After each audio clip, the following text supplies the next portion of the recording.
Whilomville Stories ***** E-text prepared by Bruce Albrecht, Matthew Wheaton, and the online distributed proofreading team. http://www.pgdp.net. Stephen Crane. Whilomville Stories by Stephen Crane, illustrated by Peter Newell. New York and London, Harper and Brothers Publishers. 1900. Copyright 1900 by William Howe Crane. All rights reserved. Contents page I. The Angel Child 1-2. Links Hunting 18-3. The Lover and the Telltale 34. Showing Off 40v. Making an Orator 54-6. Shame 64-7. The Carriage Lamps 88. The Knife 99-9. The Stove 120x. The Trial, Execution, and Burial of Homer Phelps 141-11. The Fight 157-12. The City Urchin and the Chaste Villagers 177-13. A Little Pilgrimage 191. Illustrations Stephen Crane. Frontispiece facing P. The Queen herself took the chair. 10. Look, she declaimed. 12. Around the corner of the house came the twins. 14. At the railway station. 16. Ma, now, can I borrow PA's gun? 18. The diesel boy taking the part of a bandit chief. 22. There was a frightful roar. 24. I thought she was a lynx. 26. They galloped about him shrilly chanting insults. 36. He began. Then he vanished from the edge of the walk. 50. And then he suddenly said, half a leg. 60. Jimmy Trescott's got his picnic in a pail. 70. You Jim. Quit. Quit, I tell you. 84. He turned to say, keep up a stout heart. 92. The boy turned again to his friend. 94. They whirled and scampered away like deer. 96. He heaved one of his 8-ounce rocks. 102. Molly lurked in a corner and giggled. 104. The next moment he was looking into the amazed and agonized face of old Alec. 112. The old man drew himself to a stately pose. 118. The lamb-eyed father preceded the angel child to her chamber. 124. The solemn odor of burning turnips rolled in like a sea fog. 136. Here's another batch of lovely puddings. 138. From this boot he emptied about a quart of snow. 146. The execution. 150. The funeral oration. 154. Stamping bravely and noisily on the porch. 158. The first time I catch you I'll lam the head off you. 164. No time for academics, he ran. 174. Who hurt him? He said, ferociously. 184. Niggeeawawa. Niggeeawawa. 186. One approaching from behind laid hold of his ear. 188. The professional bright boy of the class suddenly awoke. 196. Whilomville Stories. The Angel Child. Although Whilomville was in no sense a summer resort, the advent of the warm season meant much to it, for then came visitors from the city, people of considerable confidence, alighting upon their country cousins.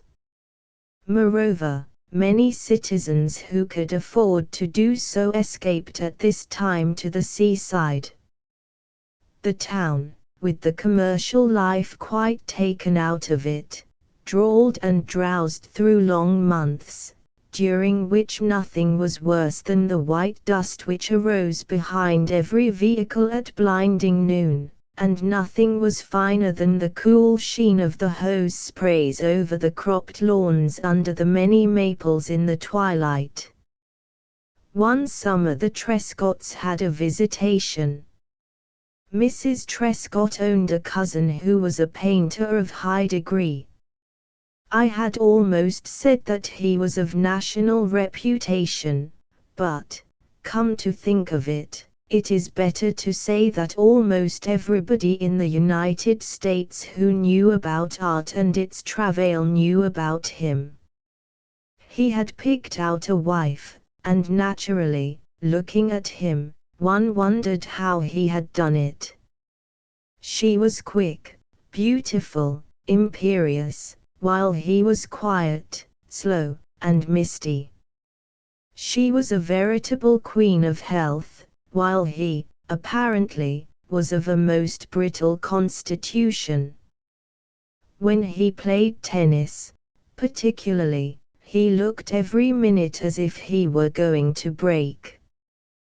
They lived in New York, in awesome apartments wherein Japan and Persia, and indeed all the world, confounded the observer. At the end was a cathedral-like studio. They had one child. Perhaps it would be better to say that they had one child. It was a girl. When she came to Whilomville with her parents, it was patent that she had an inexhaustible store of white frocks, and that her voice was high and commanding. These things the town knew quickly. Other things it was doomed to discover by a process. Her effect upon the children of the Trescott neighborhood was singular. They at first feared, then admired, then embraced. In 2 days she was a begum. All day long her voice could be heard directing, drilling, and compelling those free-born children, and to say that they felt oppression would be wrong, for they really fought for records of loyal obedience. All went well until one day was her birthday. On the morning of this day she walked out into the Trescott garden and said to her father, confidently, "Papa, give me some money, because this is my birthday." He looked dreamily up from his easel. "Your birthday," he murmured. Her envisioned father was never energetic enough to be irritable unless someone broke through into that place where he lived with the desires of his life. But neither wife nor child ever heeded or even understood the temperamental values, and so some part of him had grown hardened to their inroads. "Money," he said. "Here." He handed her a $5 bill. It was that he did not at all understand the nature of a $5 bill. He was deaf to it. He had it, he gave it, that was all. She sallied forth to a waiting people, Jimmy Trescott, Dan Earl, Ella Earl, the Margate twins, the 3 Phelps children, and others. "I've got some pennies now," she cried, waving the bill, "and I am going to buy some candy." They were deeply stirred by this announcement. Most children are penniless 300 days in the year, and to another possessing 5 pennies they pay deference. To little Cora waving a bright green note these children paid heathenish homage. In some disorder they thronged after her to a small shop on Bridge Street Hill. First of all came ice cream. Seated in the comic little back parlor, they clamored shrilly over plates of various flavors, and the shopkeeper marveled that cream could vanish so quickly down throats that seemed wide open, always, for the making of excited screams. These children represented the families of most excellent people. They were all born in whatever purple there was to be had in the vicinity of Whilomville. The Margate twins, for example, were out-and-out prize winners. With their long golden curls and their countenances of similar vacuity, they shone upon the front bench of all Sunday school functions, hand in hand, while their uplifted mother felt about her the envy of 100 other parents, and less heavenly children scoffed from near the door. Then there was little Dan Earl, probably the nicest boy in the world, gentle, fine-grained, obedient to the point where he obeyed anybody. Jimmy Trescott himself was, indeed, the only child who was at all versed in villainy, but in these particular days he was on his very good behavior. As a matter of fact, he was in love. The beauty of his regal little cousin had stolen his manly heart. Yes, they were all most excellent children, but, loosened upon this candy shop with $5, they resembled, in a tiny way, drunken reveling soldiers within the walls of a stormed city. Upon the heels of ice cream and cake came chocolate mice, butterscotch, everlasting's chocolate cigars, taffy on a stick, taffy on a slate pencil, and many semi-transparent devices resembling lions, tigers, elephants, horses, cats, dogs, cows, sheep, tables, chairs, engines, both railway and for the fighting of fire, soldiers, fine ladies, odd-looking men, clocks, watches, revolvers, rabbits, and bedsteads. A cent was the price of a single wonder. Some of the children, going quite daft, soon had thought to make fight over the spoils, but their queen ruled with an iron grip. Her first inspiration was to satisfy her own fancies, but as soon as that was done she mingled prodigality with a fine justice, dividing, balancing, bestowing, and sometimes taking away from somebody even that which he had. It was an orgy. In 35 minutes those respectable children looked as if they had been dragged at the tail of a chariot. The sacred Margate twins, blinking and grunting, wished to take seat upon the floor, and even the most durable Jimmy Trescott found occasion to lean against the counter, wearing at the time a solemn and abstracted air, as if he expected something to happen to him shortly. Of course their belief had been in an unlimited capacity, but they found there was an end. The shopkeeper handed the queen her change. $2.73 from 5 leaves $2.27, Miss Cora, he said, looking upon her with admiration. She turned swiftly to her clan. Oh, she cried, in amazement. Look how much I have left. They gazed at the coins in her palm. They knew then that it was not their capacities which were endless, it was the $5. The queen led the way to the street. We must think up some way of spending more money, she said, frowning. They stood in silence, awaiting her further speech. Suddenly she clapped her hands and screamed with delight. Come on, she cried. I know what let's do. Now behold, She had discovered the red and white pole in front of the shop of one William Neeltje, a barber by trade. It becomes necessary to say a few words concerning Neeltje. He was new to the town.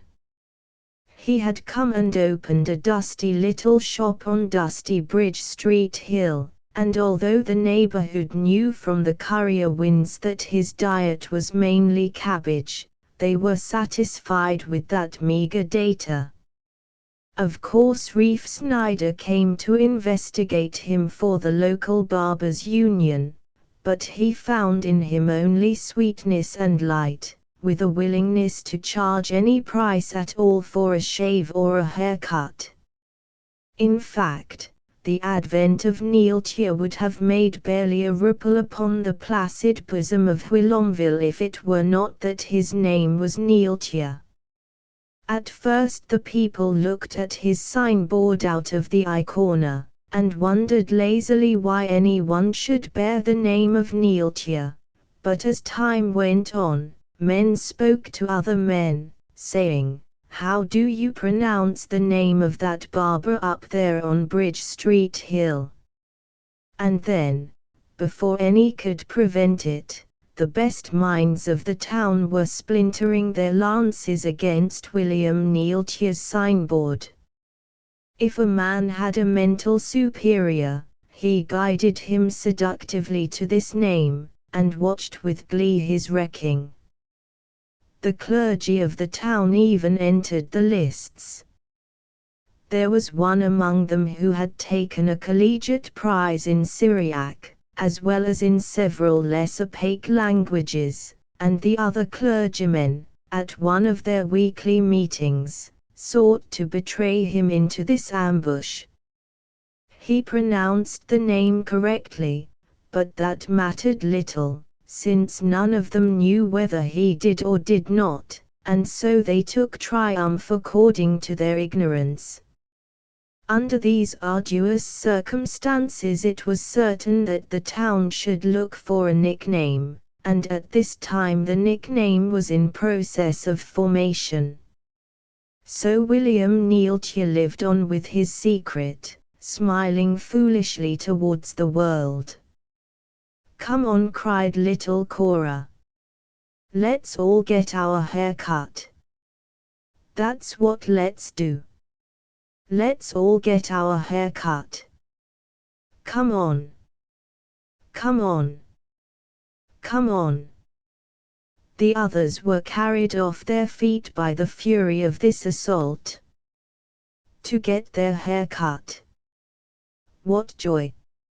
Little did they know if this were fun, they only knew that their small leader said it was fun. Chocolate-stained but confident, the band marched into William Neeltje's barber shop. "We wish to get our hair cut," said little Cora, haughtily. Neeltje, in his shirt sleeves, stood looking at them with his half-idiot smile. "Hurry, now," commanded the Queen.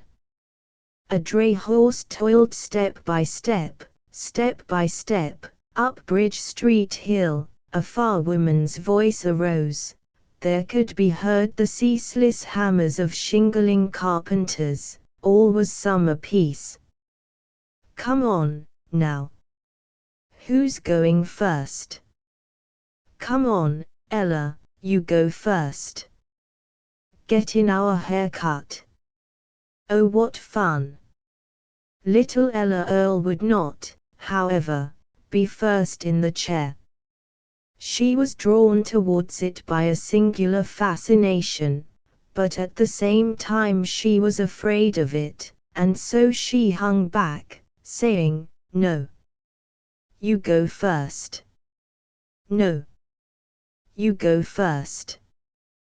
The question was precipitated by the twins and one of the Phelps children.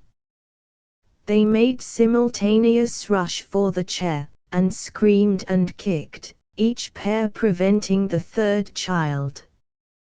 The Queen entered this melee, and decided in favor of the Phelps boy. He ascended the chair. Thereat an awed silence fell upon the band. And always William Neeltje smiled fatuously.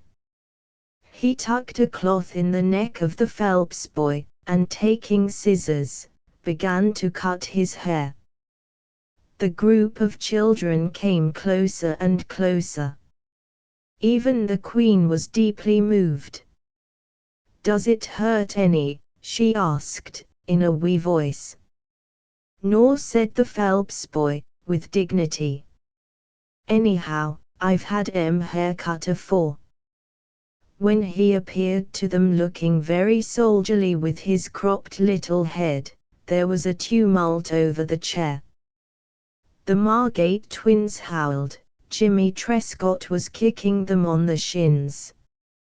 It was a fight. But the twins could not prevail, being the smallest of all the children. The Queen herself took the chair, and ordered Neeltje as if he were a lady's maid. To the floor there fell proud ringlets, blazing even there in their humiliation with a full fine bronze light. Then Jimmy Trescott, then Ella Earl, 2 long ash-colored plaits, then a Phelps girl, then another Phelps girl, and so on from head to head. The ceremony received unexpected check when the turn came to Dan Earl. This lad, usually docile to any rein, had suddenly grown mulishly obstinate. No, he would not, he would not.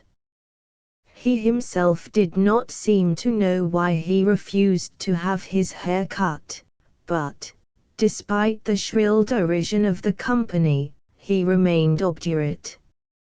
Anyhow, the twins, long held in check, and now feverishly eager, were already struggling for the chair. The Queen herself took the chair, and so to the floor at last came the golden Margate curls, the heart treasure and glory of a mother, 3 aunts, and some feminine cousins.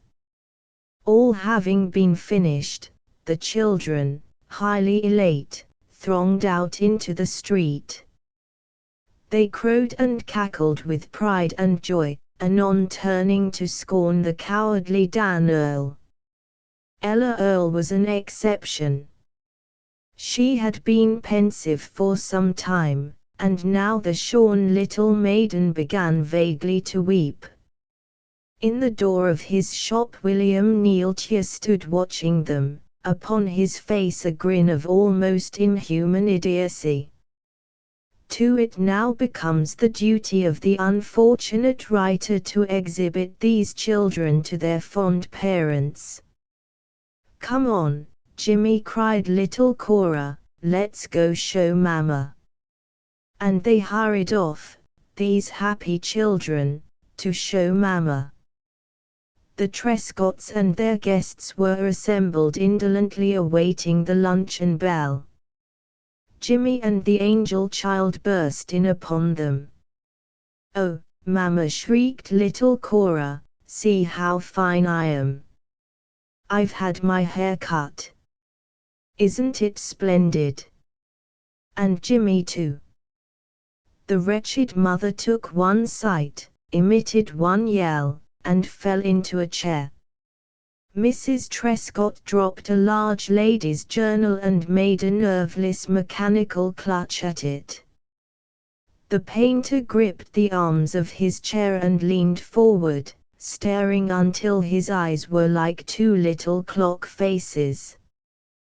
Dr. Trescott did not move or speak.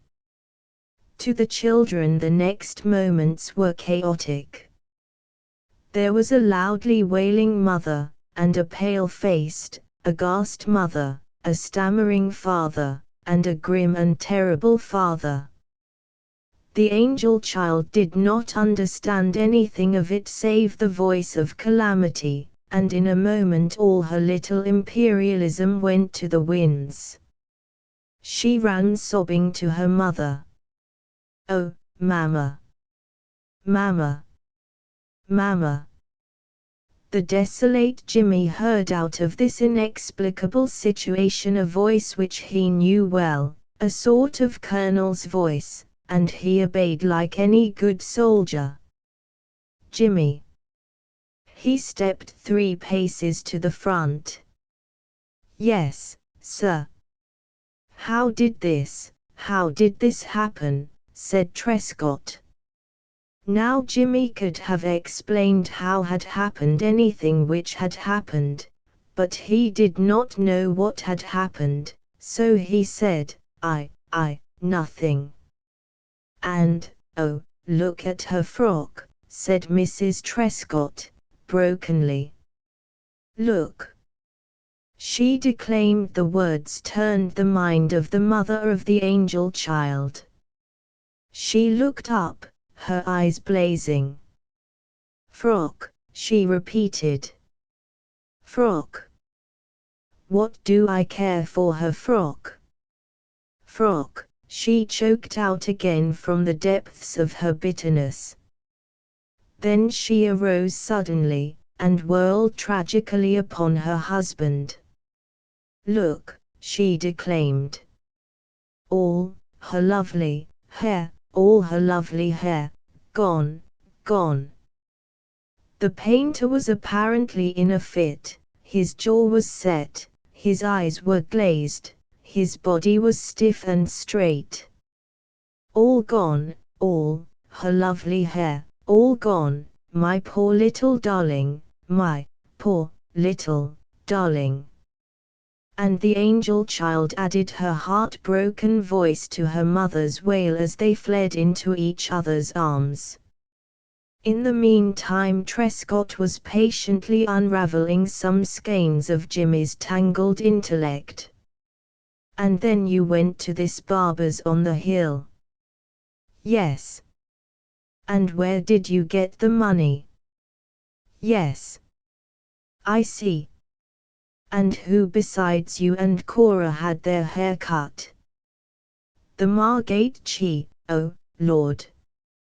Over at the Margate place old Eldridge Margate, the grandfather of the twins, was in the back garden picking peas and smoking ruminatively to himself. Suddenly he heard from the house great noises. Doors slammed. Women rushed upstairs and downstairs calling to each other in voices of agony. And then full and mellow upon the still air arose the roar of the twins in pain. Old Eldridge stepped out of the pea patch and moved towards the house, puzzled, staring, not yet having decided that it was his duty to rush forward. Then around the corner of the house shot his daughter Molly, her face pale with horror. "What's the matter?" he cried. "Oh, father," she gasped, "the children." Then around the corner of the house came the twins, howling at the top of their power, their faces flowing with tears. They were still hand in hand, the ruling passion being strong even in this suffering. At sight of them old Eldridge took his pipe hastily out of his mouth. "Good God," he said. And now what befell one William Neeltje, a barber by trade? And what was said by angry parents of the mother of such an angel child? And what was the fate of the angel child herself? There was surely a tempest. With the exception of the Margate twins, the boys could well be eliminated from the affair. Of course it didn't matter if their hair was cut. Also the 2 little Phelps girls had had very short hair, anyhow, and their parents were not too greatly incensed. In the case of Ella Earle, it was mainly the pathos of the little girl's own grieving, but her mother played a most generous part, and called upon Mrs. Trescott, and condoled with the mother of the angel child over their equivalent losses. but the Margate contingent. They simply screeched. Around the corner of the house came the twins. Trescott, composed and cool-blooded, was in the middle of a giddy whirl. He was not going to allow the mobbing of his wife's cousins, nor was he going to pretend that the spoliation of the Margate twins was a virtuous and beautiful act. He was elected, gratuitously, to the position of a buffer. But, curiously enough, the one who achieved the bulk of the misery was old Eldridge Margate, who had been picking peace at the time. The feminine Margates stormed his position as individuals, in pairs, in teams, and en masse. In 2 days they may have aged him 7 years. He must destroy the utter Neeltje. He must midnightly massacre the angel child and her mother. He must dip his arms in blood to the elbows. Trescott took the first opportunity to express to him his concern over the affair, but when the subject of the disaster was mentioned, old Eldridge, to the doctor's great surprise, actually chuckled long and deeply. "Oh, well, look here," he said. "I never was so much in love with them, their damn curls." The curls was purty, yes, but then I'd a darn sight rather see boys look more like boys than like 2 little wax figures. And, you know, the little cusses like it themselves. They never took no stock in all this washin' and combin' and fixin' and going to church and paradin' and showin' off. They stood it because they were told to. That's all. Of course this here Neeltje, or whatever his name is a plumb dumb idiot, but I don't see what's to be done, now that the kids is full well cropped. I might go and burn his shop over his head, but that wouldn't bring no hair back onto the kids.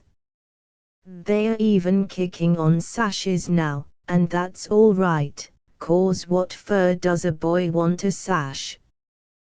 Whereupon Trescott perceived that the old man wore his brains above his shoulders, and Trescott departed from him rejoicing greatly that it was only women who could not know that there was finality to most disasters, and that when a thing was fully done, no amount of door slammings, rushing upstairs and downstairs, calls, lamentations, tears, could bring back a single hair to the heads of twins.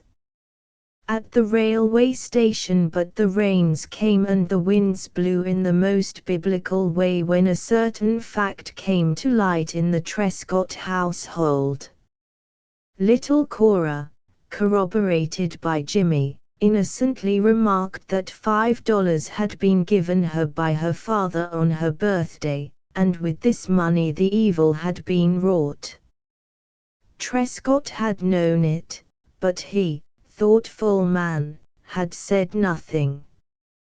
For her part, the mother of the angel child had up to that moment never reflected that the consummation of the wickedness must have cost a small sum of money.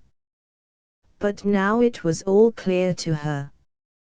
He was the guilty one, he. My angel child. The scene which ensued was inspiriting. A few days later, loungers at the railway station saw a lady leading a shorn and still undaunted lamb.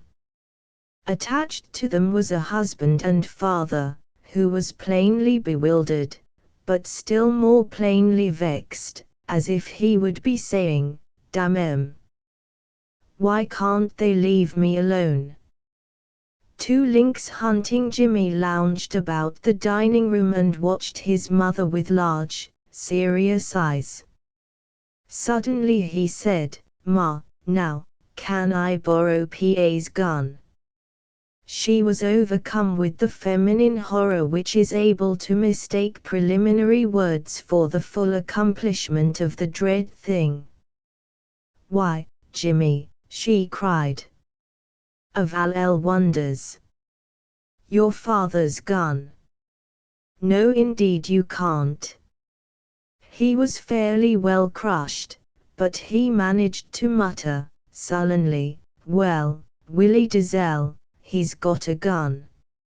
In reality his heart had previously been beating with such tumult, he had himself been so impressed with the daring and sin of his request, that he was glad that all was over now, and his mother could do very little further harm to his sensibilities.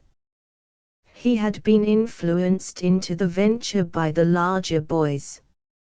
"Ma, now, can I borrow PA's gun?" "Ha," the Dizelle urchin had said, "your father's got a gun, hasn't he? Well, why don't you bring that?" Puffing himself, Jimmy had replied, "Well, I can, if I want to."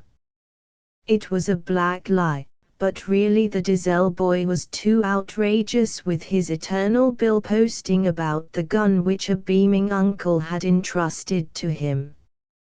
Its possession made him superior in manfulness to most boys in the neighborhood, or at least they enviously conceded him such position, but he was so overbearing, and stuffed the fact of his treasure so relentlessly down their throats, that on this occasion the miserable Jimmy had lied as naturally as most animals swim.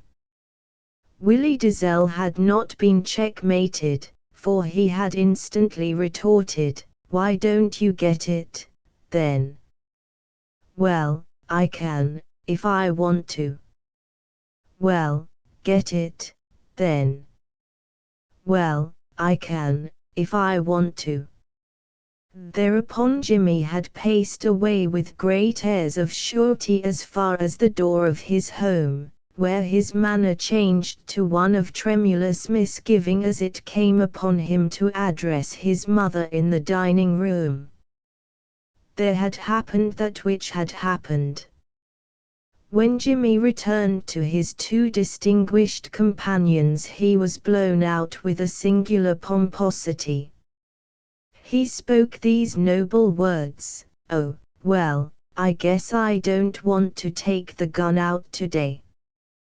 They had been watching him with gleaming ferret eyes, and they detected his falsity at once. They challenged him with shouted jibes, but it was not in the rules for the conduct of boys that one should admit anything whatsoever, and so Jimmy, backed into an ethical corner, lied as stupidly, as desperately, as hopelessly as ever lone savage fights when surrounded at last in his jungle. Such accusations were never known to come to any point, for the reason that the number and kind of denials always equaled or exceeded the number of accusations, and no boy was ever brought really to book for these misdeeds. In the end they went off together, Willie Dizelle with his gun being a trifle in advance and discoursing upon his various works. They passed along a maple-lined avenue, a highway common to boys bound for that free land of hills and woods in which they lived in some part their romance of the moment, whether it was of Indians, miners, smugglers, soldiers, or outlaws.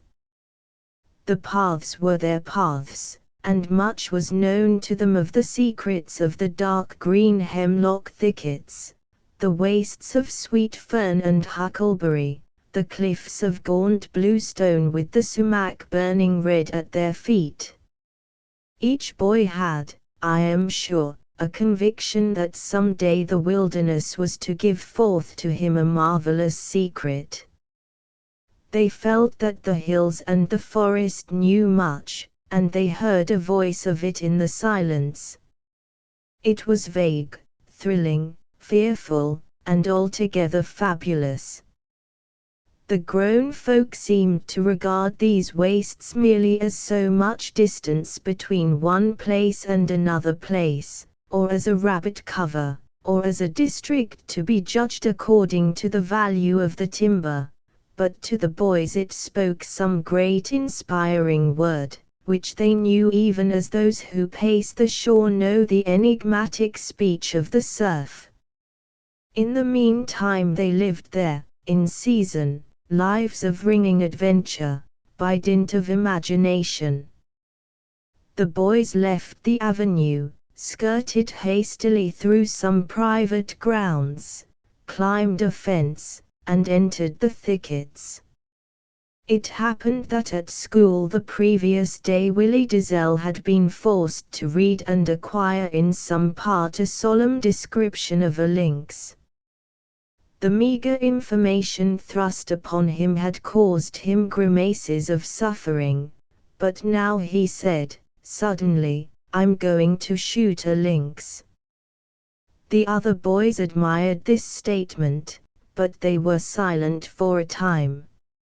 Finally Jimmy said, meekly, "What's a lynx?" He had endured his ignorance as long as he was able. The Dizelle boy mocked him. "Why, don't you know what a lynx is?" "A lynx? Why, a lynx is an animal something like a cat, and it's got great big green eyes, and it sits on the limb of a tree and just glares at you. It's a pretty bad animal, I tell you." "Why, ha," said the third boy. "Where'd you ever see a lynx?" "Oh, I've seen 'em, plenty of 'em." "I bet you'd be scared if you seen one once." Jimmy and the other boy each demanded, "How do you know I would?" They penetrated deeper into the wood. They climbed a rocky zigzag path which led them at times where with their hands they could almost touch the tops of giant pines. The grey cliffs sprang sheer towards the sky.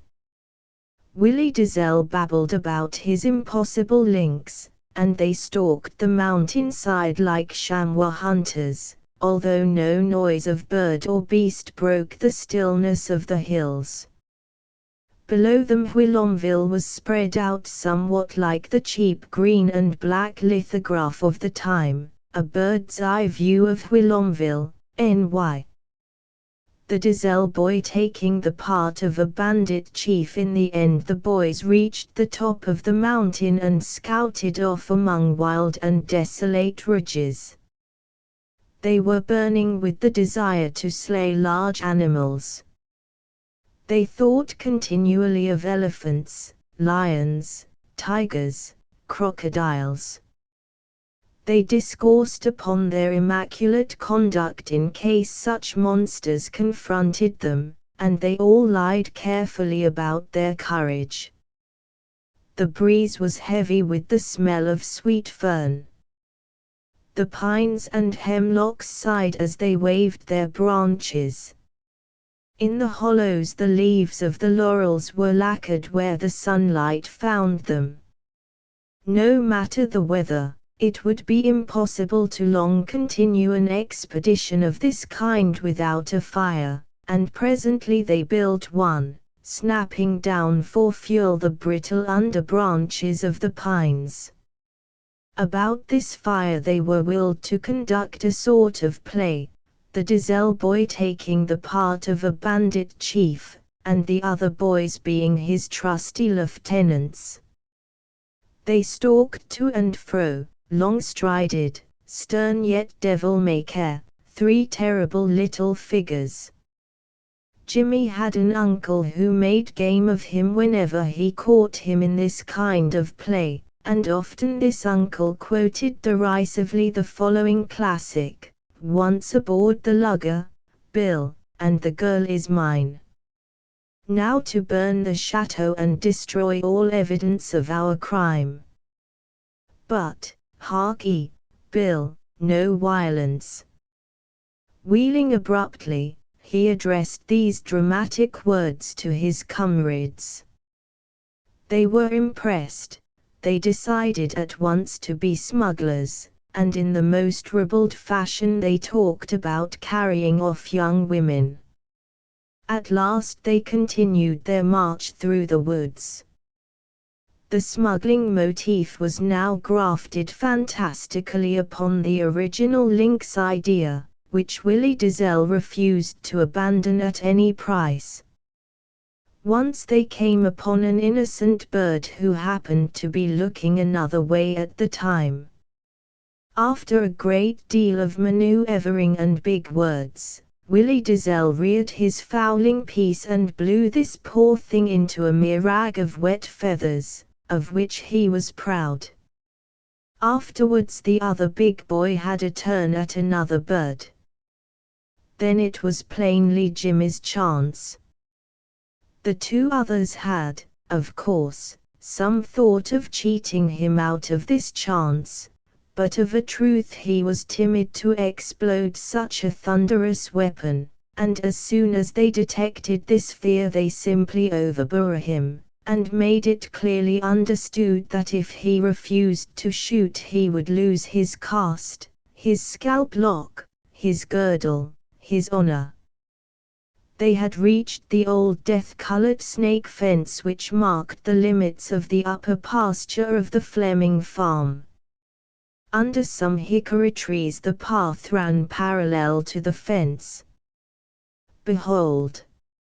A small priestly chipmunk came to a rail, and folding his hands on his abdomen, addressed them in his own tongue. It was Jimmy's shot.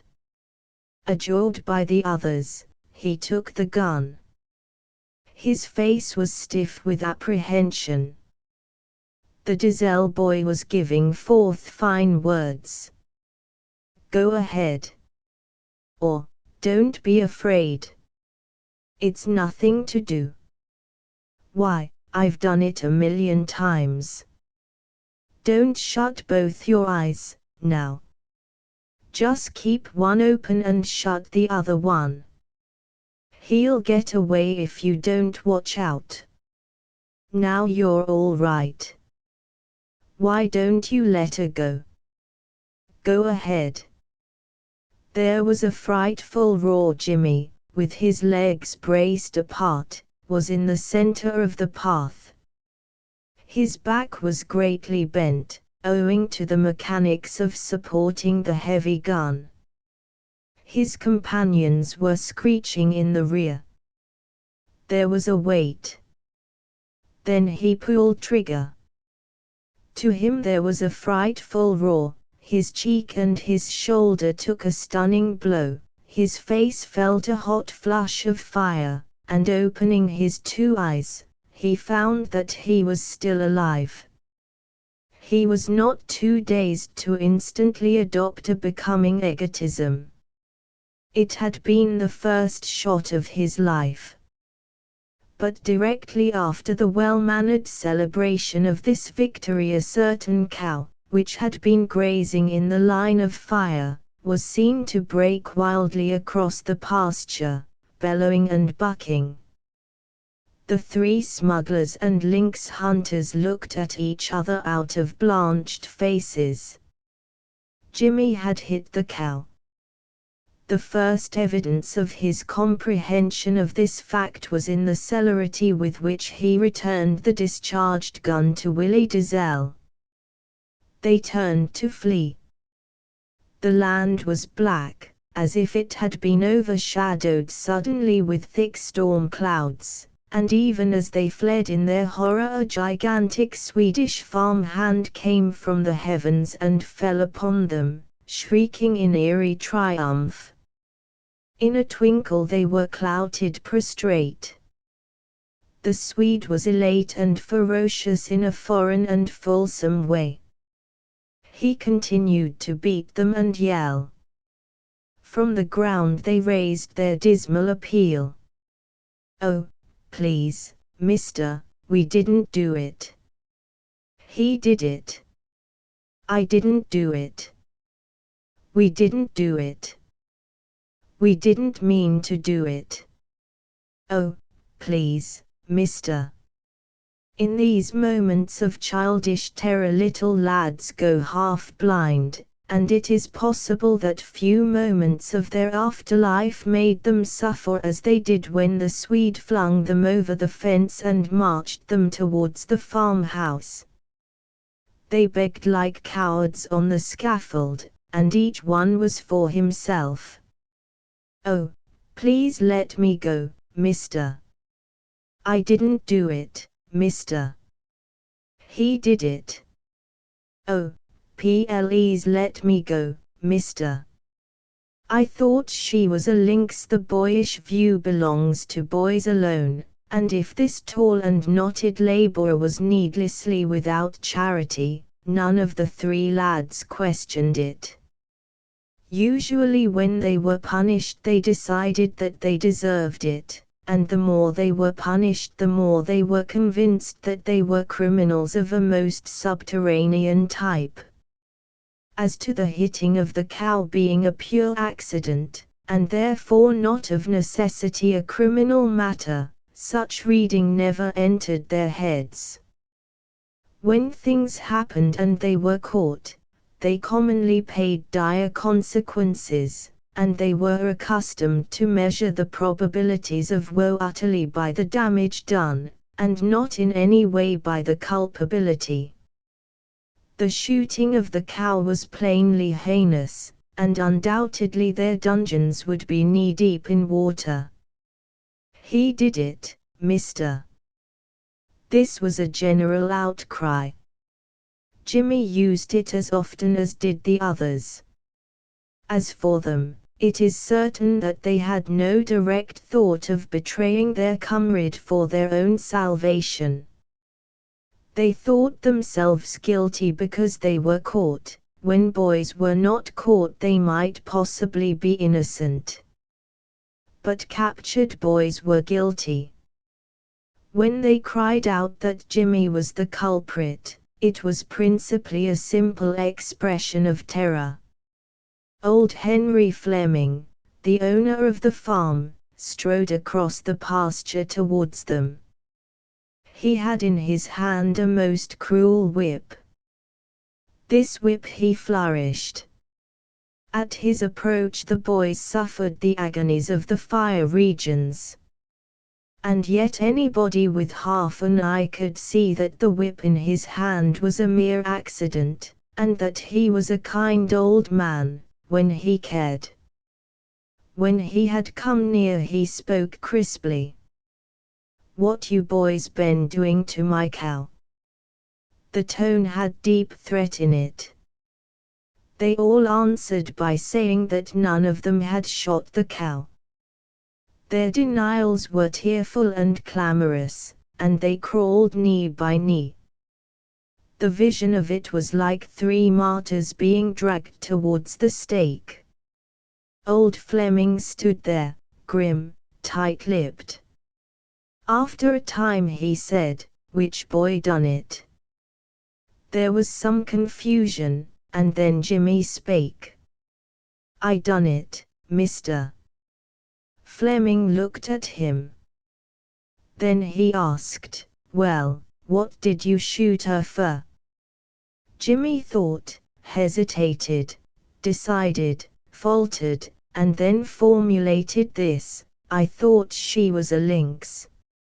Old Fleming and his Swede at once lay down in the grass and laughed themselves helpless. 3. The lover and the telltale. When the angel child returned with her parents to New York, the fond heart of Jimmy Trescott felt its bruise greatly.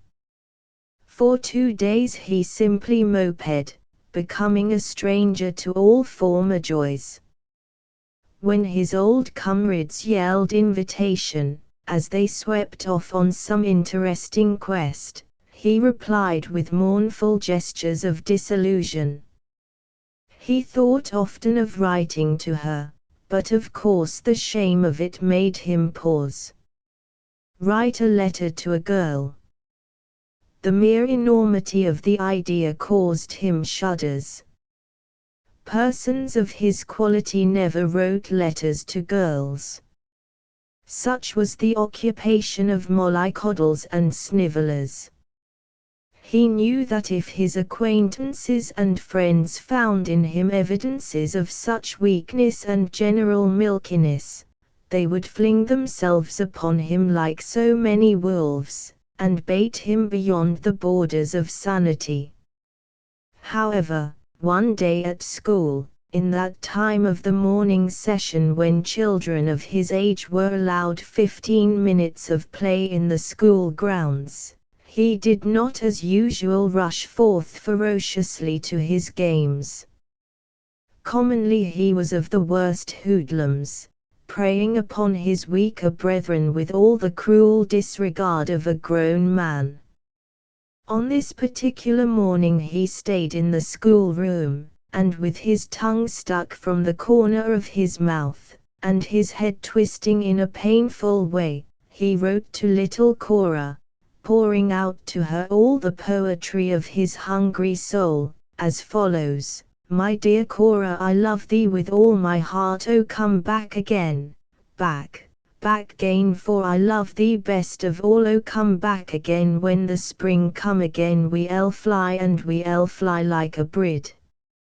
As for the last word, he knew under normal circumstances perfectly well how to spell bird, but in this case he had transposed two of the letters through excitement, supreme agitation. Nor had this letter been composed without fear and furtive glancing. There was always a number of children who, for the time, cared more for the quiet of the schoolroom than for the tempest of the playground, and there was always that dismal company who were being forcibly deprived of their recess, who were being kept in. More than one curious eye was turned upon the desperate and lawless Jimmy Trescott, suddenly taken to ways of peace, and as he felt these eyes he flushed guiltily, with felonious glances from side to side. It happened that a certain vigilant little girl had a seat directly across the aisle from Jimmy's seat, and she had remained in the room during the intermission, because of her interest in some absurd domestic details concerning her desk.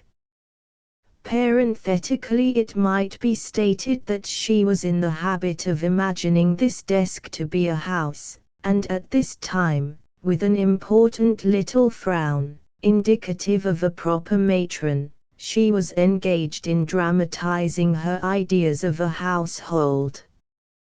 But this small Rose Goldage happened to be of a family which numbered few males.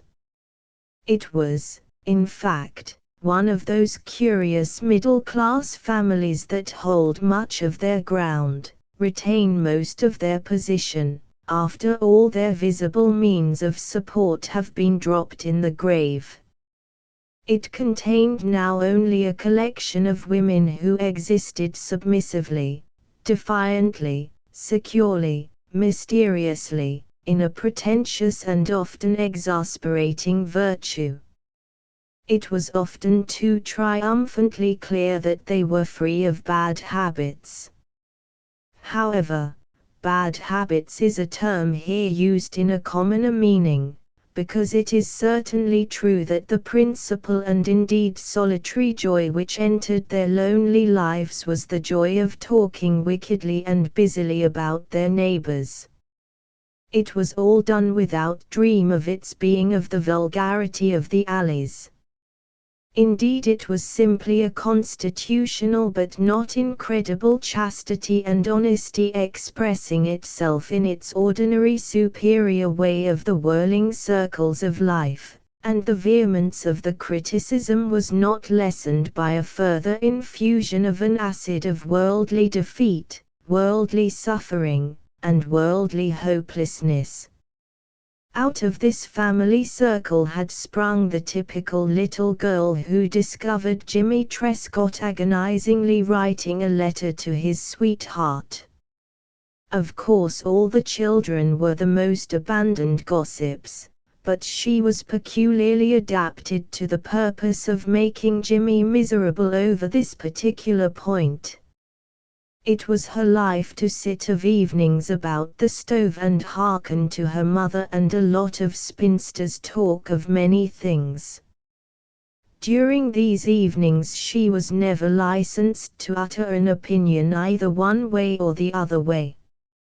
She was then simply a very little girl sitting open-eyed in the gloom, and listening to many things which she often interpreted wrongly. They on their part kept up a kind of a smug-faced pretense of concealing from her information in detail of the widespread crime, which pretense may have been more elaborately dangerous than no pretense at all.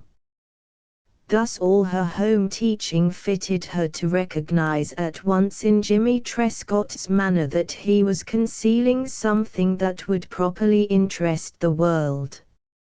She set up a scream. "Oh! Oh! Oh!" Jimmy Trescott's writing to his girl. "Oh! Oh!" Jimmy cast a miserable glance upon her, a glance in which hatred mingled with despair. Through the open window he could hear the boisterous cries of his friends, his hoodlum friends, who would no more understand the utter poetry of his position than they would understand an ancient tribal sign language. His face was set in a truer expression of horror than any of the romances describe upon the features of a man flung into a moat, a man shot in the breast with an arrow, a man cleft in the neck with a battle-axe. He was subdaneous of the fullest power of childish pain. His one course was to rush upon her and attempt, by an impossible means of strangulation, to keep her important news from the public. The teacher, a thoughtful young woman at her desk upon the platform, saw a little scuffle which informed her that two of her scholars were larking. She called out sharply. The command penetrated to the middle of an early world struggle. In Jimmy's age there was no particular scruple in the minds of the male sex against laying warrior hands upon their weaker sisters. But, of course, this voice from the throne hindered Jimmy in what might have been a berserk attack. Even the little girl was retarded by the voice, but, without being unlawful, she managed soon to shy through the door and out upon the playground, yelling, "Oh, Jimmy Trescott's been writing to his girl." The unhappy Jimmy was following as closely as he was allowed by his knowledge of the decencies to be preserved under the eye of the teacher. Jimmy himself was mainly responsible for the scene which ensued on the playground. It is possible that the little girl might have run, shrieking his infamy, without exciting more than a general but unmilitant interest. These barbarians were excited only by the actual appearance of human woe. In that event they cheered and danced. Jimmy made the strategic mistake of pursuing little Rose, and thus exposed his thin skin to the whole school. He had in his cowering mind a vision of 100 children turning from their play under the maple trees and speeding towards him over the gravel with sudden wild taunts. Upon him drove a yelping demoniac mob, to which his words were futile. He saw in this mob boys that he dimly knew, and his deadly enemies, and his retainers, and his most intimate friends. The virulence of his deadly enemy was no greater than the virulence of his intimate friend. From the outskirts the little informer could be heard still screaming the news, like a toy parrot with clockwork inside of it. It broke up all sorts of games, not so much because of the mere fact of the letter writing, as because the children knew that some sufferer was at the last point, and, like little blood-fanged wolves, they thronged to the scene of his destruction. They galloped about him shrilly chanting insults. He turned from one to another, only to meet with howls. He was baited. Then, in one instant, he changed all this with a blow. Bang! The most pitiless of the boys near him received a punch, fairly and skillfully, which made him bellow out like a walrus, and then Jimmy laid desperately into the whole world, striking out frenziedly in all directions. Boys who could handily whip him, and knew it, backed away from this onslaught. Here was intention, serious intention. They themselves were not in frenzy, and their cooler judgment respected Jimmy's efforts when he ran amok. They saw that it really was none of their affair. In the meantime, the wretched little girl who had caused the bloody riot was away, by the fence, weeping because boys were fighting. They galloped about him, shrilly chanting insults. Jimmy several times hit the wrong boy, that is to say, he several times hit a wrong boy hard enough to arouse also in him a spirit of strife. Jimmy wore a little shirt-waist. It was passing now rapidly into oblivion. He was sobbing, and there was one blood stain upon his cheek. The school ground sounded like a pine tree when 100 crows roost in it at night. Then upon the situation there pealed a brazen bell. It was a bell that these children obeyed, even as older nations obey the formal law which is printed in calfskin. It smote them into some sort of inaction. Even Jimmy was influenced by its potency, although, as a finale, he kicked out lustily into the legs of an intimate friend who had been one of the foremost in the torture. When they came to form into line for the march into the schoolroom, it was curious that Jimmy had many admirers. It was not his prowess, it was the soul he had infused into his gymnastics, and he, still panting, looked about him with a stern and challenging glare. And yet when the long tramping line had entered the schoolroom, his status had again changed. The other children then began to regard him as a boy in disrepair, and boys in disrepair were always accosted ominously from the throne. Jimmy's march towards his seat was a feat. It was composed partly of a most slinking attempt to dodge the perception of the teacher and partly of pure braggadocio erected for the benefit of his observant fellow men. The teacher looked carefully down at him. "Jimmy Trescott," she said. "Yes, he answered, with businesslike briskness, which really spelled out falsity in all its letters. "Come up to the desk." He rose amid the awe of the entire schoolroom. When he arrived, she said, "Jimmy, you've been fighting." "Yes, he answered. This was not so much an admission of the fact as it was a concessional answer to anything she might say. "Who have you been fighting?" she asked. "I dunno, Whereupon the Empress blazed out in wrath.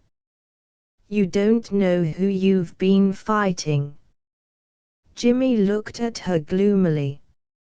"No, She seemed about to disintegrate to mere flaming faggots of anger.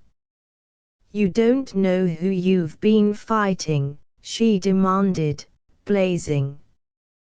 Well, you stay in after school until you find out. As he returned to his place, all the children knew by his vanquished air that sorrow had fallen upon the house of Trescott. When he took his seat, he saw gloating upon him the satanic black eyes of the little Golditch girl. For showing off, Jimmy Trescott's new velocipede had the largest front wheel of any velocipede in Whilomville. When it first arrived from New York, he wished to sacrifice school, food, and sleep to it. Evidently he wished to become a sort of a perpetual velocipede rider.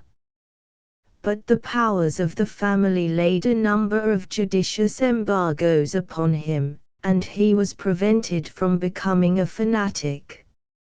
Of course, this caused him to retain a fondness for the three-wheeled thing much longer than if he had been allowed to debauch himself for a span of days. But in the end it was an immaterial machine to him. For long periods he left it idle in the stable. One day he loitered from school towards home by a very circuitous route. He was accompanied by only one of his retainers. The object of this detour was the wooing of a little girl in a red hood. He had been in love with her for some 3 weeks. His desk was near her desk in school, but he had never spoken to her. He had been afraid to take such a radical step. It was not customary to speak to girls. Even boys who had school-going sisters seldom addressed them during that part of a day which was devoted to education. The reasons for this conduct were very plain. First, the more robust boys considered talking with girls an unmanly occupation. Second, the greater part of the boys were afraid. Third, they had no idea of what to say, because they esteemed the proper sentences should be supernaturally incisive and eloquent. In consequence, a small contingent of blue-eyed weaklings were the sole intimates of the frail sex, and for it they were boisterously and disdainfully called girl boys. But this situation did not prevent serious and ardent wooing.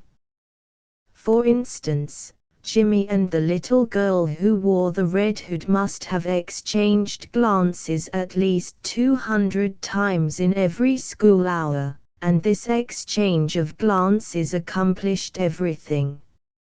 In them the two children renewed their curious inarticulate vows. Jimmy had developed a devotion to school which was the admiration of his father and mother. In the mornings he was so impatient to have it made known to him that no misfortune had befallen his romance during the night that he was actually detected at times feverishly listening for the first bell. Dr. Trescott was exceedingly complacent of the change, and as for Mrs. Trescott, she had ecstatic visions of a white-haired Jimmy leading the nations in knowledge, comprehending all from bugs to comets. It was merely the doing of the little girl in the red hood. When Jimmy made up his mind to follow his sweetheart home from school, the project seemed such an arbitrary and shameless innovation that he hastily lied to himself about it. No, he was not following Abby.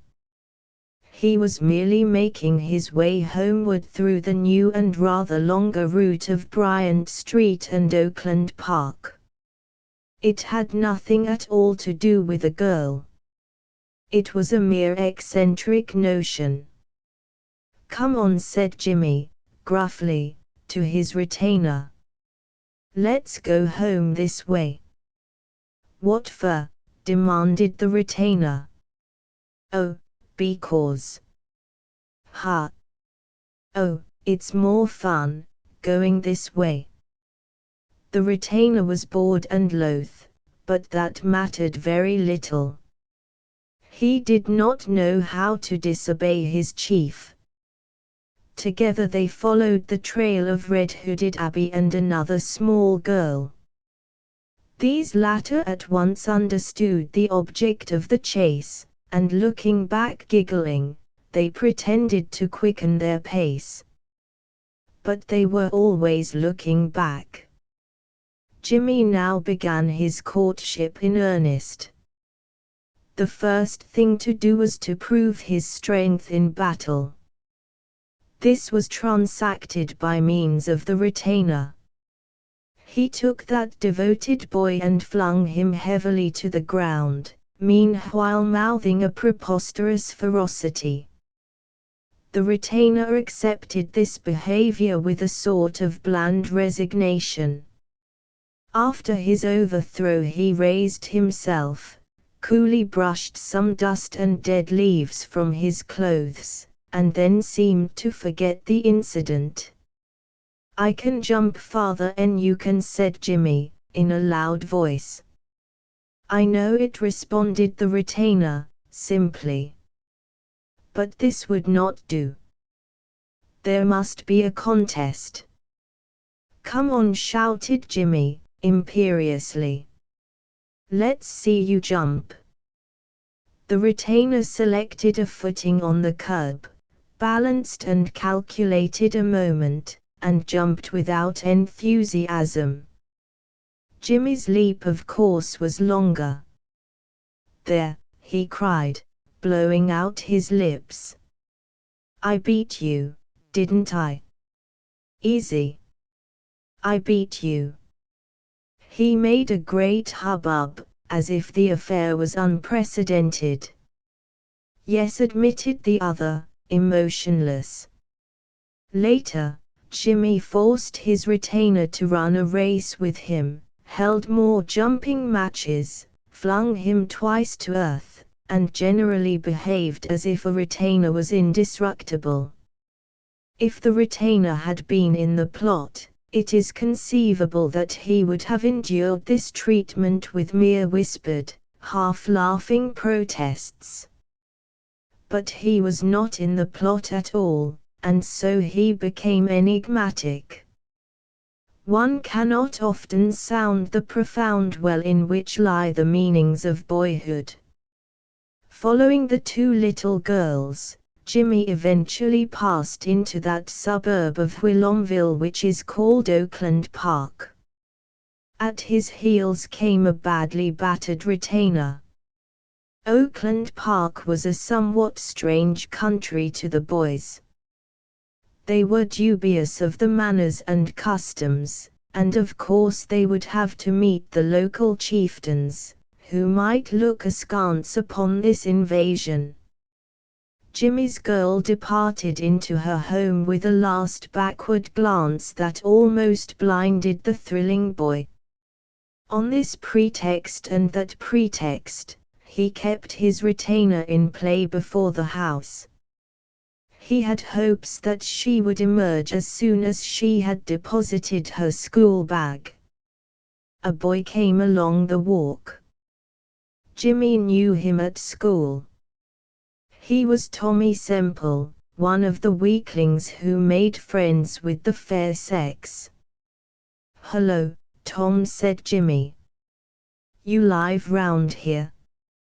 "Yes," said Tom, with composed pride. At school he was afraid of Jimmy, but he did not evince any of this fear as he strolled well inside his own frontiers. Jimmy and his retainer had not expected this boy to display the manners of a minor chief, and they contemplated him attentively. There was a silence. Finally Jimmy said, "I can put you down." He moved forward briskly. "Can't I?" he demanded. The challenged boy backed away. "I know you can," he declared, frankly and promptly. The little girl in the red hood had come out with a hoop. She looked at Jimmy with an air of insolent surprise in the fact that he still existed, and began to trundle her hoop off towards some other little girls who were shrilly playing near a nursemaid and a perambulator. Jimmy adroitly shifted his position until he too was playing near the perambulator, pretentiously making mincemeat out of his retainer and Tommy Semple. Of course little Abby had defined the meaning of Jimmy's appearance in Oakland Park. Despite this nonchalance and grand air of accident, nothing could have been more plain. Whereupon she of course became insufferably vain in manner, and whenever Jimmy came near her she tossed her head and turned away her face, and daintily swished her skirts as if he were contagion itself. But Jimmy was happy. His soul was satisfied with the mere presence of the beloved object so long as he could feel that she furtively gazed upon him from time to time and noted his extraordinary prowess, which he was proving upon the persons of his retainer and Tommy Semple. And he was making an impression. There could be no doubt of it. He had many times caught her eye fixed admiringly upon him as he mauled the retainer. Indeed, all the little girls gave attention to his deeds, and he was the hero of the hour. Presently a boy on a velocipede was seen to be tooling down towards them. "Who's this coming?" said Jimmy, bluntly, to the Semple boy. "That's Horace Glenn," said Tommy, "and he's got a new velocipede, and he can ride it like anything." "Can you lick him?" asked Jimmy. "I don't, I never fought with him," answered the other. He bravely tried to appear as a man of respectable achievement, but with Horace coming towards them the risk was too great. "However," he added, "maybe I could." The advent of Horace on his new velocipede created a sensation which he haughtily accepted as a familiar thing. Only Jimmy and his retainer remained silent and impassive. Horace eyed the two invaders. "Hello, Jimmy." "Hello, Horace." After the typical silence Jimmy said, pompously, "I got a velocipede." "Have you?" asked Horace, anxiously. He did not wish anybody in the world but himself to possess a velocipede. "Yes," sang Jimmy. "And it's a bigger one than that, too. A good deal bigger. And it's a better one, too." "Ha," retorted Horace, skeptically. "Ain't I, Clarence? Ain't I? Ain't I got one bigger 'en that?" The retainer answered with alacrity, "Yes, he has. A good deal bigger. And it's a dindy, too." This corroboration rather disconcerted Horace, but he continued to scoff at any statement that Jimmy also owned a velocipede. As for the contention that this supposed velocipede could be larger than his own, he simply wouldn't hear of it. Jimmy had been a very gallant figure before the coming of Horace, but the new velocipede had relegated him to a squalid secondary position. So he affected to look with contempt upon it. Voluminously he bragged of the velocipede in the stable at home. He painted its virtues and beauty in loud and extravagant words, flaming words. And the retainer stood by, glibly endorsing everything. The little company heeded him, and he passed on vociferously from extravagance to utter impossibility. Horace was very sick of it. His defense was reduced to a mere mechanical grumbling. Don't believe you got one tall. Don't believe you got one tall. Jimmy turned upon him suddenly. How fast can you go? How fast can you go? He demanded. Let's see. I bet you can't go fast.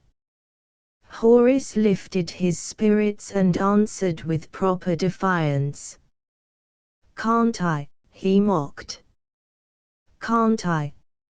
No, you can't, said Jimmy. You can't go fast. Horace cried. Well, you see me now. I'll show you. I'll show you if I can't go fast. Taking a firm seat on his vermilion machine, he pedaled furiously up the walk, turned, and pedaled back again. There, now, he shouted, triumphantly. Ain't that fast? There, now.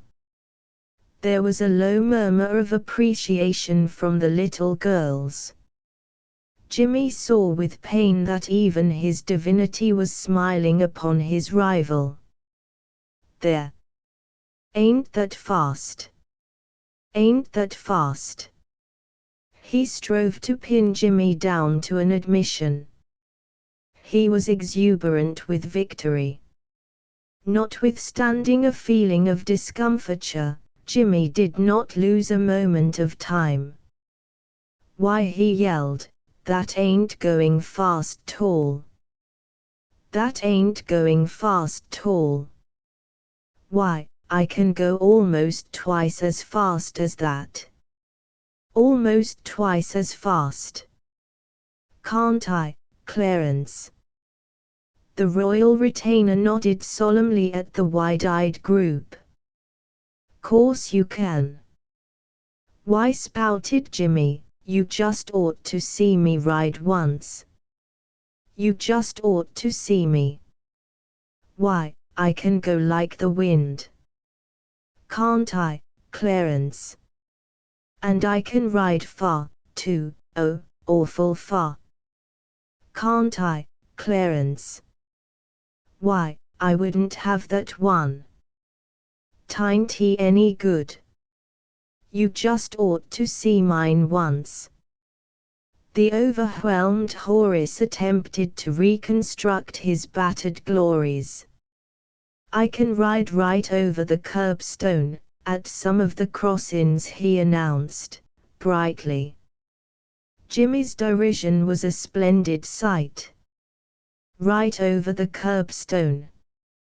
Why, that wouldn't be nothing for me to do. I've rode mine down Bridge Street Hill. Yes'er. Ain't I, Clarence? Why, it ain't nothing to ride over a curbstone, not for me. Is it, Clarence?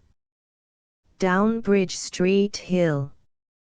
You never, said Horace, hopelessly. Well, didn't I, Clarence? Didn't I, now? The faithful retainer again nodded solemnly at the assemblage. At last Horace, having fallen as low as was possible, began to display a spirit for climbing up again. Oh, you can do wonders, he said, laughing. You can do wonders. I suppose you could ride down that bank there, he asked, with art.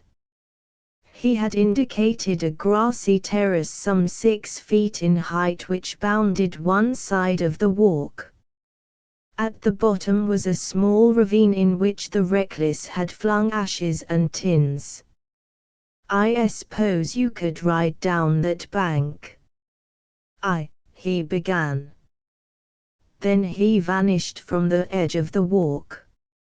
All eyes now turned upon Jimmy to detect a sign of his weakening, but he instantly and sublimely arose to the occasion. "That bank?" he asked, scornfully. "Why, I've ridden down banks like that many a time. Ain't I, Clarence?" This was too much for the company.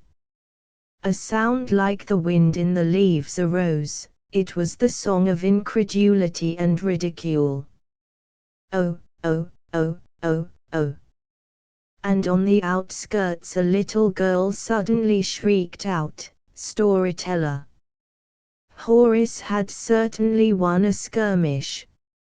He was gleeful. "Oh, you can do wonders," he gurgled. "You can do wonders." The neighborhood's superficial hostility to foreigners arose like magic under the influence of his sudden success, and Horace had the delight of seeing Jimmy persecuted in that manner known only to children and insects. Jimmy called angrily to the boy on the velocipede, "If you'll lend me yours, I'll show you whether I can or not." Horace turned his superior nose in the air. "Oh no. I don't ever lend it." Then he thought of a blow which would make Jimmy's humiliation complete. "Besides," he said, airily, "'tain't really anything hard to do. I could do it, easy, if I wanted to." But his supposed adherents, instead of receiving this boast with cheers, looked upon him in a sudden blank silence. Jimmy and his retainer pounced like cats upon their advantage. "Oh," they yelled, "you could, eh? Well, let's see you do it, then. Let's see you do it. Let's see you do it. Now." In a moment the crew of little spectators were gibing at Horace. The blow that would make Jimmy's humiliation complete. Instead, it had boomeranged Horace into the mud. He kept up a sullen muttering, "'Tain't really anything. I could if I wanted to." "Dare you to?" screeched Jimmy and his partisans. "Dare you to? Dare you to? Dare you to?" There were two things to be done: to make gallant effort or to retreat. Somewhat to their amazement, the children at last found Horace moving through their clamor to the edge of the bank. Sitting on the velocipede, he looked at the ravine, and then, with gloomy pride, at the other children. A hush came upon them, for it was seen that he was intending to make some kind of an antemortem statement. He began. Then he vanished from the edge of the walk. The start had been unintentional, an accident. The stupefied Jimmy saw the calamity through a haze. His first clear vision was when Horace, with a face as red as a red flag, arose bawling from his tangled velocipede. He and his retainer exchanged a glance of horror and fled the neighborhood. They did not look back until they had reached the top of the hill near the lake. They could see Horace walking slowly under the maples towards his home, pushing his shattered velocipede before him. His chin was thrown high, and the breeze bore them the sound of his howls. Making an orator in the school at Whilomville, it was the habit, when children had progressed to a certain class, to have them devote Friday afternoon to what was called elocution. This was in the piteously ignorant belief that orators were thus made. By process of school law, unfortunate boys and girls were dragged up to address their fellow scholars in the literature of the mid-century.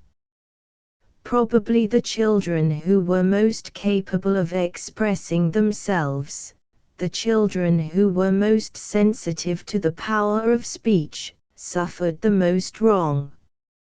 Little blockheads who could learn 8 lines of conventional poetry, and could get up and spin it rapidly at their classmates, did not undergo a single pang. The plan operated mainly to agonize many children permanently against arising to speak their thought to fellow creatures. Jimmy Trescott had an idea that by exhibition of undue ignorance he could escape from being promoted into the first classroom which exacted such penalty from its inmates. He preferred to dwell in a less classic shade rather than venture into a domain where he was obliged to perform a certain duty which struck him as being worse than death. However, willy-nilly, he was somehow sent ahead into the place of torture.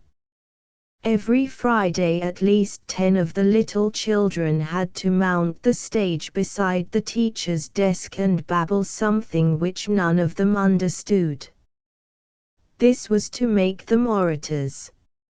If it had been ordered that they should croak like frogs, it would have advanced most of them just as far towards oratory. Alphabetically, Jimmy Trescott was near the end of the list of victims, but his time was nonetheless inevitable. Tanner, Timmins, Trass, Trescott, he saw his downfall approaching. He was passive to the teacher while she drove into his mind the incomprehensible lines of the charge of the Light Brigade, half a league, half a league, half a league onward. He had no conception of a league. If in the ordinary course of life somebody had told him that he was half a league from home, he might have been frightened that half a league was 50 miles, but he struggled manfully with the Valley of Death and a mystic 600, who were performing something there which was very fine, he had been told. He learned all the verses. But as his own Friday afternoon approached, he was moved to make known to his family that a dreadful disease was upon him, and was likely at any time to prevent him from going to his beloved school. On the great Friday when the children of his initials were to speak their pieces, Dr. Trescott was away from home, and the mother of the boy was alarmed beyond measure at Jimmy's curious illness, which caused him to lie on the rug in front of the fire and groan cavernously. She bathed his feet in hot mustard water until they were lobster red. She also placed a mustard plaster on his chest. He announced that these remedies did him no good at all, no good at all. With an air of martyrdom he endured a perfect downpour of motherly attention all that day. Thus the first Friday was passed in safety.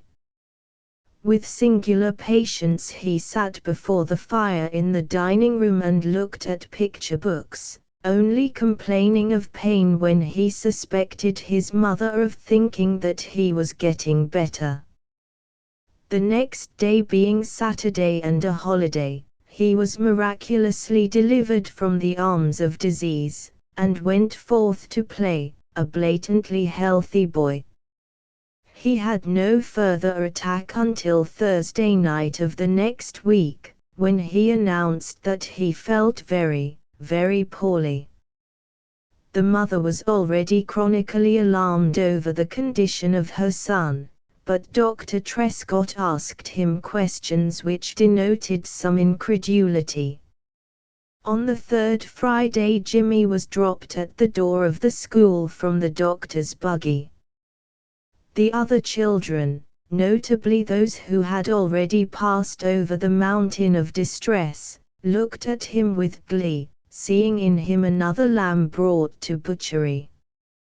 Seated at his desk in the schoolroom, Jimmy sometimes remembered with dreadful distinctness every line of the charge of the Light Brigade, and at other times his mind was utterly empty of it. Geography, arithmetic, and spelling, usually great tasks, quite rolled off him. His mind was dwelling with terror upon the time when his name should be called and he was obliged to go up to the platform, turn, bow, and recite his message to his fellow men. Desperate expedients for delay came to him. If he could have engaged the services of a real pain, he would have been glad. But steadily, inexorably, the minutes marched on towards his great crisis, and all his plans for escape blended into a mere panic fear.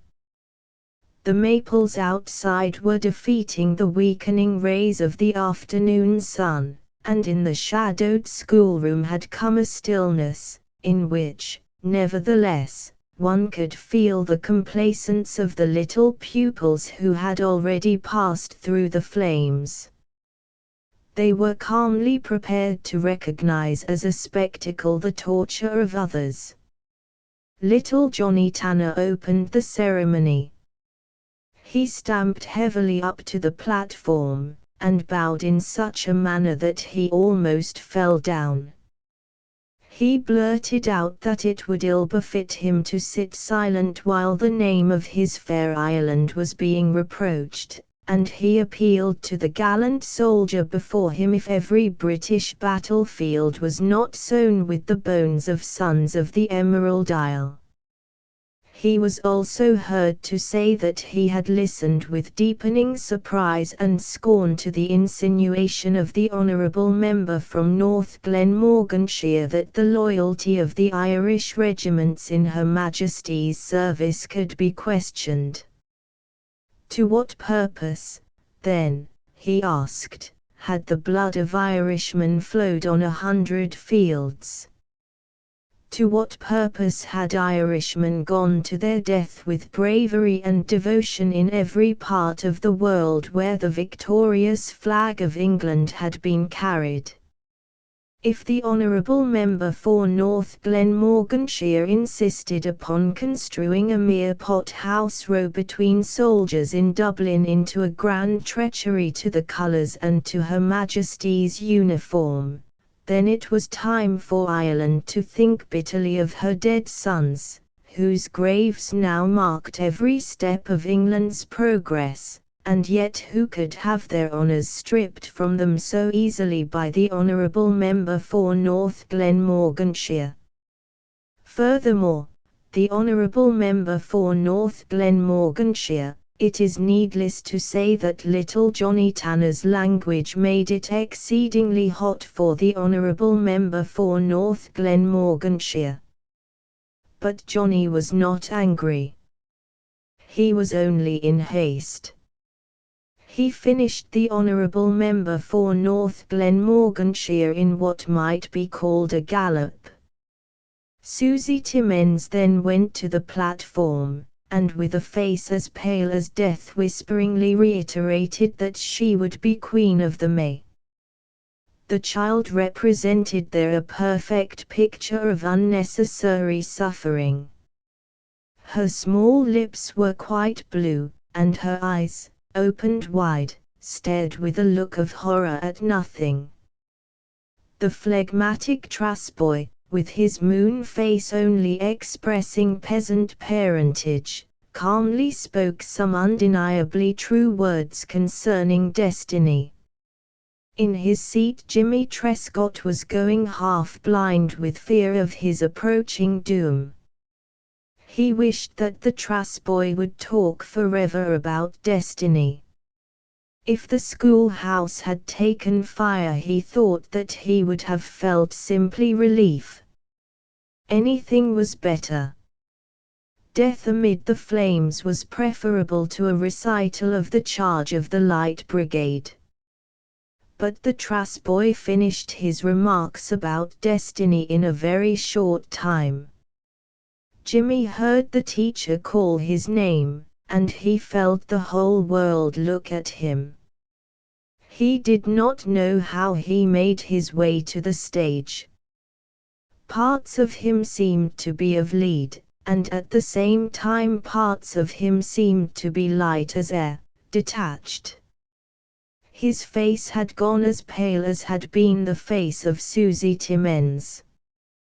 He was simply a child in torment, that is all there is to be said specifically about it, and to intelligent people the exhibition would have been not more edifying than a dog fight. And then he suddenly said, "Half a leg." He bowed precariously, choked, made an inarticulate sound, and then he suddenly said, "Half a leg, league," said the teacher, coolly. "Half a leg, league," said the teacher. "League," repeated Jimmy, wildly. "Half a league, half a league, half a league onward." He paused here and looked wretchedly at the teacher. "Half a league," he muttered, "half a league." He seemed likely to keep continuing this phrase indefinitely, so after a time the teacher said, "Well, go on." "Half a league," responded Jimmy. The teacher had the opened book before her, and she read from it, "All in the Valley of Death Road the." "Go on," she concluded. Jimmy said, "All in the Valley of Death Road the. He cast a glance of supreme appeal upon the teacher, and breathlessly whispered, "Rode the what?" The young woman flushed with indignation to the roots of her hair. "Rode the 600, she snapped at him. The class was arisel with delight at this cruel display. They were no better than a Roman populace in Nero's time. Jimmy started off again, "Half a leg, league, half a league, half a league onward. All in the Valley of Death Road the 600. Forward, forward, forward." "The Light Brigade," suggested the teacher, sharply. "The Light Brigade," said Jimmy. He was about to die of the ignoble pain of his position. As for Tennyson's lines, they had all gone grandly out of his mind, leaving it a white wall. The teacher's indignation was still rampant. She looked at the miserable wretch before her with an angry stare. "You stay in after school and learn that all over again," she commanded. "And be prepared to speak it next Friday. I am astonished at you, Jimmy. Go to your seat." If she had suddenly and magically made a spirit of him and left him free to soar high above all the travail of our earthly lives, she could not have overjoyed him more. He fled back to his seat without hearing the low-toned jibes of his schoolmates. He gave no thought to the terrors of the next Friday. The evils of the day had been sufficient, and to a childish mind a week is a great space of time. With the delightful inconsistency of his age he sat in blissful calm, and watched the sufferings of an unfortunate boy named Zimmerman, who was the next victim of education. Jimmy, of course, did not know that on this day there had been laid for him the foundation of a finished incapacity for public speaking which would be his until he died. "Six shame don't come in here botherin' me," said the cook, intolerantly. "What with your mother being away on a visit, and your father coming home soon to lunch, I have enough on my mind, and that without being bothered with you. The kitchen is no place for little boys, anyhow. Run away, and don't be interferin' with my work." She frowned and made a grand pretense of being deep in Herculean labors, but Jimmy did not run away. "Now, they're going to have a picnic," he said, half audibly. "What? Now, they're going to have a picnic." "Who's going to have a picnic?" demanded the cook, loudly. Her accent could have led one to suppose that if the projectors did not turn out to be the proper parties, she immediately would forbid this picnic. Jimmy looked at her with more hopefulness. After 20 minutes of futile skirmishing, he had at least succeeded in introducing the subject. To her question he answered, eagerly, "Oh, everybody. Lots and lots of boys and girls." "Everybody? Who's everybody?" According to custom, Jimmy began to sing-song through his nose in a quite indescribable fashion an enumeration of the prospective picnickers: Willie Dezellen, Dan Erlen, Ella Erlen, Walcott Margaten, Reeves Margaten, Walter Phelpson, Homer Phelpson, Minnie Phelpson, oh, lots more girls and everybody. And their mothers and big sisters too. Then he announced a new bit of information: "They're going to have a picnic." "Well, let them," said the cook, blandly. Jimmy fidgeted for a time in silence. At last he murmured, Now, I thought maybe you'd let me go." The cook turned from her work with an air of irritation and amazement that Jimmy should still be in the kitchen. "Who's stoppin' you?" she asked, sharply. "I ain't stoppin' you, am I?" "No," admitted Jimmy, in a low voice. "Well, why don't you go, then?" "Nobody's stoppin' you." "But," said Jimmy, you, now, each fellow has got to take something to eat with them." "Oh ho," cried the cook, triumphantly. "So that's it, is it? So that's what you've been shying round here for, eh? Well, you may as well take yourself off without more words. What with your mother being away on a visit, and your father coming home soon to his lunch, I have enough on my mind, and that without being bothered with you." Jimmy made no reply, but moved in grief towards the door. The cook continued, "Some people in this house seem to think there's 'bout 1,000 cooks in this kitchen. Where I used to work before, there was some reason in 'em. I ain't a horse. A picnic." Jimmy said nothing, but he loitered. "Seems as if I had enough to do, without having you come round talking about picnics. Nobody ever seems to think of the work I have to do. Nobody ever seems to think of it. Then they come and talk to me about picnics. What do I care about picnics?" Jimmy loitered. "Where I used to work before, there was some reason in 'em. I never heard tell of no picnics right on top of your mother being away on a visit and your father coming home soon to his lunch. It's all foolishness." Little Jimmy leaned his head flat against the wall and began to weep. She stared at him scornfully. "Crying, eh? Crying? What are you crying for?" Nothing," sobbed Jimmy. There was a silence, save for Jimmy's convulsive breathing. At length the cook said, "Stop that blubberin', now. Stop it. This kitchen ain't no place for it. Stop it."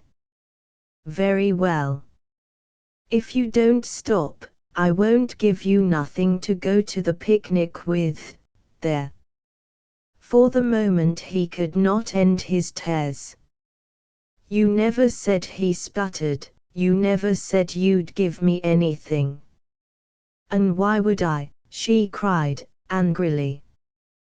Why would I, with you in here crying and blubberin' and bleatin' round?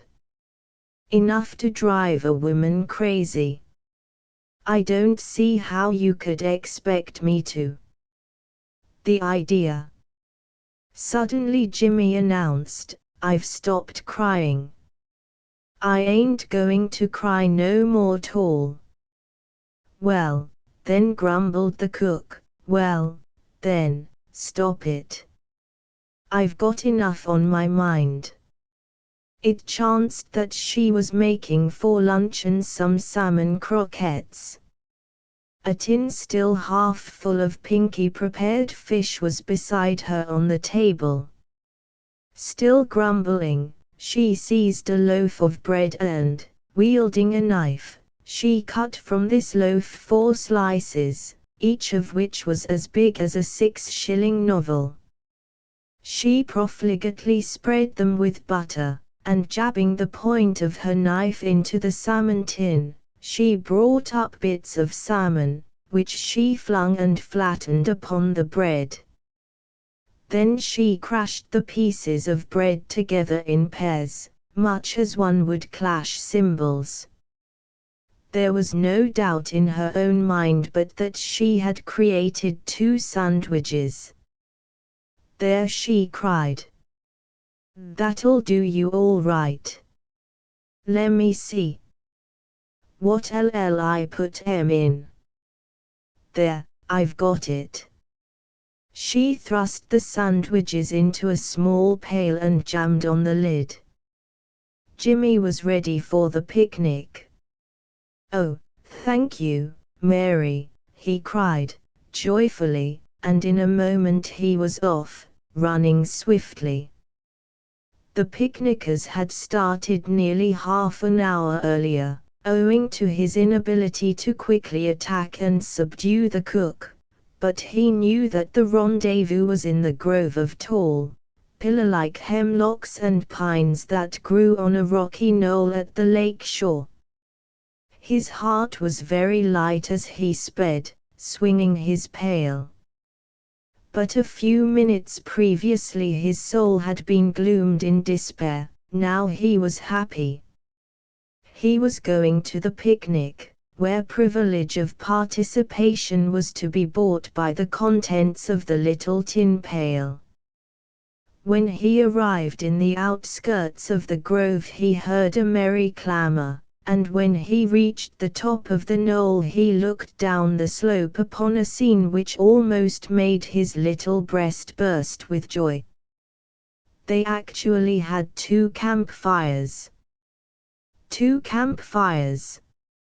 At one of them Mrs. Earle was making something, chocolate, no doubt, and at the other a young lady in white duck and a sailor hat was dropping eggs into boiling water. Other grown-up people had spread a white cloth and were laying upon it things from baskets. In the deep cool shadow of the trees the children scurried, laughing. Jimmy hastened forward to join his friends. Homer Phelps caught first sight of him. "Ho!" he shouted, "here comes Jimmy Trescott. Come on, Jimmy, you be on our side." The children had divided themselves into 2 bands for some purpose of play. The others of Homer Phelps's party loudly endorsed his plan. "Yes, Jimmy, you be on our side." Then arose the usual dispute. "Well, we got the weakest side. Tain't he any weaker 'en ours?"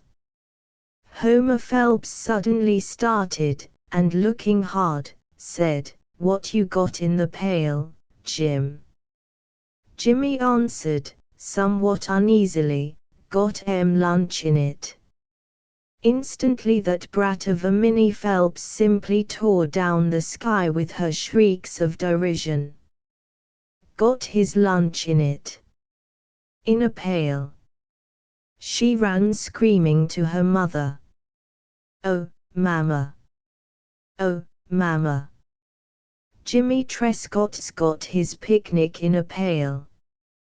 Now there was nothing in the nature of this fact to particularly move the others, notably the boys, who were not competent to care if he had brought his luncheon in a coal bin, but such is the instinct of childish society that they all immediately moved away from him. In a moment he had been made a social leper. All old intimacies were flung into the lake, so to speak. They dared not compromise themselves. At safe distances the boys shouted, scornfully, "Ha! Got his picnic in a pail." Never again during that picnic did the little girls speak of him as Jimmy Trescott. His name now was him. His mind was dark with pain as he stood, the hangdog, kicking the gravel, and muttering as defiantly as he was able, "Well, I can have it in a pail if I want to." This statement of freedom was of no importance, and he knew it, but it was the only idea in his head. Jimmy Trescott's got his picnic in a pail. He had been baited at school for being detected in writing a letter to little Cora, the angel child, and he had known how to defend himself, but this situation was in no way similar. This was a social affair, with grown people on all sides. It would be sweet to catch the Margate twins, for instance, and hammer them into a state of bleating respect for his pail, but that was a matter for the jungles of childhood, where grown folk seldom penetrated. He could only glower. The amiable voice of Mrs. Earle suddenly called, "Come, children. Everything's ready." They scampered away, glancing back for one last gloat at Jimmy standing there with his pail. He did not know what to do. He knew that the grown folk expected him at the spread, but if he approached he would be greeted by a shameful chorus from the children, more especially from some of those damnable little girls. Still, luxuries beyond all dreaming were heaped on that cloth. One could not forget them. Perhaps if he crept up modestly, and was very gentle and very nice to the little girls, they would allow him peace. Of course it had been dreadful to come with a pail to such a grand picnic, but they might forgive him. Oh no, they would not. He knew them better. And then suddenly he remembered with what delightful expectations he had raced to this grove, and self-pity overwhelmed him, and he thought he wanted to die and make everyone feel sorry. The young lady in white duck and a sailor hat looked at him, and then spoke to her sister, Mrs. Earle. "Who's that hovering in the distance, Emily?" Mrs. Earle peered. "Why, it's Jimmy Trescott." "Jimmy, come to the picnic." "Why don't you come to the picnic, Jimmy?" He began to sidle towards the cloth. But at Mrs. Earle's call there was another outburst from many of the children. "He's got his picnic in a pail." In a pail. Got it in a pail. Minnie Phelps was a shrill fiend. "Oh, Mama, he's got it in that pail. See? Isn't it funny?" Isn't it dreadful funny? What ghastly prigs children are, Emily, said the young lady. They are spoiling that boy's whole day, breaking his heart, the little cats. I think I'll go over and talk to him. Maybe you had better not, answered Mrs. Earle, dubiously. Somehow these things arrange themselves. If you interfere, you are likely to prolong everything. Well, I'll try, at least, said the young lady. At the second outburst against him, Jimmy had crouched down by a tree, half hiding behind it, half pretending that he was not hiding behind it. He turned his sad gaze towards the lake. The bit of water seen through the shadows seemed perpendicular, a slate-colored wall. He heard a noise near him, and turning, he perceived the young lady looking down at him. In her hand she held plates. "May I sit near you?" she asked, coolly. Jimmy could hardly believe his ears. After disposing herself and the plates upon the pine needles, she made brief explanation. "They're rather crowded, you see, over there. I don't like to be crowded at a picnic, so I thought I'd come here. I hope you don't mind." Jimmy made haste to find his tongue. "Oh, I don't mind. I like to have you here." The ingenuous emphasis made it appear that the fact of his liking to have her there was in the nature of a law-dispelling phenomenon, but she did not smile. "How large is that lake?" she asked. Jimmy, falling into the snare, at once began to talk in the manner of a proprietor of the lake. "Oh, it's almost 20 miles long, and in one place it's almost 4 miles wide. And it's deep too, awful deep, and it's got real steamboats on it, and, oh, lots of other boats, and, do you go out on it sometimes?" "Oh, lots of times. My father's got a boat," he said, eyeing her to note the effect of his words. She was correctly pleased and struck with wonder. "Oh, has he?" she cried, as if she never before had heard of a man owning a boat. Jimmy continued, "Yes, and it's a big boat, too, with sails, real sails, and sometimes he takes me out in her, too, and once he took me fishing, and we had sandwiches, plenty of 'em, and my father he drank beer right out of the bottle, right out of the bottle." The young lady was properly overwhelmed by this amazing intelligence. Jimmy saw the impression he had created, and he enthusiastically resumed his narrative, "And after, he let me throw the bottles in the water, and I throwed 'em way out. And they sank, and never comed up," he concluded, dramatically. His face was glorified. He had forgotten all about the pail. He was absorbed in this communion with a beautiful lady who was so interested in what he had to say. She indicated one of the plates, and said, indifferently, "Perhaps you would like some of those sandwiches. I made them. Do you like olives? And there's a deviled egg. I made that also." "Did you really?" said Jimmy, politely.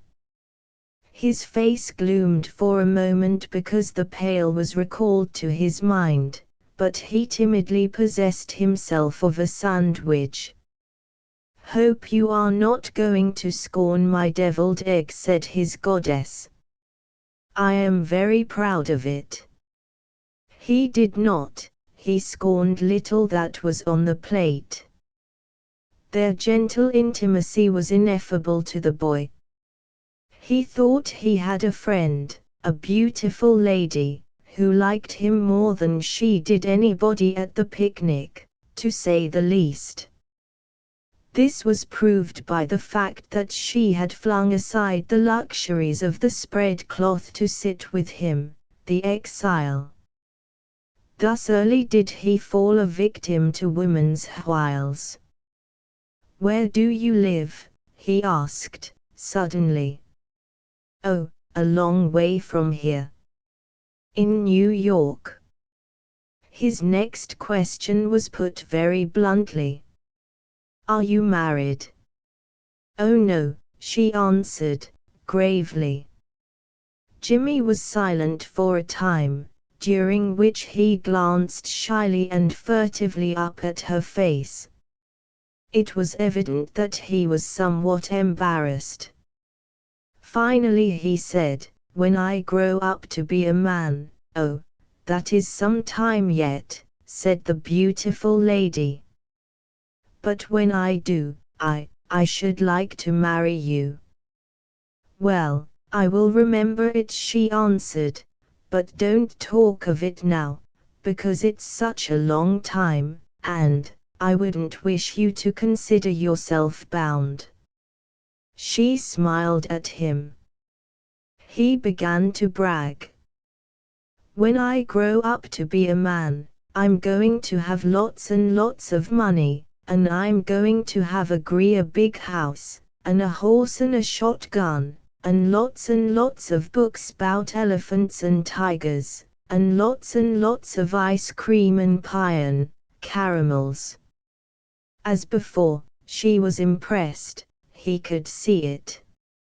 "And I'm going to have lots and lots of children, 'bout 300, I guess, and there won't none of them be girls. They'll all be boys, like me." "Oh, my," she said. His garment of shame was gone from him. The pail was dead and well buried. It seemed to him that months elapsed as he dwelt in happiness near the beautiful lady and trumpeted his vanity. At last there was a shout. "Come on! We're going home." The picnickers trooped out of the grove.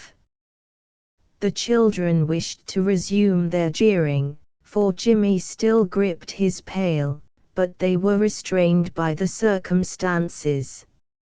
He was walking at the side of the beautiful lady. During this journey he abandoned many of his habits. For instance, he never traveled without skipping gracefully from crack to crack between the stones, or without pretending that he was a train of cars, or without some mumming device of childhood. But now he behaved with dignity. He made no more noise than a little mouse. He escorted the beautiful lady to the gate of the Earl home, where he awkwardly, solemnly, and wistfully shook hands in goodbye. He watched her go up the walk, the door clanged. On his way home he dreamed. One of these dreams was fascinating. Supposing the beautiful lady was his teacher in school. Oh, my!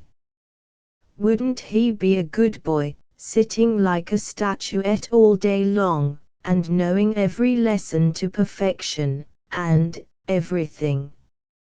And then supposing that a boy should sass her.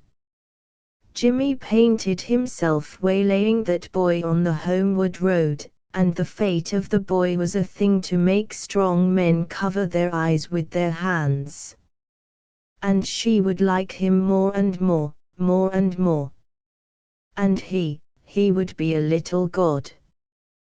But as he was entering his father's grounds an appalling recollection came to him. He was returning with the bread and butter and the salmon untouched in the pail. He could imagine the cook, 9 feet tall, waving her fist. "And so that's what I took trouble for, is it? So's you could bring it back. So's you could bring it back." He skulked towards the house like a marauding bushranger. When he neared the kitchen door, he made a desperate rush past it, aiming to gain the stables and there secrete his guilt. He was nearing them, when a thunderous voice hailed him from the rear. "Jimmy Trescott, where you going with that pail?" It was the cook. He made no reply, but plunged into the shelter of the stables. He whirled the lid from the pail and dashed its contents beneath a heap of blankets. Then he stood panting, his eyes on the door. The cook did not pursue, but she was bawling, "Jimmy Trescott, what you doing with that pail?" He came forth, swinging it. "Nothing," he said, in virtuous protest. "I know better," she said, sharply, as she relieved him of his curse. In the morning Jimmy was playing near the stable, when he heard a shout from Peter Washington, who attended Dr. Trescott's horse. "Jim! Oh, Jim! What? Come ya!" Jimmy went reluctantly to the door of the stable, and Peter Washington asked, "What's dish yer fishin' breed doing under des your blank cups?" "I don't know. I didn't have nothing to do with it," answered Jimmy, indignantly. "Don't tell me," cried Peter Washington, as he flung it all away, "don't tell me. When I fin fishin' bread under des your blank cups, I don't go and think des your hoses your pops put 'em. I know. And if I catch any more dish your fishin' bread in dish your stable, I'll tell your pop." 7. The carriage lamp sight was the fault of a small nickel-plated revolver, a most incompetent weapon, which, wherever one aimed, would fling the bullet as the devil willed, and no man, when about to use it, could tell exactly what was in store for the surrounding country. This treasure had been acquired by Jimmy Trescott after arduous bargaining with another small boy. Jimmy wended homeward, patting his hip pocket at every 3 paces. Peter Washington, working in the carriage house, looked out upon him with a shrewd eye. "Oh, Jim," he called, "what you got in your hind pocket?" "Nothing," said Jimmy, feeling carefully under his jacket to make sure that the revolver wouldn't fall out. Peter chuckled. "More foolishness, I reckon. You gwine be hung one day, Jim, you keep up all dish your nonsense." Jimmy made no reply, but went into the back garden, where he hid the revolver in a box under a lilac bush. Then he returned to the vicinity of Peter, and began to cruise to and fro in the offing, showing all the signals of one wishing to open treaty. "Pete," he said, "how much does a box of cartridges cost?" Peter raised himself violently, holding in one hand a piece of harness, and in the other an old rag. "Cartridges. Cartridges. Lansake. What the kid want with cartridges? Knew it. Knew it. Come home holding on to his hind pocket like he got money in it. And now he want cartridges." Jimmy, after viewing with dismay the excitement caused by his question, began to move warily out of the reach of a possible hostile movement. Ridges, continued Peter, in scorn and horror. Kid like you. No bigger in a minute. Look ya, Jim, you done been swappin' round, and you done got hold of a pistol. The charge was dramatic. The wind was almost knocked out of Jimmy by this display of Peter's terrible miraculous power, and as he backed away his feeble denials were more convincing than a confession. "I'll tell your pop," cried Peter, in virtuous grandeur. "I'll tell your pop." In the distance Jimmy stood appalled.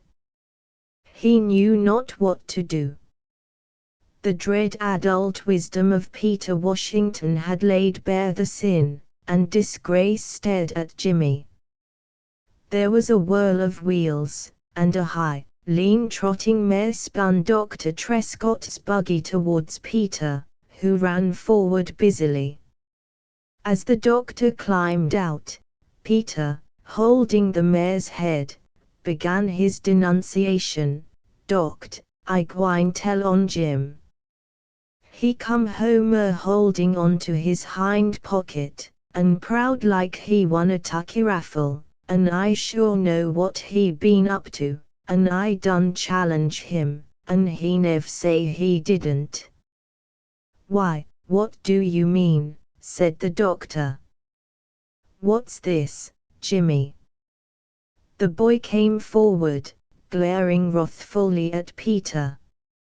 In fact, he suddenly was so filled with rage at Peter that he forgot all precautions. "It's about a pistol," he said, bluntly. "I've got a pistol. I swapped for it. I done tole him his pop wouldn't stand no firearms, and him a kid like he is. I done tole him. Lan sake. He strut like he was a soldier. Come in here proud, and holding on to his hind pocket. He think he was Jesse James, I reckon. But I done tole him his pop stan no sec foolishness. First thing, blam, he shoot his head off.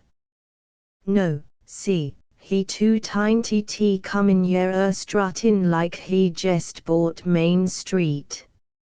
I tole him. I done tole him, shorp. I don't want to be loafin' round dis your stable if Jim he gwine go shootin' round and shootin' round, blim, blam, blim, blam. No, see. I retiers. It's all right if a grown man got a gun, but ain't no kids come foolishin' round me with firearms. No, see. I retiers. Oh, be quiet, Peter, said the doctor. Where is this thing, Jimmy? The boy went sulkily to the box under the lilac bush and returned with the revolver. Here 'tis, he said, with a glare over his shoulder at Peter. The doctor looked at the silly weapon in critical contempt. It's not much of a thing, Jimmy, but I don't think you are quite old enough for it yet. I'll keep it for you in one of the drawers of my desk. Peter Washington burst out proudly. I done tole him Doct wouldn't stand no traffickin' round here with firearms. I done tole him. Jimmy and his father went together into the house, and as Peter unharnessed the mare he continued his comments on the boy and the revolver. He was not cast down by the absence of hearers. In fact, he usually talked better when there was no one to listen save the horses. But now his observations bore small resemblance to his earlier and public statements. admiration and the keen family pride of a Southern Negro who has been long in one place were now in his tone. "That boy. He's a devil. When he get to be a man, well, he'll just take and make things whirl round, yeah. Reckon we'll all take a back seat when he come along a raisin cane." He had unharnessed the mare, and with his back bent was pushing the buggy into the carriage house. "A pistol. An' him no bigger than a minute." A small stone whizzed past Peter's head and clattered on the stable. He hastily dropped all occupation and struck a curious attitude. His right knee was almost up to his chin, and his arms were wreathed protectingly about his head. He had not looked in the direction from which the stone had come, but he had begun immediately to yell, "You Jim! Quit!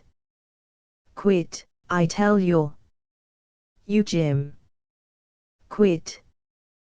Quit, I tell you, Jim! Watch out! You gwine break something, Jim!" "Ya," taunted the boy, as with the speed and ease of a light cavalryman he maneuvered in the distance. "Ya! Told on me, did you? Told on me, hey? There! How do you like that?" The missiles resounded against the stable. "Watch out, Jim! You gwine break something, Jim, I tell you! Quit your foolishness, Jim! Ow! Watch out, boy!" There was a crash. With diabolic ingenuity, one of Jimmy's pebbles had entered the carriage house and had landed among a row of carriage lamps on a shelf, creating havoc which was apparently beyond all reason of physical law. It seemed to Jimmy that the racket of falling glass could have been heard in an adjacent county. Peter was a prophet who after persecution was suffered to recall everything to the mind of the persecutor. "There! Knew it! Knew it! Now I reckon you'll quit. Hi! Jays look ut des your lamps. Furlan sake. Oh, now your pop jays break every bone in your body." In the doorway of the kitchen the cook appeared with a startled face. Jimmy's father and mother came suddenly out on the front veranda. "What was that noise?" called the doctor. Peter went forward to explain. "Jim he was a heavin' rocks at me, doct, and ere long come one rock and go blam inter all th lamps and jays skitter mt bits." I declare, Jimmy, half blinded with emotion, was nevertheless aware of a lightning glance from his father, a glance which cowed and frightened him to the ends of his toes. He heard the steady but deadly tones of his father in a fury, "Go into the house and wait until I come." Bowed in anguish, the boy moved across the lawn and up the steps.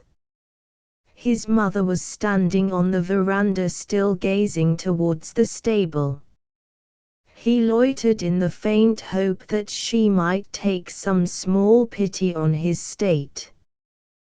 But she could have heeded him no less if he had been invisible. He entered the house. When the doctor returned from his investigation of the harm done by Jimmy's hand, Mrs. Trescott looked at him anxiously, for she knew that he was concealing some volcanic impulses. "Well," she asked. "It isn't the lamps," he said at first. He seated himself on the rail. I don't know what we are going to do with that boy. It isn't so much the lamps as it is the other thing.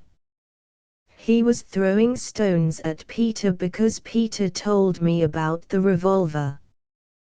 What are we going to do with him? I'm sure I don't know, replied the mother. We've tried almost everything. Of course much of it is pure animal spirits. Jimmy is not naturally vicious. Oh, I know, interrupted the doctor, impatiently. Do you suppose, when the stones were singing about Peter's ears, he cared whether they were flung by a boy who was naturally vicious or a boy who was not?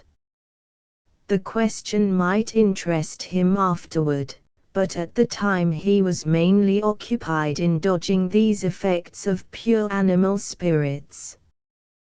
Don't be too hard on the boy, Ned. There's lots of time yet.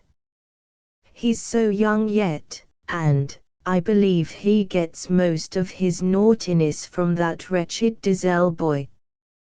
That Diesel boy, well, he's simply awful. Then, with true motherly instinct to shift blame from her own boy's shoulders, she proceeded to sketch the character of the Diesel boy in lines that would have made that talented young vagabond stare.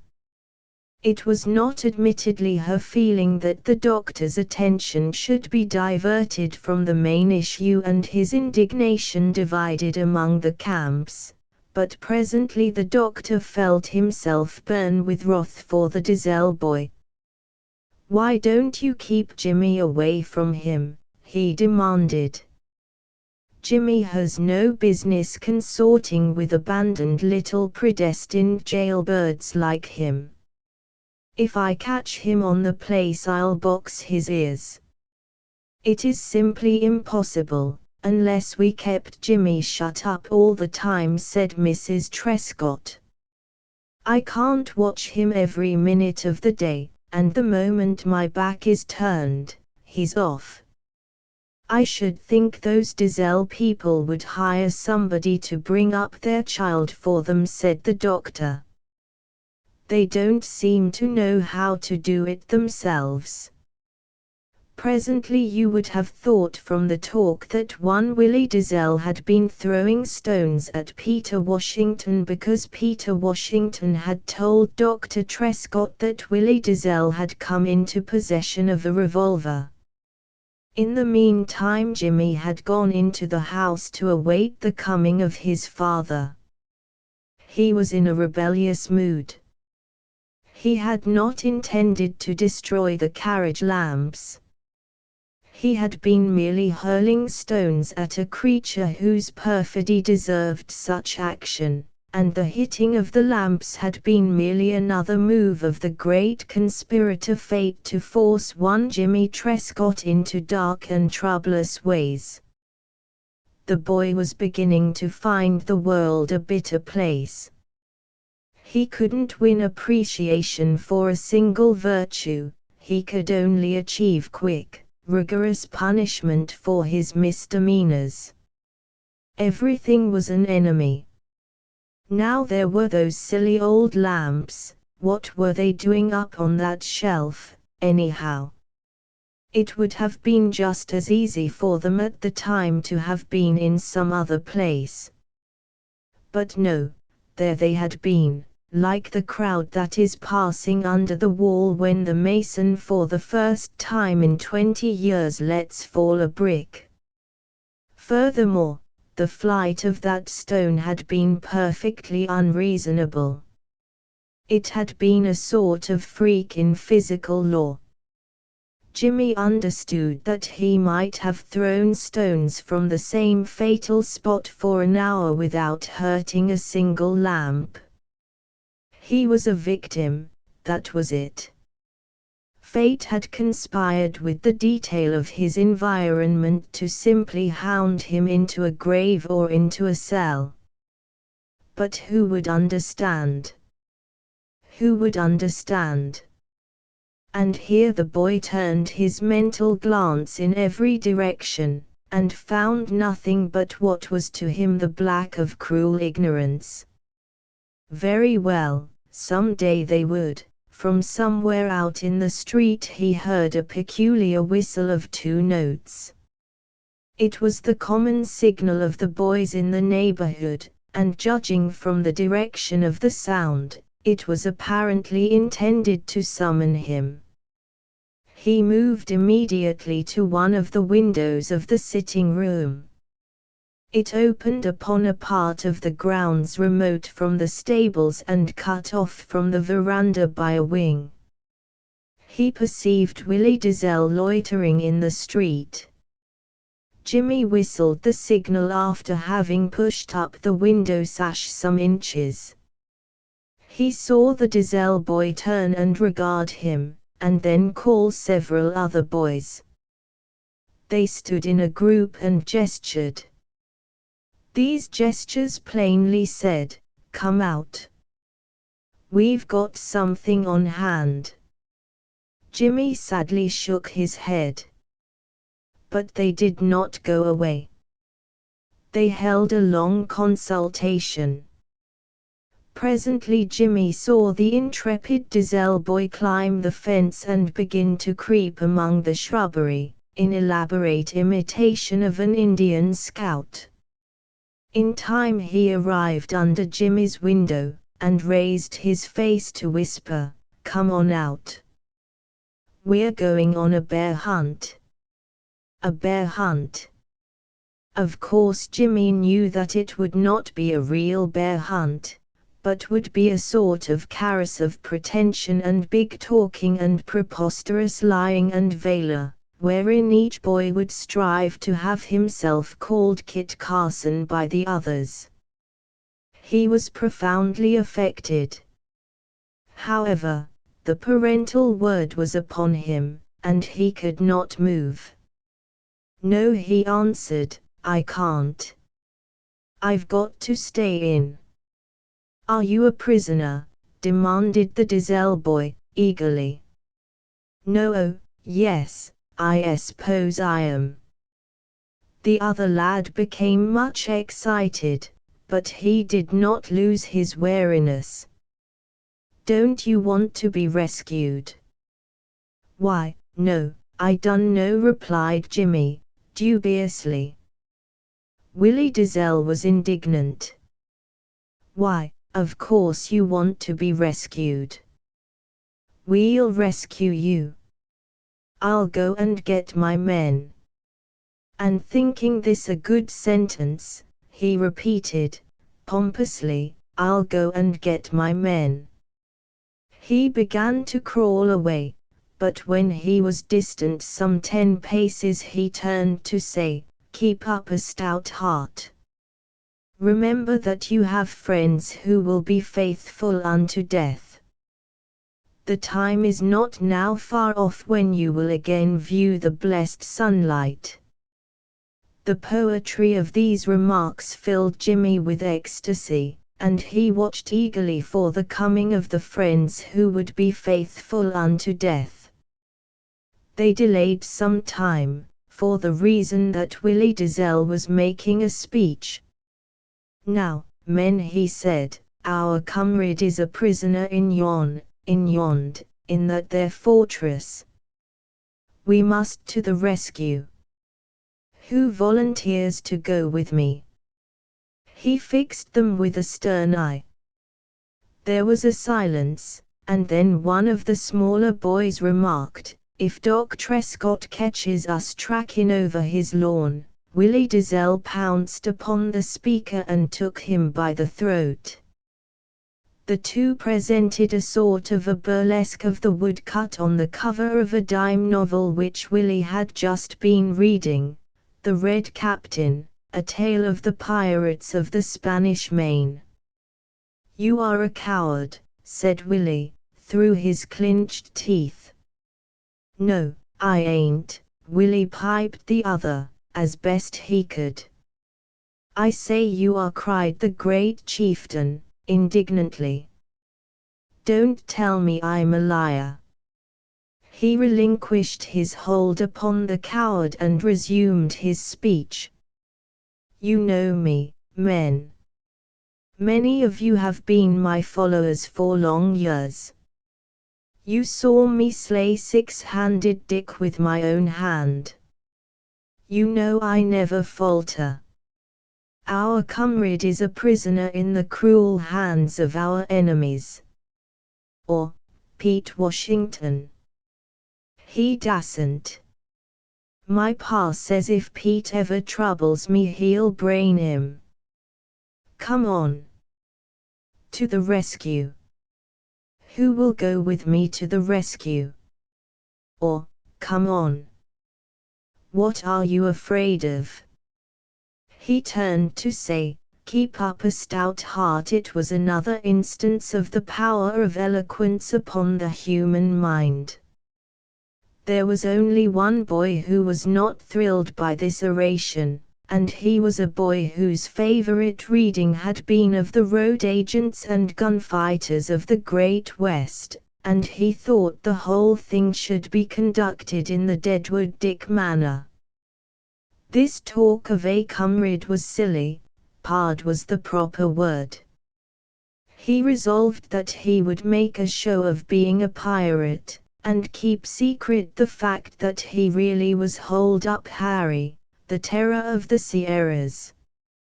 But the others were knit close in piratical bonds. One by one they climbed the fence at a point hidden from the house by tall shrubs.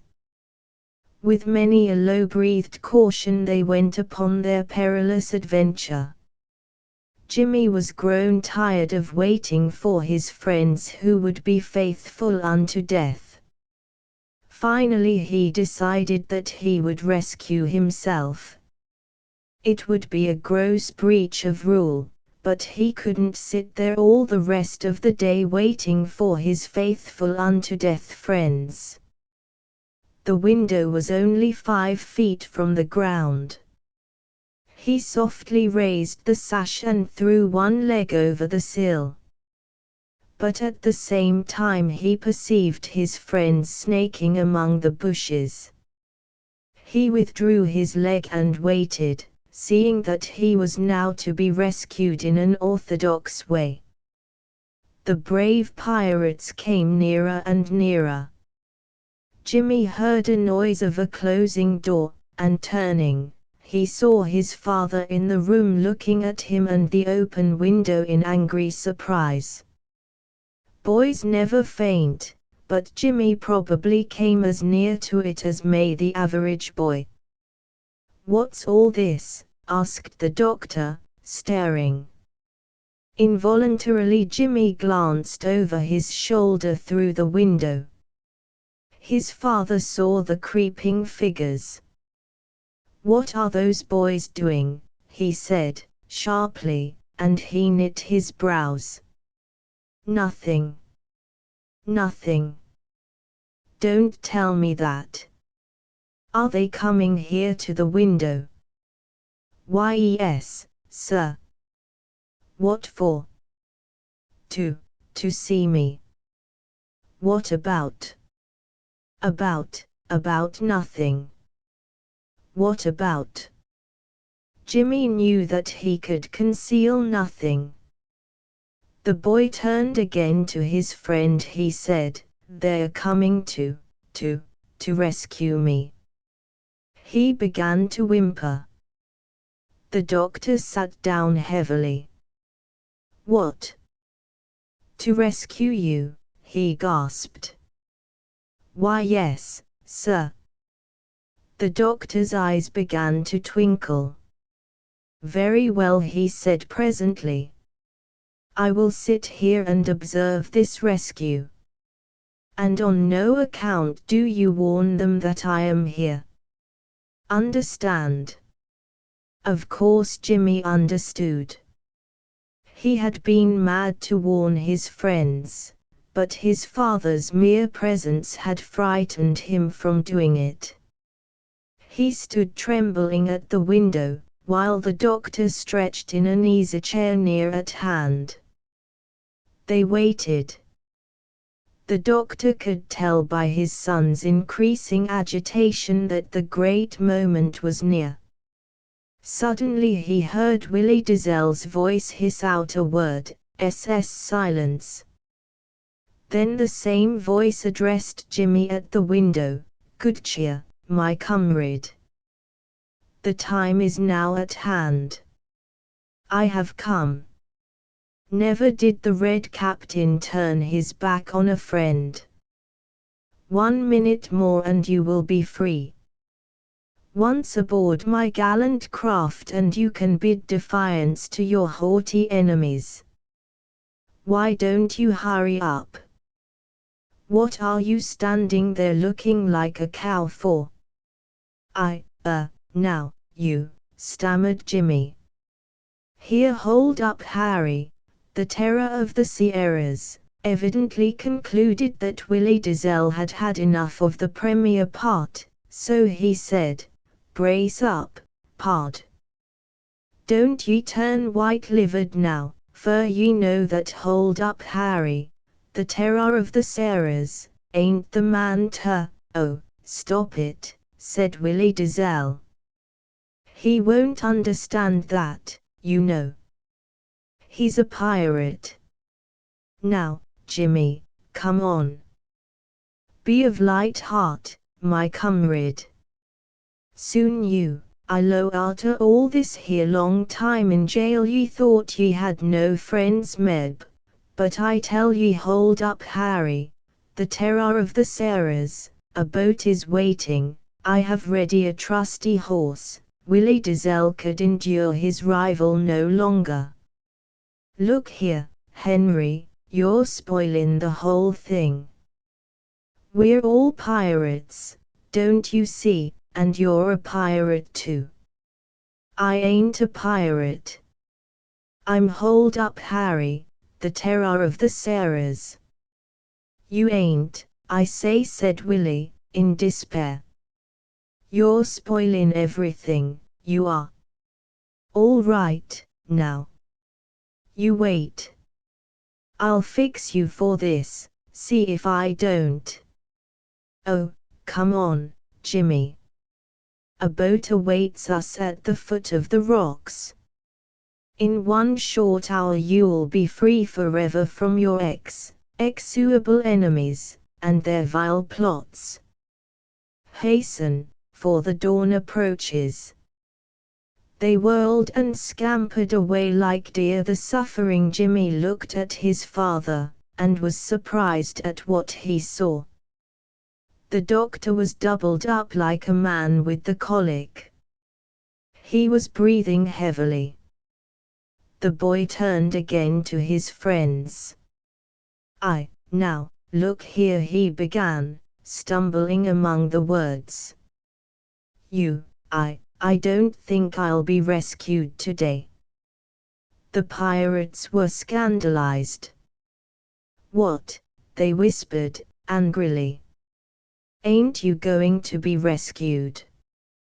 "Well, all right for you, Jimmy Trescott. That's a nice way to act, that is." Their upturned eyes glowered at Jimmy. Suddenly Dr. Trescott appeared at the window with Jimmy. "Oh, go home, boys," he gasped, but they did not hear him.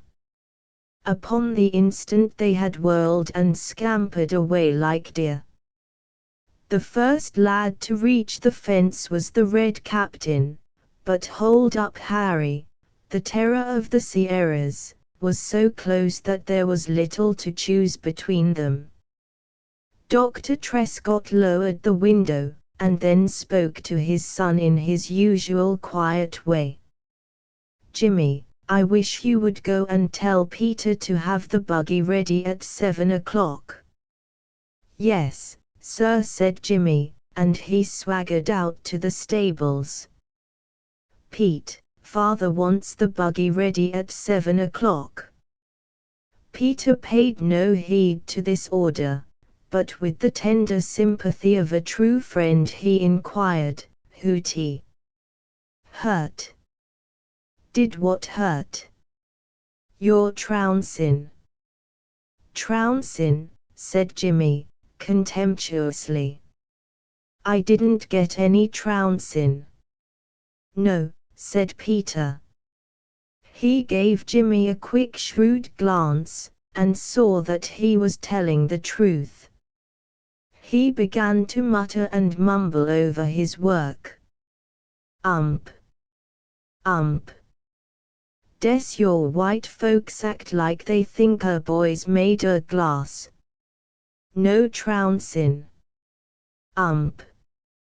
He was consumed with curiosity to learn why Jimmy had not felt a heavy parental hand, but he did not care to lower his dignity by asking questions about it. At last, however, he reached the limits of his endurance, and in a voice pretentiously careless he asked, "Didn't your pop take on like mad about des your KGE lamps?" "Carriage lamps?" inquired Jimmy. "Ump. No, he didn't say anything about carriage lamps, not that I remember. Maybe he did, though. Lemme see. No, he never mentioned 'em. Ate the knife I say." Bryant's place was on the shore of the lake, and his garden patch, shielded from the north by a bold little promontory and a high ridge inland, was accounted the most successful and surprising in all Whilomville Township. One afternoon Cy was working in the garden patch, when Dr. Trescott's man, Peter Washington, came trudging slowly along the road, observing nature. He scanned the white man's fine agricultural results. "Take your eye off them there melons, you rascal," said Cy, placidly. The Negro's face widened in a grin of delight. "Well, Mist' Bryant, I reckon I ain't onny make MSEF covetous looking at dem yer melons, sure 'nuff. Dey certainly is grand." "That's all right," responded Cy, with affected bitterness of spirit. "That's all right. Just don't you admire 'em too much, that's all." Peter chuckled and chuckled. "Ma Lord. Mist' Bryant, why you don't think I'm gwine come prowlin' in dish your garden?" "No, I know you hain't," he said Cy, with solemnity. "Because, if you did, I'd shoot you so full of holes you couldn't tell yourself from a sponge." No, see. No, see. I don't reckon you'll get chance at Pete, Mist' Bryant. No, see. I'll take and run long and rob a bank 'fore I'll come foolishin' round your garden, Mist' Bryant." Bryant, gnarled and strong as an old tree, leaned on his hoe, and laughed a Yankee laugh. His mouth remained tightly closed, but the sinister lines which ran from the sides of his nose to the meetings of his lips developed to form a comic oval, and he emitted a series of grunts, while his eyes gleamed merrily and his shoulders shook. Pete, on the contrary, threw back his head and guffawed thunderously. The effete joke in regard to an American Negro's fondness for watermelons was still an admirable pleasantry to them, and this was not the first time they had engaged in badinage over it. In fact, this venerable survival had formed between them a friendship of casual roadside quality. Afterwards Peter went on up the road. He continued to chuckle until he was far away. He was going to pay a visit to old Alec Williams, a Negro who lived with a large family in a hut clinging to the side of a mountain. The scattered colony of Negroes which hovered near Whilomville was of interesting origin, being the result of some contrabands who had drifted as far north as Whilomville during the Great Civil War. The descendants of these adventurers were mainly conspicuous for their bewildering number, and the facility which they possessed for adding even to this number. Speaking, for example, of the Jacksons, one couldn't hurl a stone into the hills about Whilomville without having it land on the roof of a hut full of Jacksons. The town reaped little in labor from these curious suburbs. There were a few men who came in regularly to work in gardens, to drive teams, to care for horses, and there were a few women who came in to cook or to wash. These latter had usually drunken husbands. In the main the colony loafed in high spirits, and the industrious minority gained no direct honor from their fellows, unless they spent their earnings on armament, in which case they were naturally treated with distinction. On the whole, the hardships of these people were the wind, the rain, the snow, and any other physical difficulties which they could cultivate. About twice a year the lady philanthropists of Whilomville went up against them, and came away poorer in goods but rich in complacence. After one of these attacks the colony would preserve a comic air of rectitude for 2 days, and then relapse again to the genial irresponsibility of a crew of monkeys. Peter Washington was one of the industrious class who occupied a position of distinction, for he surely spent his money on personal decoration. On occasion he could dress better than the mayor of Whilomville himself, or at least in more colors, which was the main thing to the minds of his admirers. His ideal had been the late gallant Henry Johnson, whose conquests in Watermelon Alley, as well as in the hill shanties, had proved him the equal if not the superior of any Pullman car porter in the country.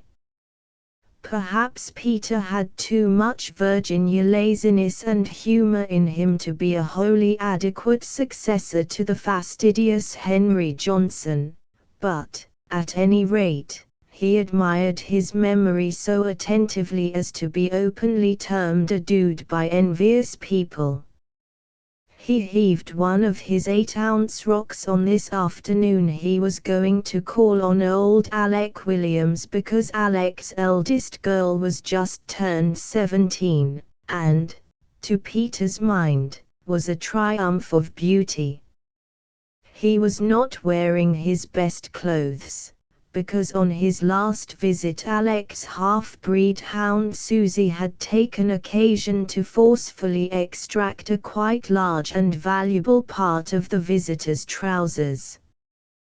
When Peter arrived at the end of the rocky field which contained old Alec's shanty, he stooped and provided himself with several large stones, weighing them carefully in his hand, and finally continuing his journey with 3 stones of about 8 ounces each. When he was near the house, 3 gaunt hounds, Rover and Carlo and Susie, came sweeping down upon him. His impression was that they were going to climb him as if he were a tree, but at the critical moment they swerved and went growling and snapping around him, their heads low, their eyes malignant. The afternoon caller waited until Susie presented her side to him, then he heaved one of his 8-ounce rocks. When it landed, her hollow ribs gave forth a drum-like sound, and she was knocked sprawling, her legs in the air. The other hounds at once fled in horror, and she followed as soon as she was able, yelping at the top of her lungs. The afternoon caller resumed his march, At the wild expressions of Suze's anguish, old Alec had flung open the door and come hastily into the sunshine. "Ya, you Sus, come erelong out o' that now. What fer you? Oh, how do, Mist Washtan, how do? How do, Mist Whillums? I done foun' it necessary fer ter damn near kill dish your dog a yearn, Mist Whillums. Come in, Mist Washtan.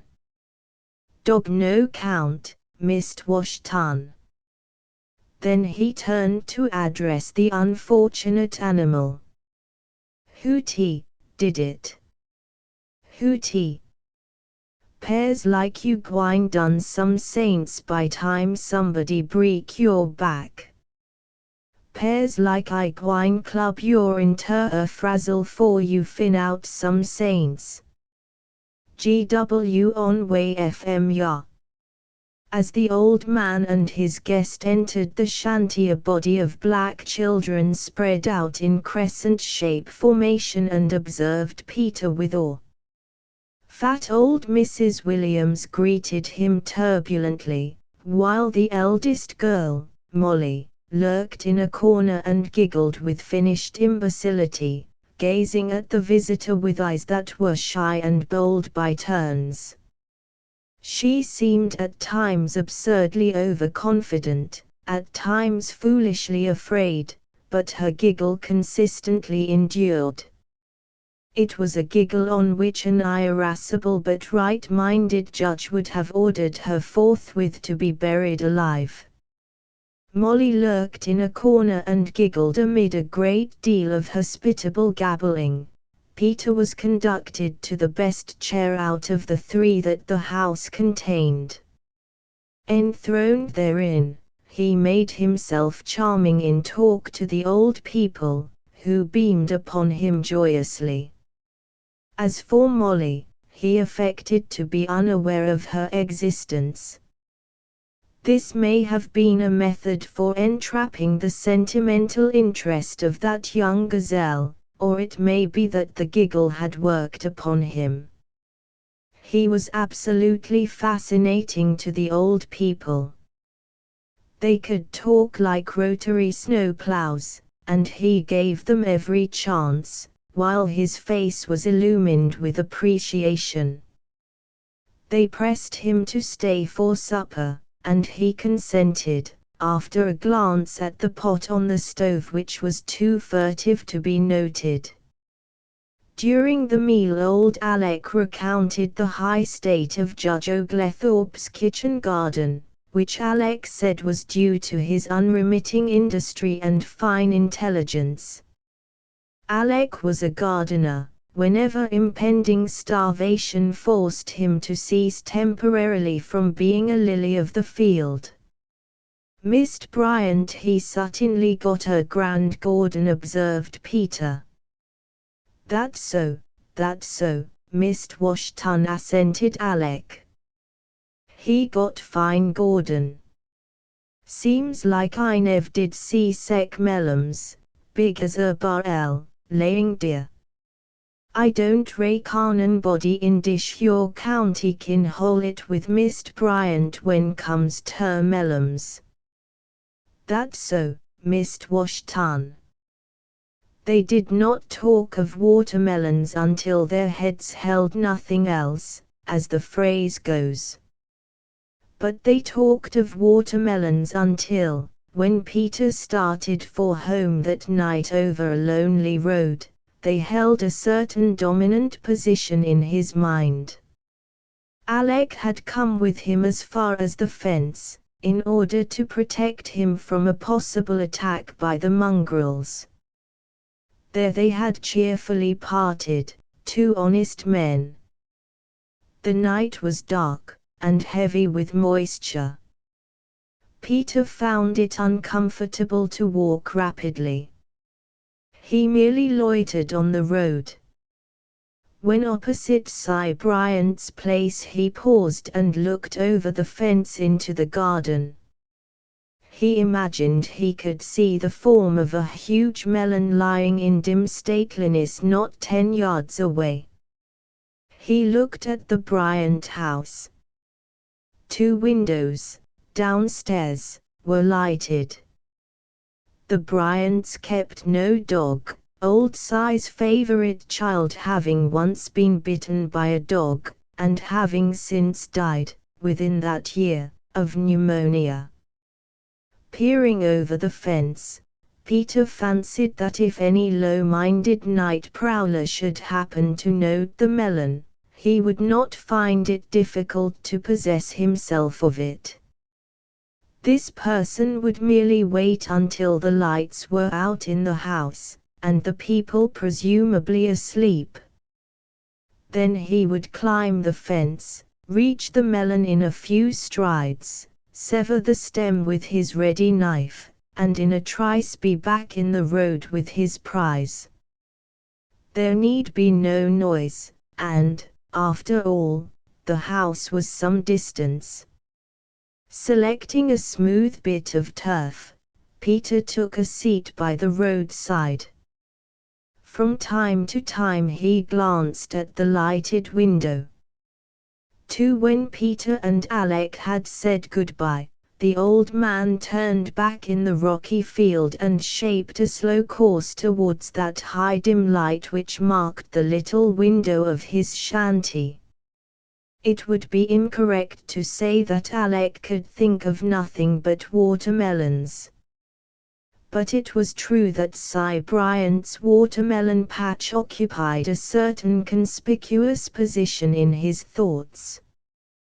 He sighed. He almost wished that he was again a conscienceless pickaninny, instead of being one of the most ornate, solemn, and look-at-me-sinner deacons that ever graced the handle of a collection basket. At this time it made him quite sad to reflect upon his granite integrity. A weaker man might perhaps bow his moral head to the temptation, but for him such a fall was impossible. He was a prince of the church, and if he had been 9 princes of the church he could not have been more proud. In fact, religion was to the old man a sort of personal dignity. And he was on Sundays so obtrusively good that you could see his sanctity through a door. He forced it on you until you would have felt its influence even in a forecastle. It was clear in his mind that he must put watermelon thoughts from him, and after a moment he told himself, with much ostentation, that he had done so. But it was cooler under the sky than in the shanty, and as he was not sleepy, he decided to take a stroll down to Si Bryant's place and look at the melons from a pinnacle of spotless innocence. Reaching the road, he paused to listen. It would not do to let Peter hear him, because that graceless rapscallion would probably misunderstand him. But, assuring himself that Peter was well on his way, he set out, walking briskly until he was within 400 yards of Bryant's place. Here he went to the side of the road, and walked thereafter on the damp, yielding turf. He made no sound. He did not go on to that point in the main road which was directly opposite the watermelon patch. He did not wish to have his ascetic contemplation disturbed by some chance wayfarer. He turned off along a short lane which led to Si Bryant's barn. Here he reached a place where he could see, over the fence, the faint shapes of the melons. Alec was affected. The house was some distance away, there was no dog, and doubtless the Bryants would soon extinguish their lights and go to bed. Then some poor lost lamb of sin might come and scale the fence, reach a melon in a moment, sever the stem with his ready knife, and in a trice be back in the road with his prize. And this poor lost lamb of sin might even be a bishop, but no one would ever know it. Alec singled out with his eye a very large melon, and thought that the lamb would prove his judgment if he took that one. He found a soft place in the grass, and arranged himself comfortably. He watched the lights in the windows. It seemed to Peter Washington that the Bryants absolutely consulted their own wishes in regard to the time for retiring, but at last he saw the lighted windows fade briskly from left to right, and after a moment a window on the second floor blazed out against the darkness. Cy was going to bed. In 5 minutes this window abruptly vanished, and all the world was night. Peter spent the ensuing quarter hour in no mental debate. His mind was fixed. He was here, and the melon was there. He would have it. But an idea of being caught appalled him. He thought of his position. He was the beau of his community, honored right and left. He pictured the consternation of his friends and the cheers of his enemies if the hands of the redoubtable Cy Bryant should grip him in his shame. He arose, and going to the fence, listened. No sound broke the stillness, save the rhythmical incessant clicking of myriad insects, and the guttural chanting of the frogs in the reeds at the lakeside. Moved by sudden decision, he climbed the fence and crept silently and swiftly down upon the melon. His open knife was in his hand. There was the melon, cool, fair to see, as pompous in its fatness as the cook in a monastery. Peter put out a hand to steady it while he cut the stem. But at the instant he was aware that a black form had dropped over the fence lining the lane in front of him and was coming stealthily towards him. In a palsy of terror he dropped flat upon the ground, not having strength enough to run away. The next moment he was looking into the amazed and agonized face of old Alec Williams. There was a moment of loaded silence, and then Peter was overcome by a mad inspiration. He suddenly dropped his knife and leaped upon Alec. "I gotcha," he hissed. "I gotcha. I gotcha." The old man sank down as limp as rags. "I gotcha. I gotcha." Steele missed Bryant's melons, hey. Alec, in a low voice, began to beg. "Oh, Mist Peter Washington, don go fur ter be too hardy on ole man. I nev come here fur ter steal em. Deed I didn't, Mist Washington. I come here jays fur ter feel em. Oh, please, Mist Washington, come ere long outta here, you all rip," said Peter, "and don trample on des your bades. I gwine put you where you one catch coal." Without difficulty he tumbled the whining Alec over the fence to the roadway, and followed him with sheriff-like expedition. He took him by the scruff. "Come ere long, deacon. I reckon I gwine put you where you kin pray, deacon. Come ere long, deacon." The emphasis and reiteration of his layman's title in the church produced a deadly effect upon Alec. He felt to his marrow the heinous crime into which this treacherous knight had betrayed him. As Peter marched his prisoner up the road towards the mouth of the lane, he continued his remarks, "come along, deacon. Nev see a man so anxious like about a melon page, deacon. Seem like you jays must see em growin' and feel em, deacon. Mist Bryant he'll be surprised, deacon, findin' out you come fur ter feel his melons. Come along, deacon. Mist Bryant he expectin' some ole rip like you come soon." They had almost reached the lane when Alex Susie, who had followed her master, approached in the silence which attends dangerous dogs, and seeing indications of what she took to be war, she appended herself swiftly but firmly to the calf of Peter's left leg. The melee was short, but spirited. Alec had no wish to have his dog complicate his already serious misfortunes, and went manfully to the defense of his captor.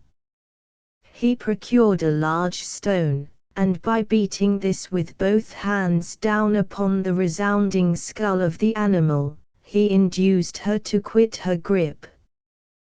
Breathing heavily, Peter dropped into the long grass at the roadside. He said nothing.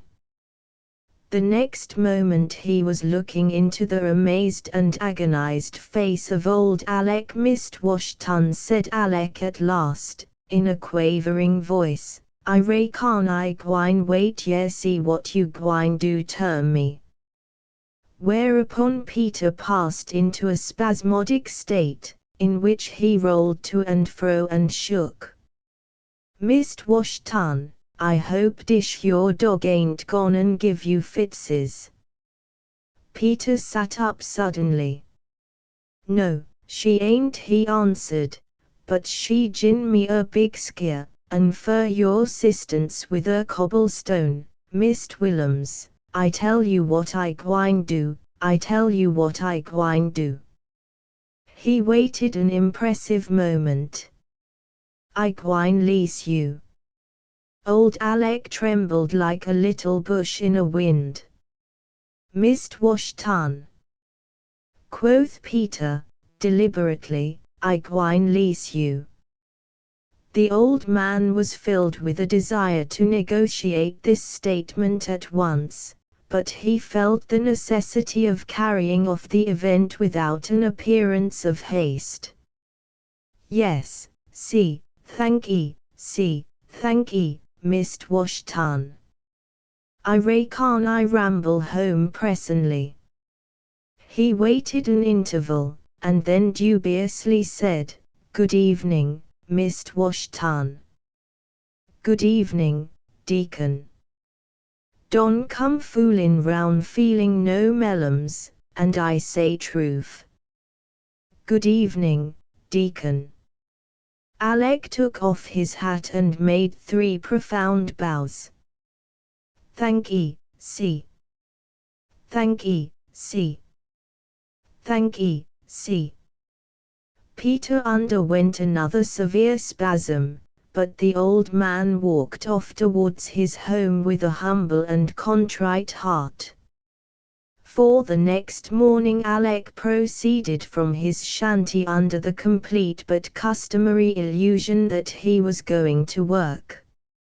He trudged manfully along until he reached the vicinity of Cy Bryant's place. Then, by stages, he relapsed into a slink. He was passing the garden patch under full steam, when, at some distance ahead of him, he saw Cy Bryant leaning casually on the garden fence. "Good morning, Alec." "Good morning, Mist Bryant," answered Alec, with a new deference. He was marching on, when he was halted by a word, "Alec." He stopped. "Yes, see. I found a knife this morning in Th Road," drawled Cy, "and I thought maybe it was yen." Improved in mind by this divergence from the direct line of attack, Alex stepped up easily to look at the knife. "No, see," he said, scanning it as it lay in Sai's palm, while the cold steel blue eyes of the white man looked down into his stomach. "Tiny no knife mine." But he knew the knife. He knew it as if it had been his mother. And at the same moment a spark flashed through his head and made wise his understanding. He knew everything. "Tiny much of a knife, Mr. Bryant," he said, deprecatingly. "Tiny much of a knife, I know that," cried Sai, in sudden heat, "but I found it this morning in my watermelon patch, here." "Watermelon patch," yelled Alec, not astounded. "Yes, in my watermelon patch," sneered Sai, "and I think you know something about it, too." "Me?" cried Alec. "Me?" "Yes, you," said Sai, with icy ferocity. "Yes, you." He had become convinced that Alec was not in any way guilty, but he was certain that the old man knew the owner of the knife, and so he pressed him at first on criminal lines. "Alec, you might as well own up now. You've been meddling with my watermelons." "Me?" cried Alec again. "Yours ma knife. I done carry it for years." Bryant changed his ways. "Look here, Alec," he said, confidentially, "I know you and you know me, and there ain't no use in any more skirmishing. I know that you know whose knife that is. Now whose is it?" This challenge was so formidable in character that Alec temporarily quailed and began to stammer. Now, Mr. Bryant, you, friend mine, I know I'm a friend of yours, but," said Bryant, inexorably, "who owns this knife?" Alec gathered unto himself some remnants of dignity and spoke with reproach. "Mr. Bryant, dish your knife ain't mine." "No," said Bryant, "it ain't. But you know who it belongs to, and I want you to tell me, quick." "Well, Mr. Bryant," answered Alec, scratching his wool, "I won't say as I do know who belongs to dish your knife, and I won't say as I don't." Bryant again laughed his Yankee laugh, but this time there was little humor in it. It was dangerous. Alec, seeing that he had gotten himself into hot water by the fine diplomacy of his last sentence, immediately began to flounder and totally submerge himself. "No, Mr. Bryant," he repeated, "I won't say as I do know who belongs to dish your knife, and I won't say as I don't."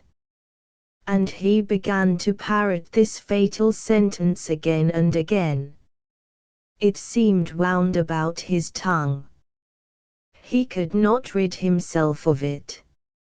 Its very power to make trouble for him seemed to originate the mysterious Afric reason for its repetition. "Is he a very close friend of Yin?" said Bryant, softly. "Friend," stuttered Alec. He appeared to weigh this question with much care. "Well, seems like he was a friend, and then again, it seems like he wasn't," asked Bryant. "Yes, see, just so," cried Alec. "Sometimes it seems like he wasn't. Then again," he stopped for profound meditation. The patience of the white man seemed inexhaustible. At length his low and oily voice broke the stillness. "Oh, well, of course if he's a friend of yourn, Alec. You know I wouldn't want to make no trouble for a friend of yourn." "Yes," cried the negro at once.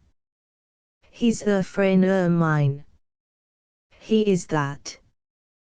Well, then, it seems as if about the only thing to do is for you to tell me his name so's I can send him his knife, and that's all there is to it." Alec took off his hat, and in perplexity ran his hand over his wool. He studied the ground. But several times he raised his eyes to take a sly peep at the imperturbable visage of the white man.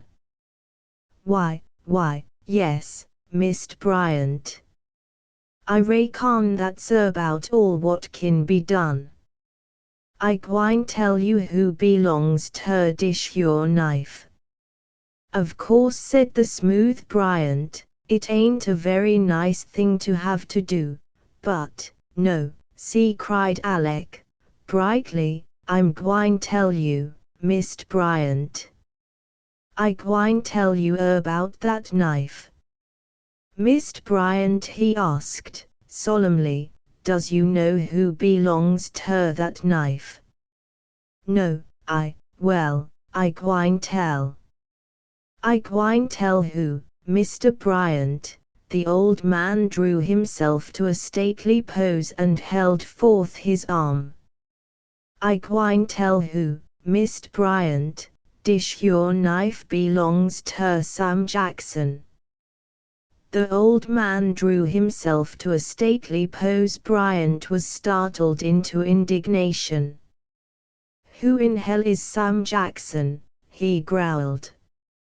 "He's a nigger," said Alec, impressively, "and he vucks in lumber yard up here in Oswego." "Nine the stove they'll bring her," said Mrs. Trescott, dubiously. Her cousin, the painter, the bewildered father of the angel child, had written to say that if they were asked, he and his wife would come to the Trescotts for the Christmas holidays. But he had not officially stated that the angel child would form part of the expedition. "But of course they'll bring her," said Mrs. Trescott to her husband. The doctor assented. "Yes, they'll have to bring her. They wouldn't dare leave New York at her mercy." "Well," sighed Mrs. Trescott, after a pause, "the neighbors will be pleased. When they see her they'll immediately lock up their children for safety." "Anyhow," said Trescott, "the devastation of the Margate twins was complete. She can't do that particular thing again. I shall be interested to note what form her energy will take this time." "Oh yes. That's it," cried the wife. "You'll be interested. You've hit it exactly. You'll be interested to note what form her energy will take this time. And then, when the real crisis comes, you'll put on your hat and walk out of the house and leave me to straighten things out. This is not a scientific question, this is a practical matter." "Well, as a practical man, I advocate chaining her out in the stable," answered the doctor. When Jimmy Trescott was told that his old flame was again to appear, he remained calm. In fact, time had so mended his youthful heart that it was a regular apple of oblivion and peace. Her image in his thought was as the track of a bird on deep snow. It was an impression, but it did not concern the depths. However, he did what befitted his state. He went out and bragged in the street, "My cousin is coming next week from New York, My cousin is coming tomorrow from New York. Girl or boy, said the populace, bluntly, but, when enlightened, they speedily cried, oh, we remember her. They were charmed, for they thought of her as an outlaw, and they surmised that she could lead them into a very ecstasy of sin. They thought of her as a brave bandit, because they had been whipped for various pranks into which she had led them. When Jimmy made his declaration, they fell into a state of pleased and shuddering expectancy. Mrs. Trescott pronounced her point of view, the child is a nice child, if only Caroline had some sense. But she hasn't. And Willis is like a wax figure. I don't see what can be done, unless you simply go to Willis and put the whole thing right at him. Then, for purposes of indication, she improvised a speech. Look here, Willis, you've got a little daughter, haven't you? But, confound it, man, she is not the only girl child ever brought into the sunlight. There are a lot of children. Children are an ordinary phenomenon. In China they drown girl babies. If you wish to submit to this frightful impostor and tyrant, that is all very well, but why in the name of humanity do you make us submit to it? Dr. Trescott laughed. I wouldn't dare say it to him. Anyhow, said Mrs. Trescott, determinedly, that is what you should say to him. It wouldn't do the slightest good. It would only make him very angry, and I would lay myself perfectly open to a suggestion that I had better attend to my own affairs with more rigor. Well, I suppose you are right, Mrs. Trescott again said. Why don't you speak to Caroline? Asked the doctor, humorously. Speak to Caroline? Why, I wouldn't for the world. She'd fly through the roof. She'd snap my head off. Speak to Caroline? You must be mad. One afternoon the doctor went to await his visitors on the platform of the railway station. He was thoughtfully smiling. For some quaint reason he was convinced that he was to be treated to a quick manifestation of little Cora's peculiar and interesting powers. And yet, when the train paused at the station, there appeared to him only a pretty little girl in a fur-lined hood, and with her nose reddening from the sudden cold, and, attended respectfully by her parents. He smiled again, reflecting that he had comically exaggerated the dangers of dear little Cora. It amused his philosophy to note that he had really been perturbed. As the big sleigh sped homeward there was a sudden shrill outcry from the angel child, "Oh, Mama! Mama! They've forgotten my stove." "Hush, dear, hush," said the mother. "It's all right." "Oh, but, Mama, they've forgotten my stove." The doctor thrust his chin suddenly out of his top-coat collar. "Stove?" he said. "Stove? What stove?" "Oh, just a toy of the child's," explained the mother. "She's grown so fond of it, she loves it so, that if we didn't take it everywhere with her she'd suffer dreadfully. So we always bring it." "Oh," said the doctor. He pictured a little tin trinket. But when the stove was really unmasked, it turned out to be an affair of cast iron, as big as a portmanteau, and, as the stage people say, practicable. There was some trouble that evening when came the hour of children's bedtime. Little Cora burst into a wild declaration that she could not retire for the night unless the stove was carried upstairs and placed at her bedside. While the mother was trying to dissuade the child, the Trescotts held their peace and gazed with awe.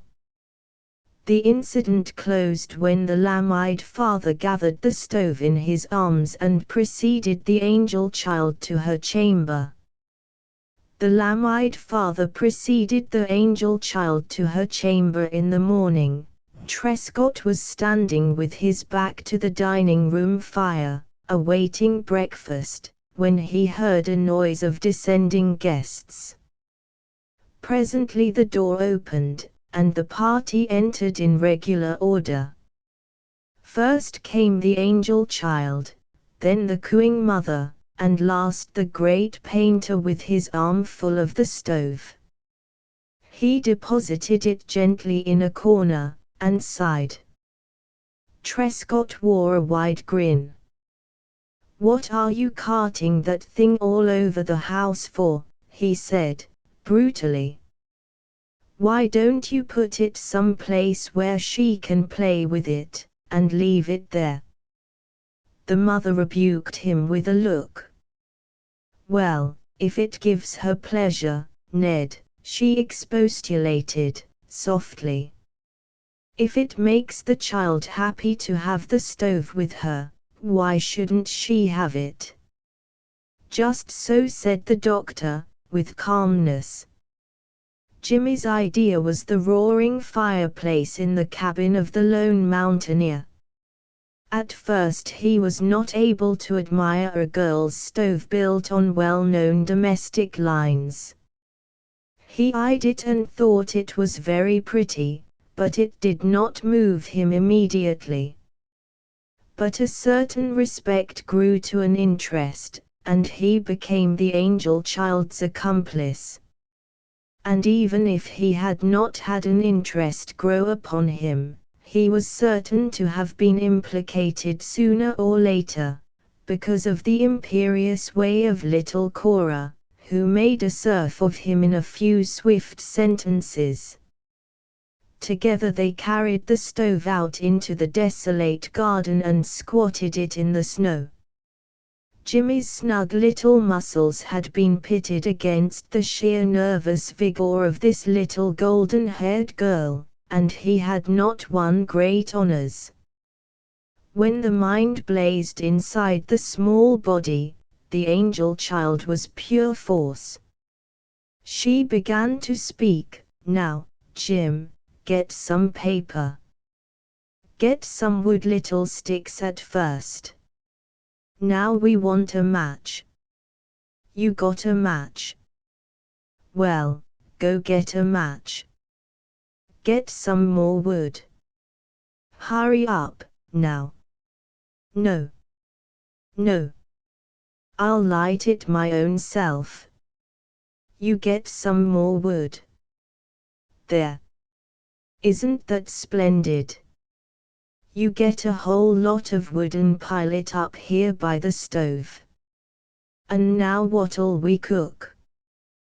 We must have something to cook, you know, else it ain't like the Real." "Potatoes," said Jimmy, at once. The day was clear, cold, bright. An icy wind sped from over the waters of the lake. A grown person would hardly have been abroad save on compulsion of a kind, and yet, when they were called to luncheon, the two little simpletons protested with great cries. The ladies of Whilomville were somewhat given to the pagan habit of tea parties. When a tea party was to befall a certain house, one could read it in the manner of the prospective hostess, who for some previous days would go about twitching this and twisting that, and dusting here and polishing there, The ordinary habits of the household began then to disagree with her, and her unfortunate husband and children fled to the lengths of their tethers. Then there was a hush. Then there was a tea party.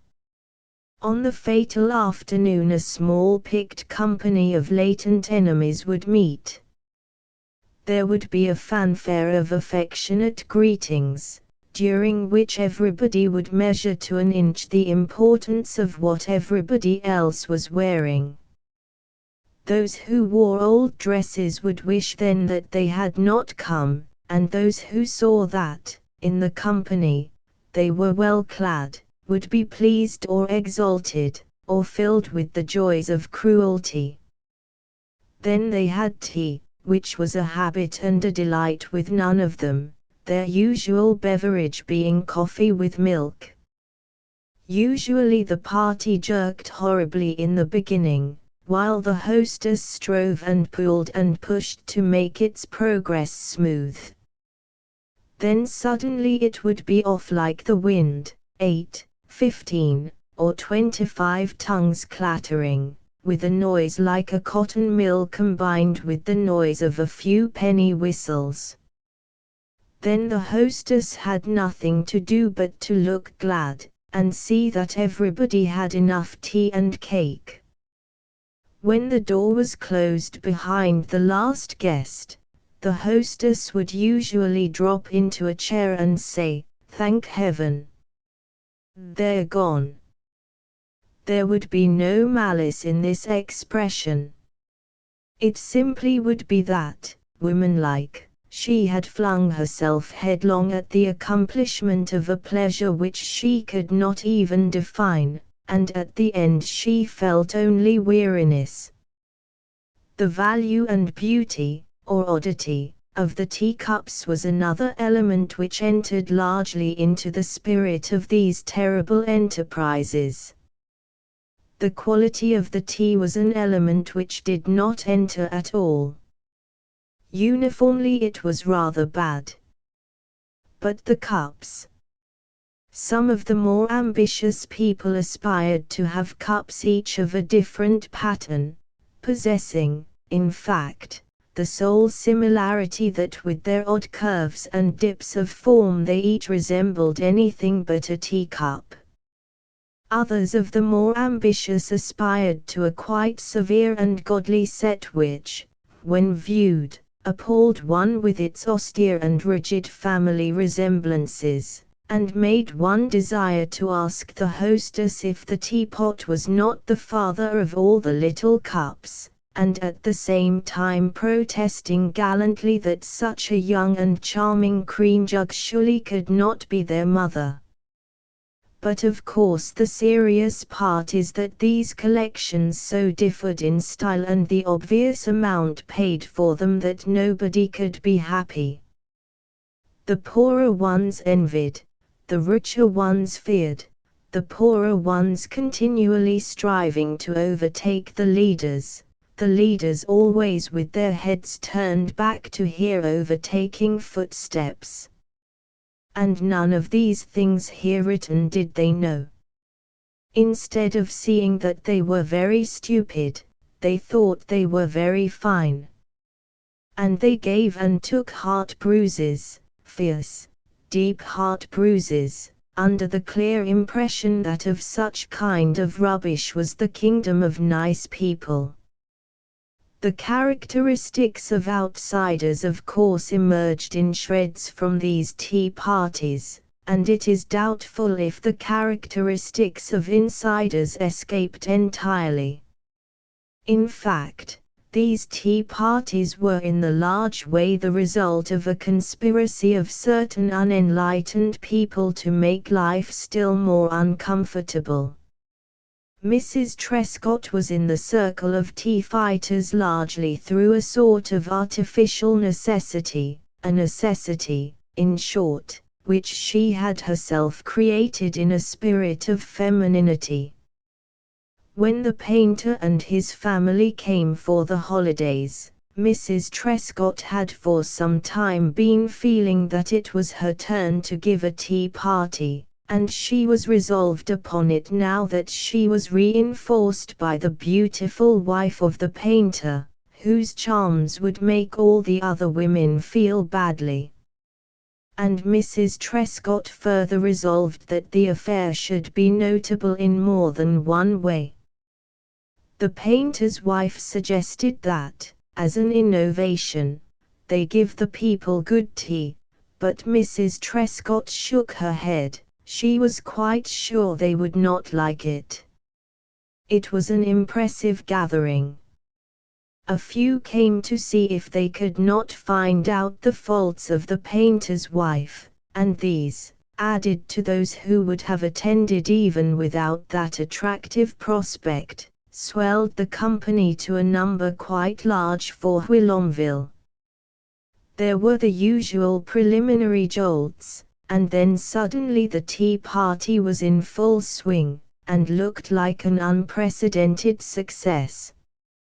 Mrs. Trescott exchanged a glance with the painter's wife. They felt proud and superior. This tea party was almost perfection. Jimmy and the angel child, after being oppressed by innumerable admonitions to behave correctly during the afternoon, succeeded in reaching the garden, where the stove awaited them. They were enjoying themselves grandly, when snow began to fall so heavily that it gradually dampened their ardor as well as extinguished the fire in the stove. They stood ruefully until the angel child devised the plan of carrying the stove into the stable, and there, safe from the storm, to continue the festivities. But they were met at the door of the stable by Peter Washington. "What you 'bout, Jim? Now, it's snowin' so hard, we thought we'd take the stove into the stable. An' have a fire in it." "No, see. GW on way FM he, GW on. Don lo no sec foolishin' round your. No, see. Well, we ain't going to hurt your old stable, are we?" asked Jimmy, ironically. "That you ain't, Jim. Not so long's I keep my 2 eyes right plumb square pinted at ol' Jim. No, see." Peter began to chuckle in derision. The 2 vagabonds stood before him while he informed them of their iniquities as well as their absurdities, and further made clear his own masterly grasp of the spirit of their devices. Nothing affects children so much as rhetoric. It may not involve any definite presentation of common sense, but if it is picturesque they surrender decently to its influence. Peter was by all means a rhetorician, and it was not long before the 2 children had dismally succumbed to him. They went away. Depositing the stove in the snow, they straightened to look at each other. It did not enter either head to relinquish the idea of continuing the game. But the situation seemed invulnerable. The angel child went on a scouting tour. Presently she returned, flying. "I know. Let's have it in the cellar." "In the cellar? Oh, it'll be lovely." The outer door of the cellar was open, and they proceeded down some steps with their treasure. There was plenty of light, the cellar was high-walled, warm, and dry. They named it an ideal place. 2 huge cylindrical furnaces were humming away, one at either end. Overhead the beams detonated with the different emotions which agitated the tea party. Jimmy worked like a stoker, and soon there was a fine bright fire in the stove. The fuel was of small brittle sticks which did not make a great deal of smoke. "Now what'll we cook?" cried little Cora. "What'll we cook, Jim?" "We must have something to cook, you know." "Potatoes," said Jimmy. But the angel child made a scornful gesture. "No. I've cooked 'bout 1,000,000 potatoes, I guess. Potatoes aren't nice anymore." Jimmy's mind was all said and done when the question of potatoes had been passed, and he looked weakly at his companion. "Haven't you got any turnips in your house?" she inquired, contemptuously. "In my house we have turnips." "Oh, turnips!" exclaimed Jimmy, immensely relieved to find that the honor of his family was safe. "Turnips! Oh, bushels and bushels and bushels. Out in the shed." "Well, go and get a whole lot," commanded the angel child. "Go and get a whole lot. Great big ones. We always have great big ones." Jimmy went to the shed and kicked gently at a company of turnips which the frost had amalgamated.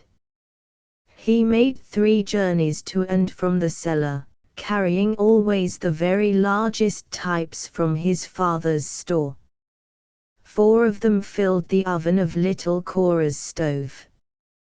This fact did not please her, so they placed 3 rows of turnips on the hot top.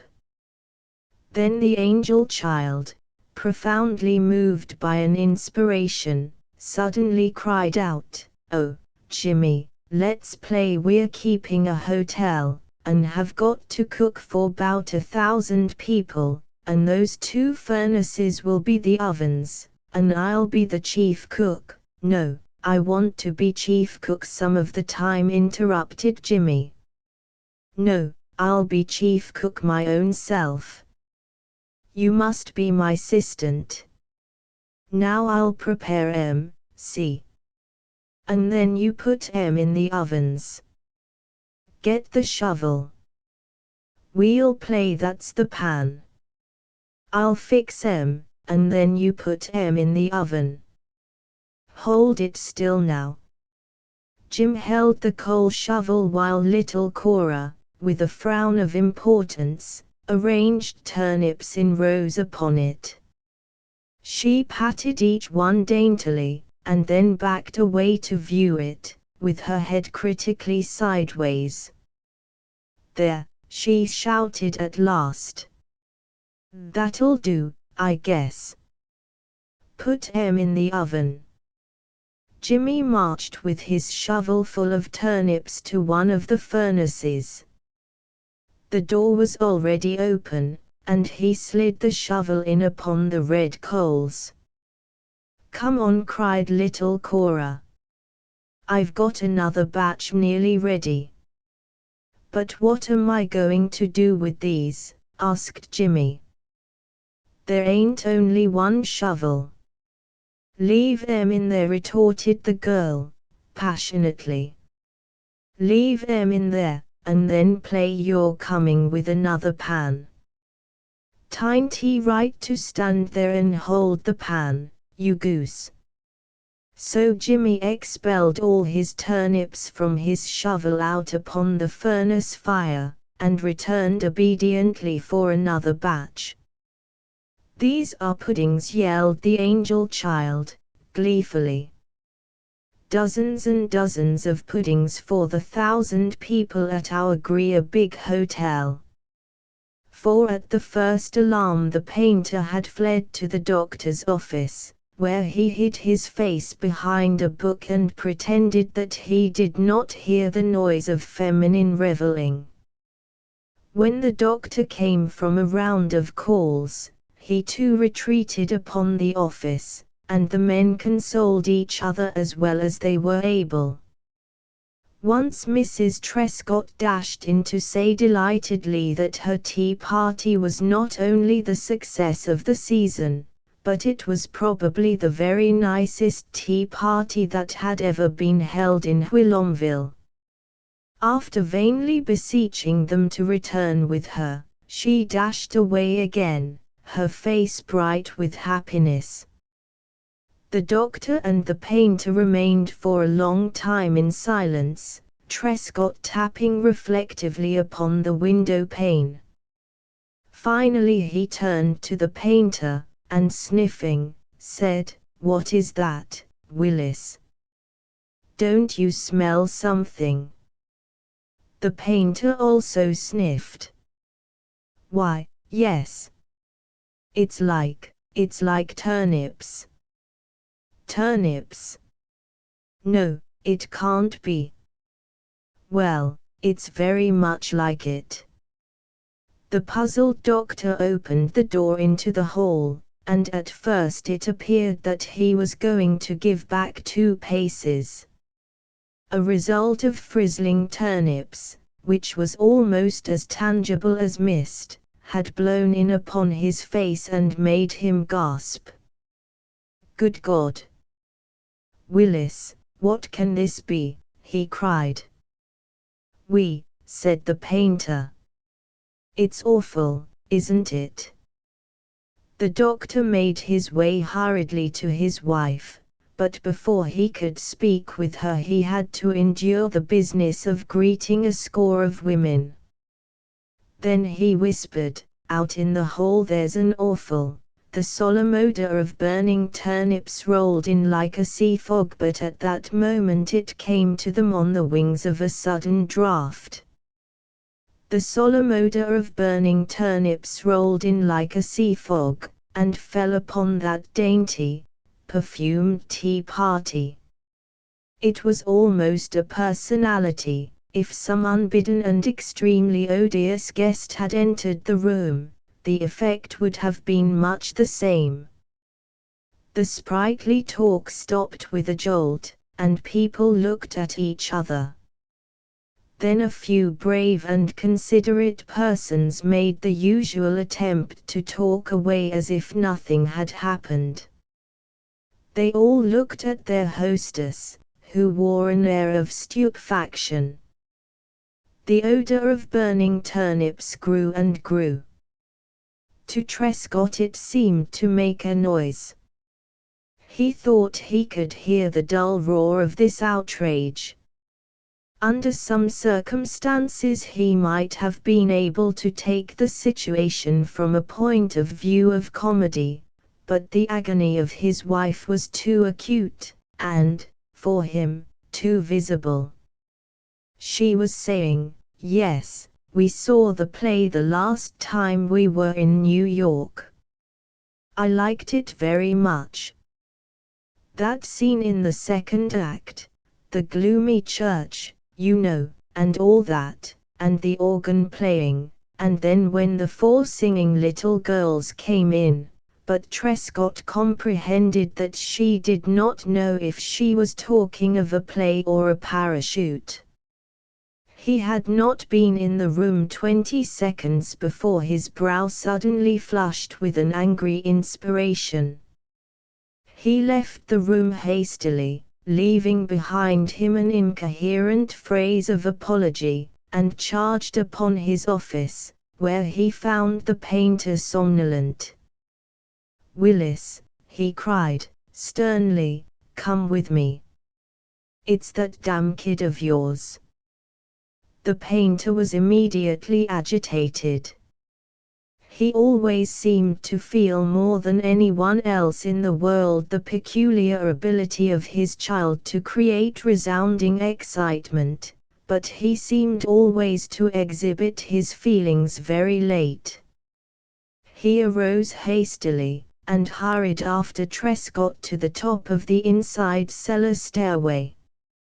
Trescott motioned him to pause, and for an instant they listened. "Hurry up, Jim," cried the busy little Cora. "Here's another whole batch of lovely puddings." Hurry up now, and put 'em in the oven." Trescott looked at the painter groaned. Then they appeared violently in the middle of the great kitchen of the hotel with 1,000 people in it. "Jimmy, go upstairs," said Trescott, and then he turned to watch the painter deal with the angel child. With some imitation of wrath, the painter stalked to his daughter's side and grasped her by the arm. "Here's another batch of lovely puddings, oh, Papa." "Papa," she screamed. "You're pinching me. You're pinching me. You're pinching me, Papa." At first the painter had seemed resolved to keep his grip, but suddenly he let go her arm in a panic. "I've hurt her," he said, turning to Trescott. Trescott had swiftly done much towards the obliteration of the hotel kitchen, but he looked up now and spoke, after a short period of reflection. "You've hurt her, have you? Well, hurt her again. Spank her," he cried, enthusiastically. "Spank her, confound you, man. She needs it. Here's your chance. Spank her, and spank her good. Spank her." The painter naturally wavered over this incendiary proposition, but at last, in one supreme burst of daring, he shut his eyes and again grabbed his precious offspring. The spanking was lamentably the work of a perfect bungler. It couldn't have hurt at all, but the angel child raised to heaven a loud, clear soprano howl that expressed the last word in even medieval anguish. Soon the painter was aghast. "Stop it, darling. I didn't mean to hurt you so much, you know." He danced nervously. Trescott sat on a box, and devilishly smiled.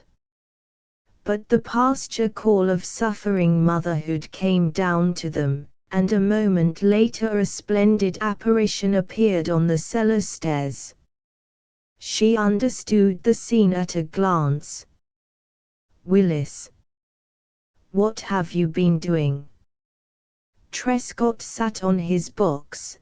The painter guiltily moved from foot to foot, and the angel child advanced to her mother with arms outstretched, making a piteous wail of amazed and pained pride that would have moved Peter the Great. Regardless of her frock, the panting mother knelt on the stone floor and took her child to her bosom, and looked, then, bitterly, scornfully, at the cowering father and husband. The painter, for his part, at once looked reproachfully at Trescott, as if to say, "There. You see." Trescott arose and extended his hands in a quiet but magnificent gesture of despair and weariness. He seemed about to say something classic, and, quite instinctively, they waited. The stillness was deep, and the wait was longer than a moment. "Well," he said, "we can't live in the cellar.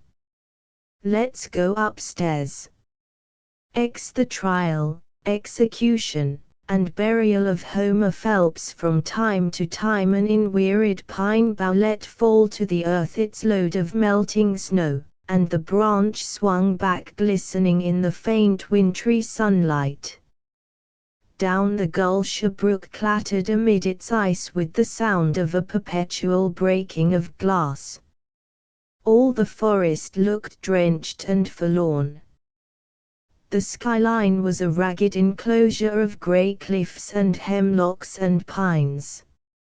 If one had been miraculously set down in this gulch, one could have imagined easily that the nearest human habitation was hundreds of miles away, if it were not for an old half-discernible wood road that led towards the brook. Halt! Who's there?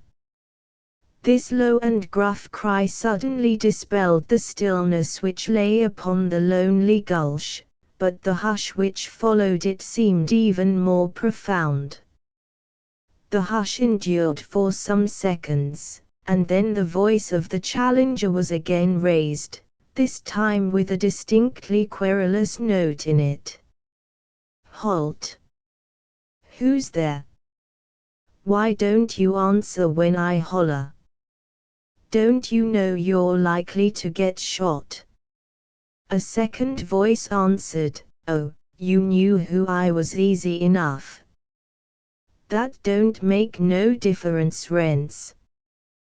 One of the Margate twins stepped from a thicket and confronted Homer Phelps on the old wood road. The majestic scowl of official wrath was upon the brow of Reeves Margate. A long stick was held in the hollow of his arm as one would hold a rifle, and he strode grimly to the other boy.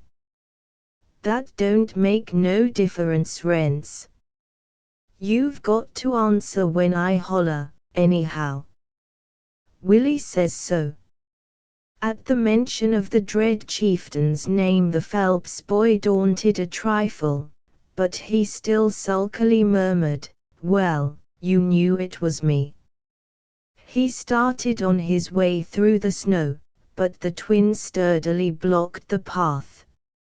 You can't pass less'n you give the countersign. Ha, said the Phelps boy. Countersign? Yes, countersign, sneered the twin, strong in his sense of virtue. But the Phelps boy became very angry. Can't I, hey? Can't I, hey? I'll show you whether I can or not. I'll show you, Reeves Margate.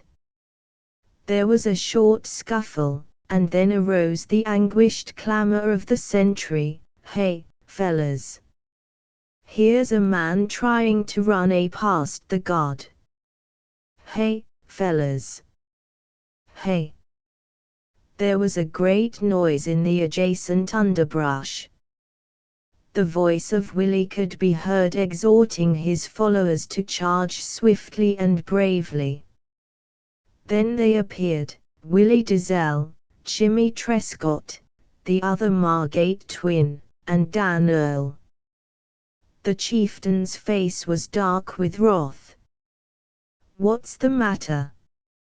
Can't you play it right? Ain't you got any sense? He asked the Phelps boy. The sentry was yelling out his grievance.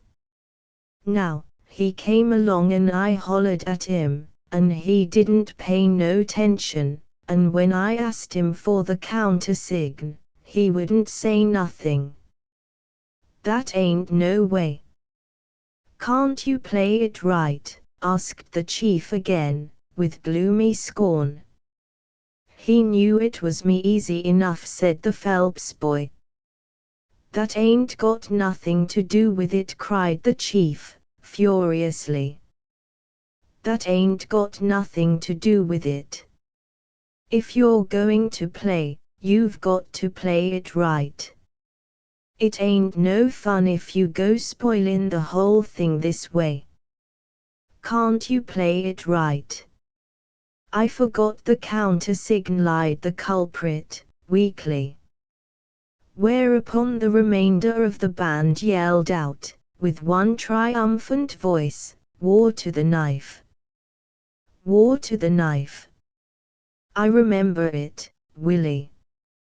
Don't I, Willie? The leader was puzzled. Evidently he was trying to develop in his mind a plan for dealing correctly with this unusual incident. He felt, no doubt, that he must proceed according to the books, but unfortunately the books did not cover the point precisely. However, he finally said to Homer Phelps, "You are under arrest." Then with a stentorian voice he shouted, "Seize him!" His loyal followers looked startled for a brief moment, but directly they began to move upon the Phelps boy. The latter clearly did not intend to be seized. He backed away, expostulating wildly. He even seemed somewhat frightened. "No, no, don't you touch me, I tell you, don't you dare touch me." The others did not seem anxious to engage. They moved slowly, watching the desperate light in his eyes. The chieftain stood with folded arms, his face growing darker and darker with impatience. At length he burst out, "Oh, seize him, I tell you. Why don't you seize him?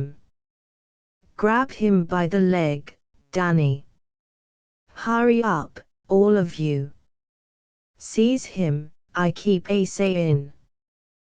Thus adjured, the Margate twins and Dan Earl made another pained effort, while Jimmy Trescott maneuvered to cut off a retreat. But, to tell the truth, there was a boyish law which held them back from laying hands of violence upon little Phelps under these conditions.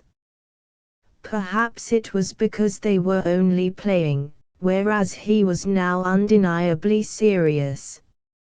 At any rate, they looked very sick of their occupation.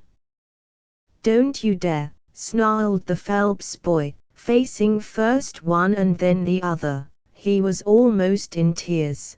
"Don't you dare touch me." The chieftain was now hopping with exasperation. "Oh, seize him, can't you? You're no good at all." Then he loosed his wrath upon the Phelps boy. "Stand still, Homer, can't you? You've got to be seized, you know. That ain't the way. It ain't any fun if you keep a dodgin' that way. Stand still, can't you? You've got to be seized." "I don't want to be seized," retorted the Phelps boy, obstinate and bitter. "But you've got to be seized," yelled the maddened chief. "Don't you see?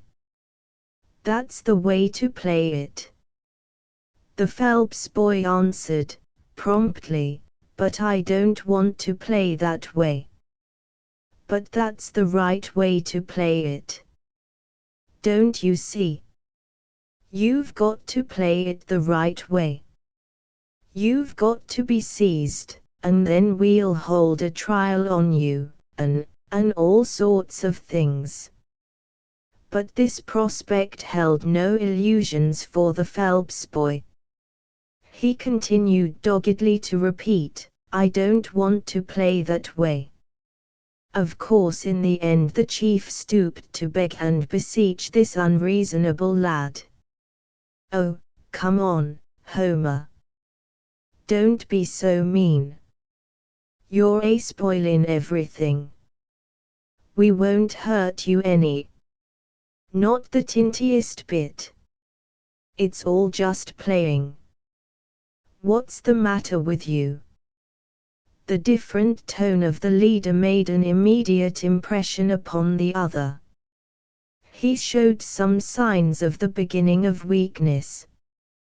"Well," he asked, "what you going to do?" "Why, first we're going to put you in a dungeon, or tie you to a stake, or something like that. Just pretend, you know," added the chief, hurriedly, "and then we'll hold a trial, awful solemn, but there won't be anything what'll hurt you. Not a thing." From this boot he emptied about a quart of snow, and so the game was readjusted. The Phelps boy was marched off between Dan Earl and a Margate twin. The party proceeded to their camp, which was hidden some 100 feet back in the thickets. There was a miserable little hut with a pine bark roof, which so frankly and constantly leaked that existence in the open air was always preferable. At present it was noisily dripping melted snow into the black mouldy interior. In front of this hut a feeble fire was flickering through its unhappy career. Underfoot, the watery snow was of the color of lead. The party having arrived at the camp, the chief leaned against a tree, and balancing on one foot, drew off a rubber boot.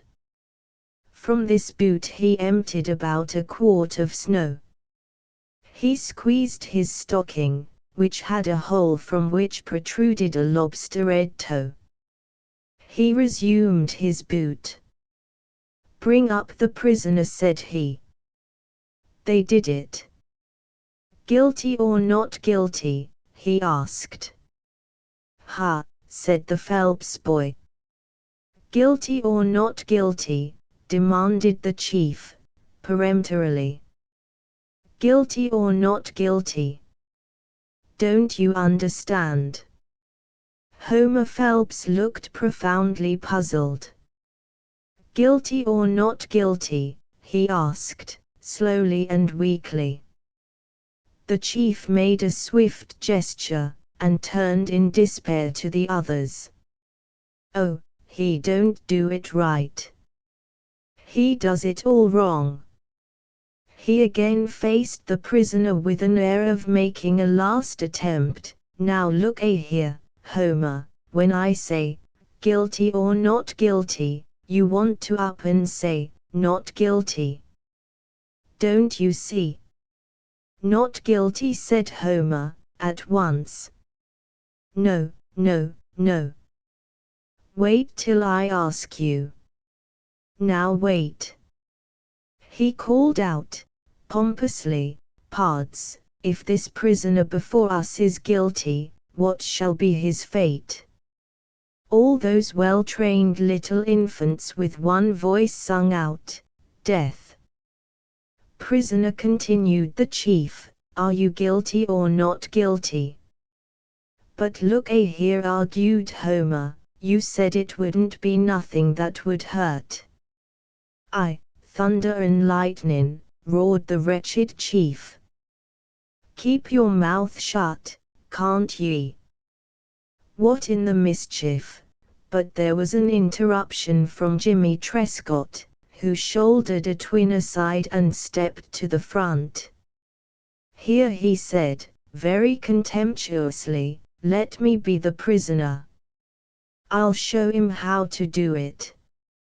"All right, Jim," cried the chief, delighted, "you be the prisoner, then.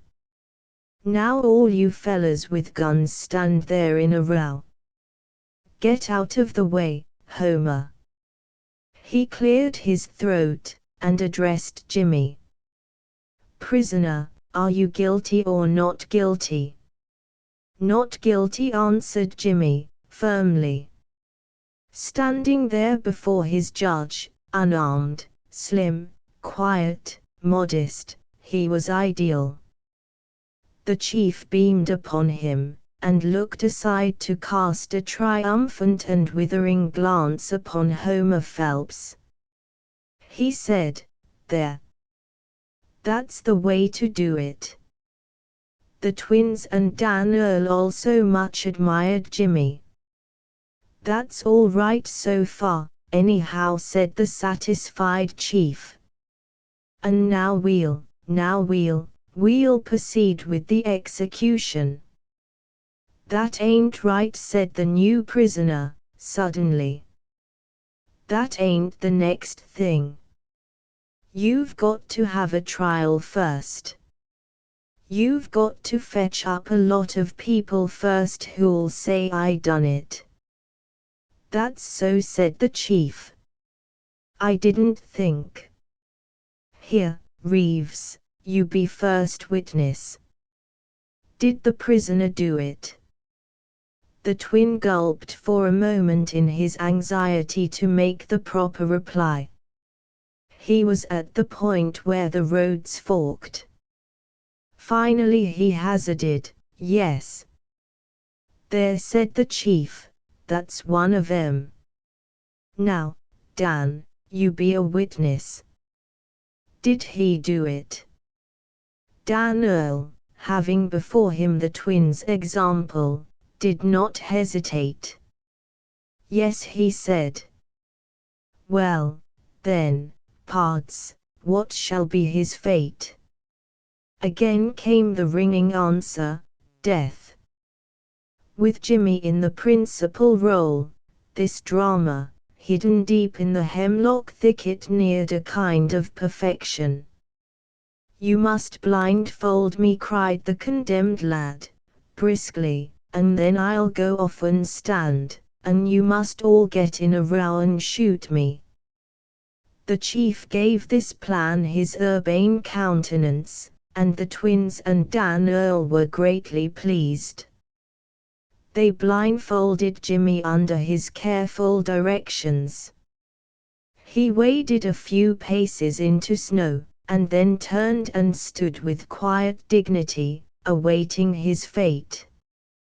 The chief marshaled the twins and Dan Earl in line with their sticks. He gave the necessary commands: load, ready, aim, fire. At the last command the firing party all together yelled, bang. Jimmy threw his hands high, tottered in agony for a moment, and then crashed full length into the snow, into, one would think, a serious case of pneumonia. It was beautiful. The execution he arose almost immediately and came back to them, wondrously pleased with himself. They acclaimed him joyously. The chief was particularly grateful. He was always trying to bring off these little romantic affairs, and it seemed, after all, that the only boy who could ever really help him was Jimmy Trescott. There, he said to the others, that's the way it ought to be done. They were touched to the heart by the whole thing, and they looked at Jimmy with big, smiling eyes. Jimmy, blown out like a balloonfish with pride of his performance, swaggered to the fire and took seat on some wet hemlock boughs. Fetch some more wood, one of you kids, he murmured, negligently. One of the twins came fortunately upon a small cedar tree, the lower branches of which were dead and dry. An armful of these branches flung upon the sick fire soon made a high, ruddy, warm blaze, which was like an illumination in honor of Jimmy's success. The boys sprawled about the fire and talked the regular language of the game. "Well, pards," remarked the chief, "it's many a night we've had together here in the Rockies among the bears and the Indians, hey?" "Yes, pard," replied Jimmy Trescott, "I reckon you're right. Our wild, free life is, there ain't nothing to compare with our wild, free life." Whereupon the two lads arose and magnificently shook hands, while the others watched them in an ecstasy. "I'll stick by ye, pard," said Jimmy, earnestly. "When you're in trouble, don't forget that Lightnin' Lou is at your back." "Thankee, pard," quoth Willie Dizelle, deeply affected. "I'll not forget it, pard.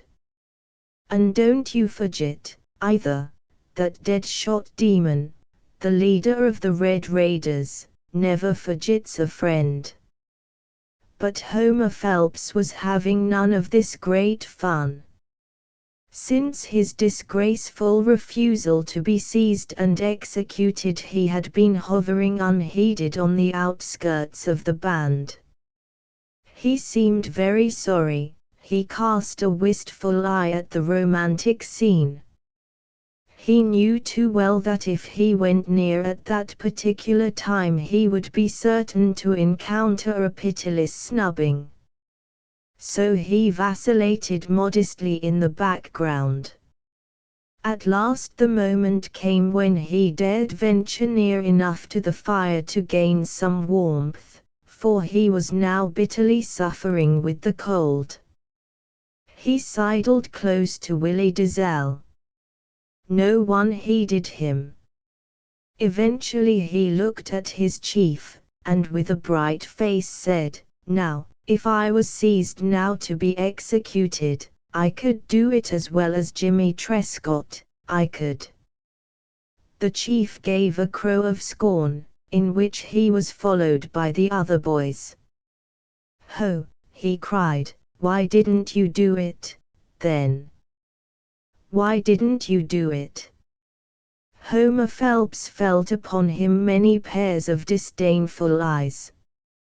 He wagged his shoulders in misery. "You're dead," said the chief, frankly. "That's what you are. We executed you, we did." "When?" demanded the Phelps boy, with some spirit. "Just a little while ago." "Didn't we, fellas? Hey, fellas, didn't we?" The trained chorus cried, "Yes, of course we did." "You're dead, Homer. You can't play any more. You're dead." "That wasn't me. It was Jimmy Trescott," he said, in a low and bitter voice, his eyes on the ground.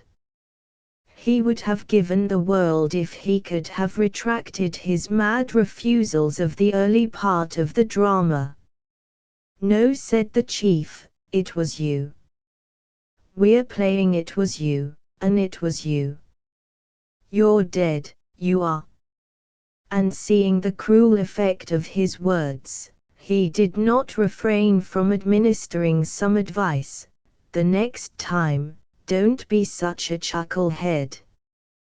Presently the camp imagined that it was attacked by Indians, and the boys dodged behind trees with their stick rifles, shouting out, "Bang!" and encouraging each other to resist until the last. In the meantime the dead lad hovered near the fire, looking moodily at the gay and exciting scene. After the fight the gallant defenders returned one by one to the fire, where they grandly clasped hands, calling each other old pard and boasting of their deeds. Parenthetically, one of the twins had an unfortunate inspiration. "I killed the Indian chief, fellas. Did you see me kill the Indian chief?" But Willie Dizelle, his own chief, turned upon him wrathfully. "You didn't kill no chief. I killed him with me own hand." "Oh," said the twin, apologetically, at once. "It must have been some other Indian." "Who's wounded?" cried Willie Dizelle. "Ain't anybody wounded." The party professed themselves well and sound. The roving and inventive eye of the chief chanced upon Homer Phelps. "Ho! Here's a dead man. Come on, fellas, here's a dead man. We've got to bury him, you know." And at his bidding they pounced upon the dead Phelps lad. The unhappy boy saw clearly his road to rehabilitation, but mind and body revolted at the idea of burial, even as they had revolted at the thought of execution. "No," he said, stubbornly. "No. I don't want to be buried. I don't want to be buried. The funeral oration. You've got to be buried, yelled the chief, passionately. Tain't going to hurt ye, is it? Think you're made of glass? Come on, fellas, get the grave ready. They scattered hemlock boughs upon the snow in the form of a rectangle, and piled other boughs near at hand. The victim surveyed these preparations with a glassy eye. When all was ready, the chief turned determinedly to him. Come on now, Homer. We've got to carry you to the grave. Get him by the legs, Jim. Little Phelps had now passed into that state which may be described as a curious and temporary childish fatalism. He still objected, but it was only feeble muttering, as if he did not know what he spoke. In some confusion they carried him to the rectangle of hemlock boughs and dropped him. Then they piled other boughs upon him until he was not to be seen. The chief stepped forward to make a short address, but before proceeding with it he thought it expedient, from certain indications, to speak to the grave itself. Lie still, can't ye? Lie still until I get through. There was a faint movement of the boughs, and then a perfect silence. The chief took off his hat. Those who watched him could see that his face was harrowed with emotion. "Pards," he began, brokenly, "Pards, we've got one more debt to pay the murderin' redskins. Bowie Knife Joe was a brave man and a good pard, but he's gone now, gone." He paused for a moment, overcome, and the stillness was only broken by the deep manly grief of Jimmy Trescott. 11. The fight. The child life of the neighborhood was sometimes moved in its deeps at the sight of wagon loads of furniture arriving in front of some house which, with closed blinds and barred doors, had been for a time a mystery, or even a fear. The boys often expressed this fear by stamping bravely and noisily on the porch of the house, and then suddenly darting away with screams of nervous laughter, as if they expected to be pursued by something uncanny. There was a group who held that the cellar of a vacant house was certainly the abode of robbers, smugglers, assassins, mysterious masked men in council about the dim rays of a candle, and possessing skulls, emblematic bloody daggers, and owls. Then, near the 1st of April, would come along a wagon load of furniture, and children would assemble on the walk by the gate and make serious examination of everything that passed into the house, and taking no thought whatever of masked men. One day it was announced in the neighborhood that a family was actually moving into the Hannigan house, next door to Dr. Trescott's. Jimmy was one of the first to be informed, and by the time some of his friends came dashing up he was versed in much. "Any boys?" they demanded, eagerly. "Yes," answered Jimmy, proudly. "One's a little fella, and one's most as big as me. I saw 'em, I did." "Where are they?" asked Willie Dizelle, as if under the circumstances he could not take Jimmy's word, but must have the evidence of his senses. "Oh, they're in there," said Jimmy, carelessly. It was evident he owned these new boys. Willie Dizelle resented Jimmy's proprietary way. "Ho!" he cried, scornfully. "Why don't they come out, then? Why don't they come out?" "How I know," said Jimmy, stamping bravely and noisily on the porch. "Well," retorted Willie Dizelle, "you seem to know so thundering much about 'em." At the moment a boy came strolling down the gravel walk which led from the front door to the gate. He was about the height and age of Jimmy Trescott, but he was thick through the chest and had fat legs. His face was round and rosy and plump, but his hair was curly black, and his brows were naturally darkling, so that he resembled both a pudding and a young bull. He approached slowly the group of older inhabitants, and they had grown profoundly silent. They looked him over, he looked them over. They might have been savages observing the first white man, or white men observing the first savage.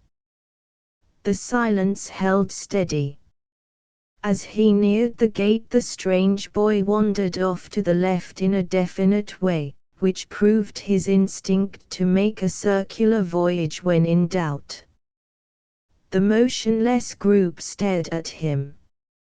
In time this unsmiling scrutiny worked upon him somewhat, and he leaned against the fence and fastidiously examined one shoe. In the end Willie Dizelle authoritatively broke the stillness. "What's your name?" said he, gruffly. "Johnny Hedges," answered the new boy.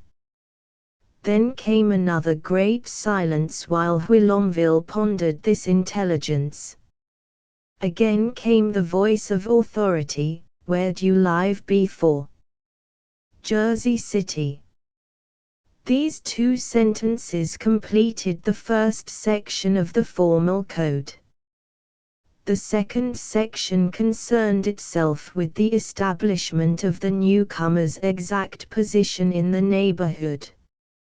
"I kin lick you," announced Willie Dizelle, and awaited the answer. The hedge boy had stared at Willie Dizelle, but he stared at him again. After a pause he said, "I know you kin." "Well," demanded Willie, "kin he lick you?"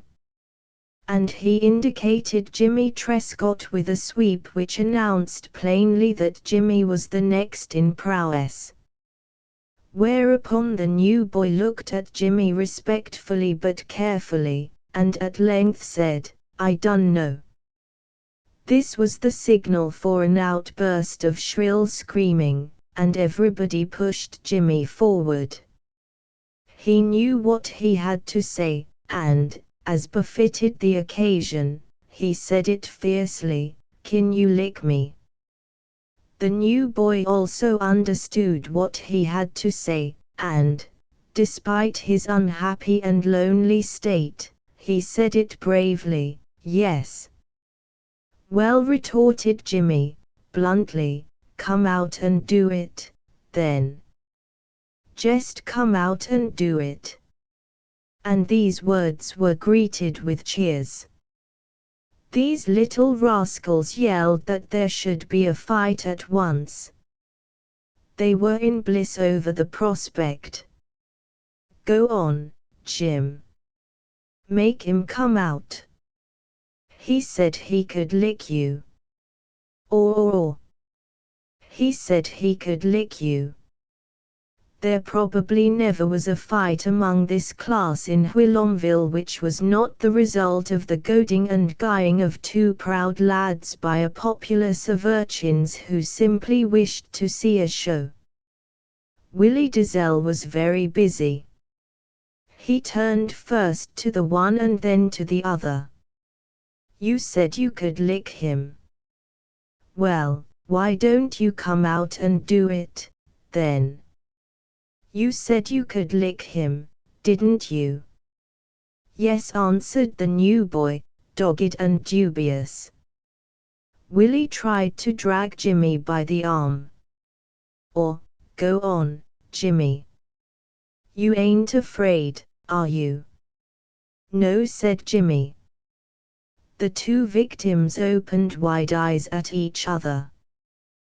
The fence separated them, and so it was impossible for them to immediately engage, but they seemed to understand that they were ultimately to be sacrificed to the ferocious aspirations of the other boys, and each scanned the other to learn something of his spirit.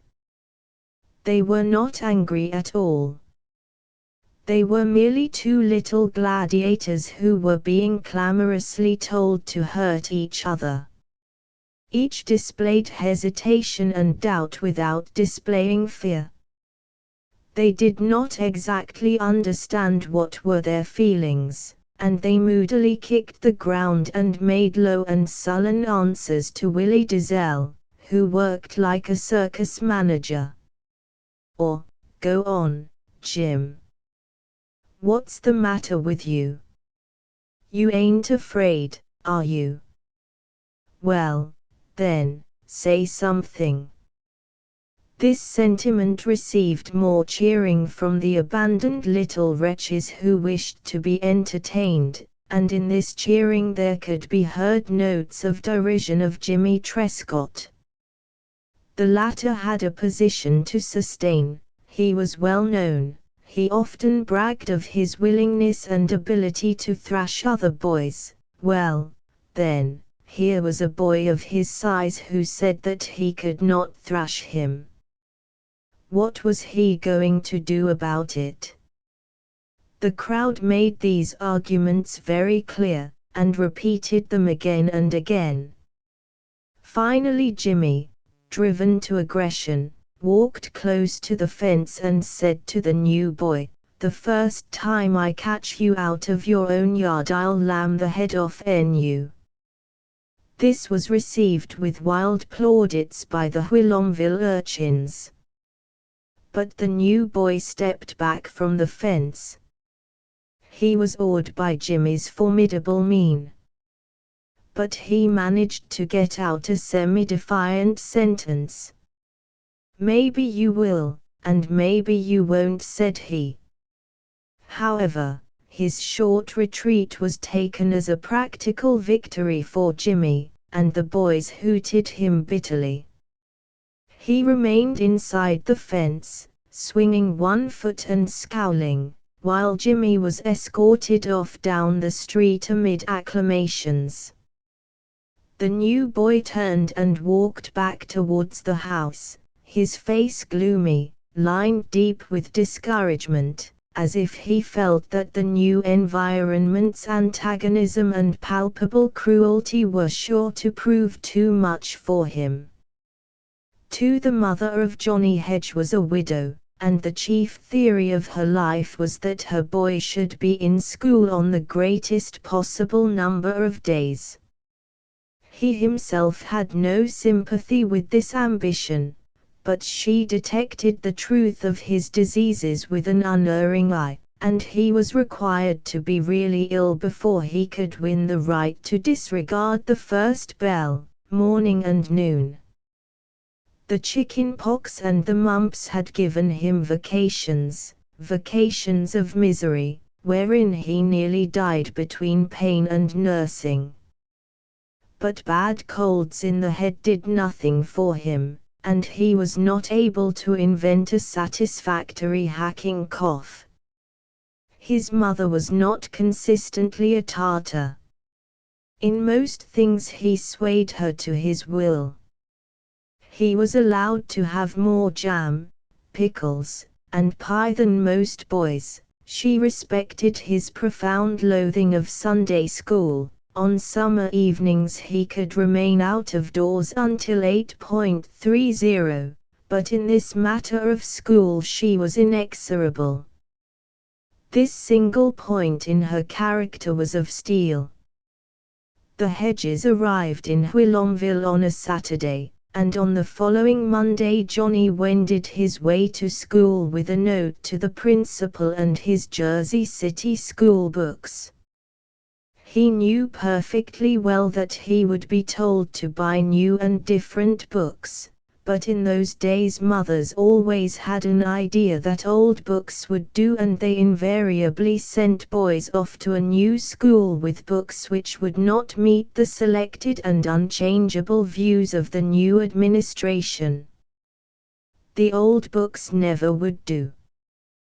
Then the boys brought them home to annoyed mothers and asked for 90 cents or 60 cents or 85 cents or some number of cents for another outfit. In the garret of every house holding a large family there was a collection of effete school books, with mother rebellious because James could not inherit his books from Paul, who should properly be Peter's heir, while Peter should be a beneficiary under Henry's will. The first time I catch you I'll lam the head off you. But the matter of the books was not the measure of Johnny Hedge's unhappiness. This whole business of changing schools was a complete torture. Alone he had to go among a new people, a new tribe, and he apprehended his serious time. There were only two fates for him. One meant victory. One meant a kind of serfdom in which he would subscribe to every word of some superior boy and support his every word. It was not anything like an English system of fagging, because boys invariably drifted into the figurative service of other boys whom they devotedly admired, and if they were obliged to subscribe to everything, it is true that they would have done so freely in any case. One means to suggest that Johnny Hedge had to find his place. Willie Dalzell was a type of the little chieftain, and Willie was a master, but he was not a bully in a special physical sense. He did not drag little boys by the ears until they cried, nor make them tearfully fetch and carry for him. They fetched and carried, but it was because of their worship of his prowess and genius. And so all through the strata of boy life were chieftains and sub-chieftains and assistant sub-chieftains. There was no question of little Hedge being towed about by the nose. It was, as one has said, that he had to find his place in a new school. And this in itself was a problem which awed his boyish heart. He was a stranger cast away upon the moon.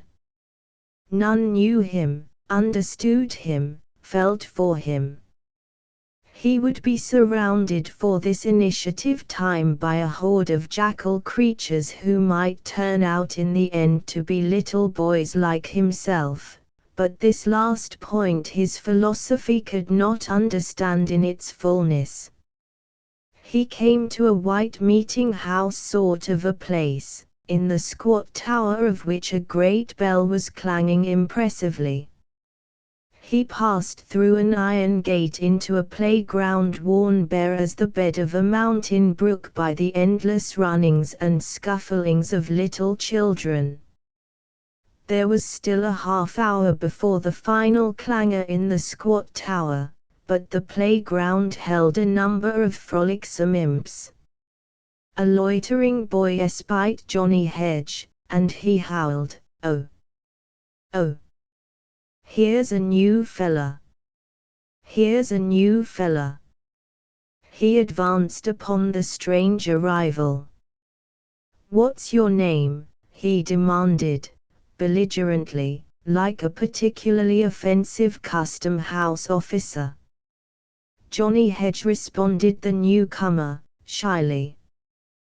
This name struck the other boy as being very comic. All new names strike boys as being comic. He laughed noisily. "Oh, fellas, he says his name is Johnny Hedge." Haw! Haw! Haw! The new boy felt that his name was the most disgraceful thing which had ever been attached to a human being. Johnny Hedge. Haw! "Ho! What room you in?" said the other lad. "I dun know," said Johnny. In the meantime a small flock of interested vultures had gathered about him. The main thing was his absolute strangeness. He even would have welcomed the sight of his tormentors of Saturday, he had seen them before at least. These creatures were only so many incomprehensible problems. He diffidently began to make his way towards the main door of the school, and the other boys followed him. They demanded information. "Are you through subtraction yet? We study geography, did you, ever?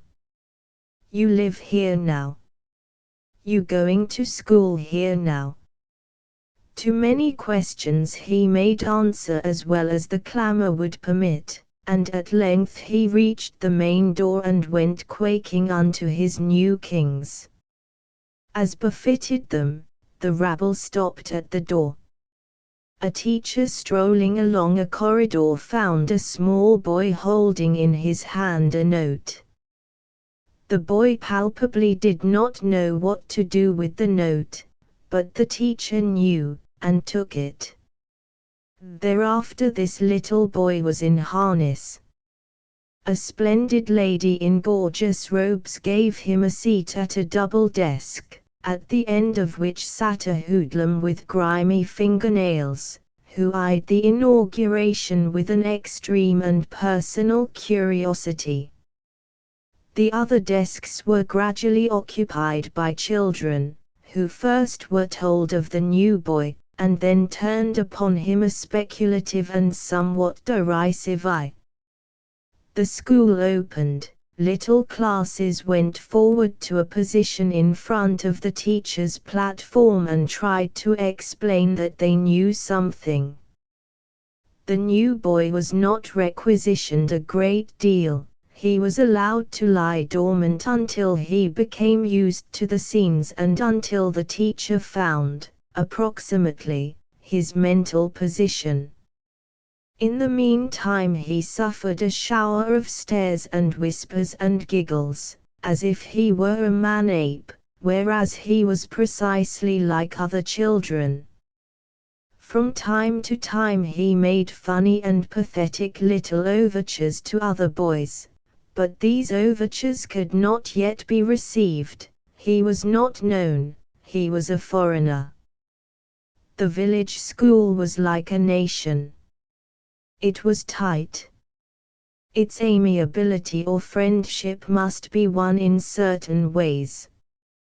At recess he hovered in the schoolroom around the weak lights of society and around the teacher, in the hope that somebody might be good to him, but none considered him save as some sort of a specimen. The teacher of course had a secondary interest in the fact that he was an additional one to a class of 63. At 12 o'clock, when the ordered files of boys and girls marched towards the door, he exhibited, to no eye, the tremblings of a coward in a charge.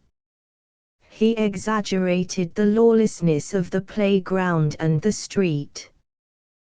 But the reality was hard enough. A shout greeted him, "Oh, here's the new fella! Here's the new fella!" Small and utterly obscure boys teased him. He had a hard time of it to get to the gate. There never was any actual hurt, but everything was competent to smite the lad with shame. It was a curious, groundless shame, but nevertheless it was shame. He was a newcomer, and he definitely felt the disgrace of the fact. In the street he was seen and recognized by some lads who had formed part of the group of Saturday. They shouted, "Oh, Jimmy! Jimmy! Here he is! Here's that new fella! Jimmy Trescott was going virtuously towards his luncheon when he heard these cries behind him. He pretended not to hear, and in this deception he was assisted by the fact that he was engaged at the time in a furious argument with a friend over the relative merits of two Uncle Tom's Cabin companies. It appeared that one company had only 2 bloodhounds, while the other had 10. On the other hand, the first company had 2 Topsies and 2 Uncle Toms, while the second had only 1 Topsy and 1 Uncle Tom. But the shouting little boys were hard after him. Finally they were even pulling at his arms. "Jimmy, what?" he demanded, turning with a snarl. "What d'you want? Leggo my arm. Here he is. Here's the new fella. Here's the new fella. Now." "I don't care if he is," said Jimmy, with grand impatience. He tilted his chin. "I don't care if he is." Then they reviled him. "Thought you was going to lick him first time you caught him. Yah. You're a 'fraid cat." They began to sing "'Fraid cat. 'Fraid cat. 'Fraid cat." He expostulated hotly, turning from one to the other, but they would not listen. In the meantime the hedge boy slunk on his way, looking with deep anxiety upon this attempt to send Jimmy against him. But Jimmy would have none of the plan. 3. When the children met again on the playground, Jimmy was openly challenged with cowardice. He had made a big threat in the hearing of comrades, and when invited by them to take advantage of an opportunity, he had refused. They had been fairly sure of their amusement, and they were indignant. Jimmy was finally driven to declare that as soon as school was out for the day, he would thrash the hedge boy. When finally the children came rushing out of the iron gate, filled with the delights of freedom, 100 boys surrounded Jimmy in high spirits, for he had said that he was determined. They waited for the lone lad from Jersey City. When he appeared, Jimmy wasted no time. He walked straight to him and said, "Did you say you can lick me?" Johnny Hedge was cowed, shrinking, affrighted, and the roars of 100 boys thundered in his ears, but again he knew what he had to say. "Yes," he gasped, in anguish. Then said Jimmy, resolutely, "You've got to fight." There was a joyous clamor by the mob. The beleaguered lad looked this way and that way for succor, as Willie Dizel and other officious youngsters policed an irregular circle in the crowd. He saw Jimmy facing him. There was no help for it. He dropped his books, the old books which would not do. Now it was the fashion among tiny Whilomville belligerents to fight much in the manner of little bear cubs. 2 boys would rush upon each other, immediately grapple, and, the best boy having probably succeeded in getting the coveted underhold, there would presently be a crash to the earth of the inferior boy, and he would probably be mopped around in the dust, or the mud, or the snow, or whatever the material happened to be, until the engagement was over. Whatever havoc was dealt out to him was ordinarily the result of his wild endeavors to throw off his opponent and arise. Both infants wept during the fight, as a common thing, and if they wept very hard, the fight was a harder fight. The result was never very bloody, but the complete dishevelment of both victor and vanquished was extraordinary. As for the spectacle, it more resembled a collision of boys in a fog than it did the manly art of hammering another human being into speechless inability. The fight began when Jimmy made a mad, bear cub rush at the new boy, amid savage cries of encouragement. Willie Dizelle, for instance, almost howled his head off. Very timid boys on the outskirts of the throng felt their hearts leap to their throats. It was a time when certain natures were impressed that only man is vile. But it appeared that bear cub rushing was no part of the instruction received by boys in Jersey City. Boys in Jersey City were apparently schooled curiously. Upon the onslaught of Jimmy, the stranger had gone wild with rage, boylike. Some spark had touched his fighting blood, and in a moment he was a cornered, desperate, fire-eyed little man. He began to swing his arms, to revolve them so swiftly that one might have considered him a small, working model of an extra-fine patented windmill which was caught in a gale. For a moment this defense surprised Jimmy more than it damaged him, but 2 moments later a small, knotty fist caught him squarely in the eye, and with a shriek he went down in defeat. He lay on the ground so stunned that he could not even cry, but if he had been able to cry, he would have cried over his prestige, or something, not over his eye. There was a dreadful tumult. The boys cast glances of amazement and terror upon the victor, and thronged upon the beaten Jimmy Trescott. It was a moment of excitement so intense that one cannot say what happened. Never before had Whilomville seen such a thing, not the little tots. They were aghast, dumbfounded, and they glanced often over their shoulders at the new boy, who stood alone, his clenched fists at his side, his face crimson, his lips still working with the fury of battle. But there was another surprise for Whilomville. It might have been seen that the little victor was silently debating against an impulse.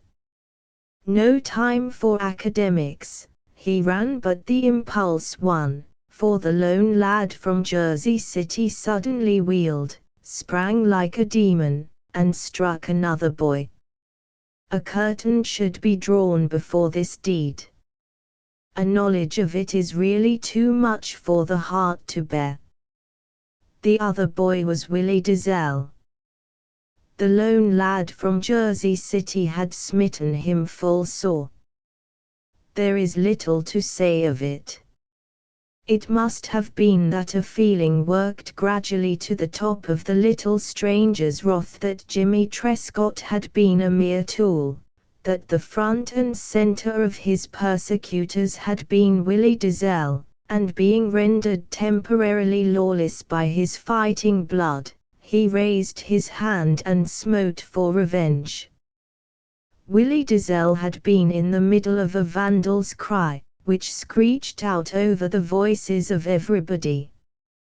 The new boy's fist cut it in half, so to say. And then arose the howl of an amazed and terrorized walrus. One wishes to draw a second curtain. Without discussion or inquiry or brief retort, Willie Dizelle ran away. He ran like a hare straight for home, this redoubtable chieftain. Following him at a heavy and slow pace ran the impassioned new boy. The scene was long remembered. Willie Dizelle was no coward. He had been panic-stricken into running away from a new thing. He ran as a man might run from the sudden appearance of a vampire or a ghoul or a gorilla. This was no time for academics, he ran. Jimmy slowly gathered himself and came to his feet. "Where's Willie?" said he, first of all. The crowd sniggered. "Where's Willie?" said Jimmy again. "Why, he licked him too," answered a boy suddenly. "He did," said Jimmy. "He sat weakly down on the roadway." "He did." After allowing a moment for the fact to sink into him, he looked up at the crowd with his one good eye and his one banged eye, and smiled cheerfully. 12 The city urchin and the chaste villagers. After the brief encounters between the hedge boy and Jimmy Trescott and the hedge boy and Willie Dizelle, the neighborhood which contained the homes of the boys was, as far as child life is concerned, in a state resembling anarchy. This was owing to the signal overthrow and shameful retreat of the boy who had for several years led a certain little clan by the nose.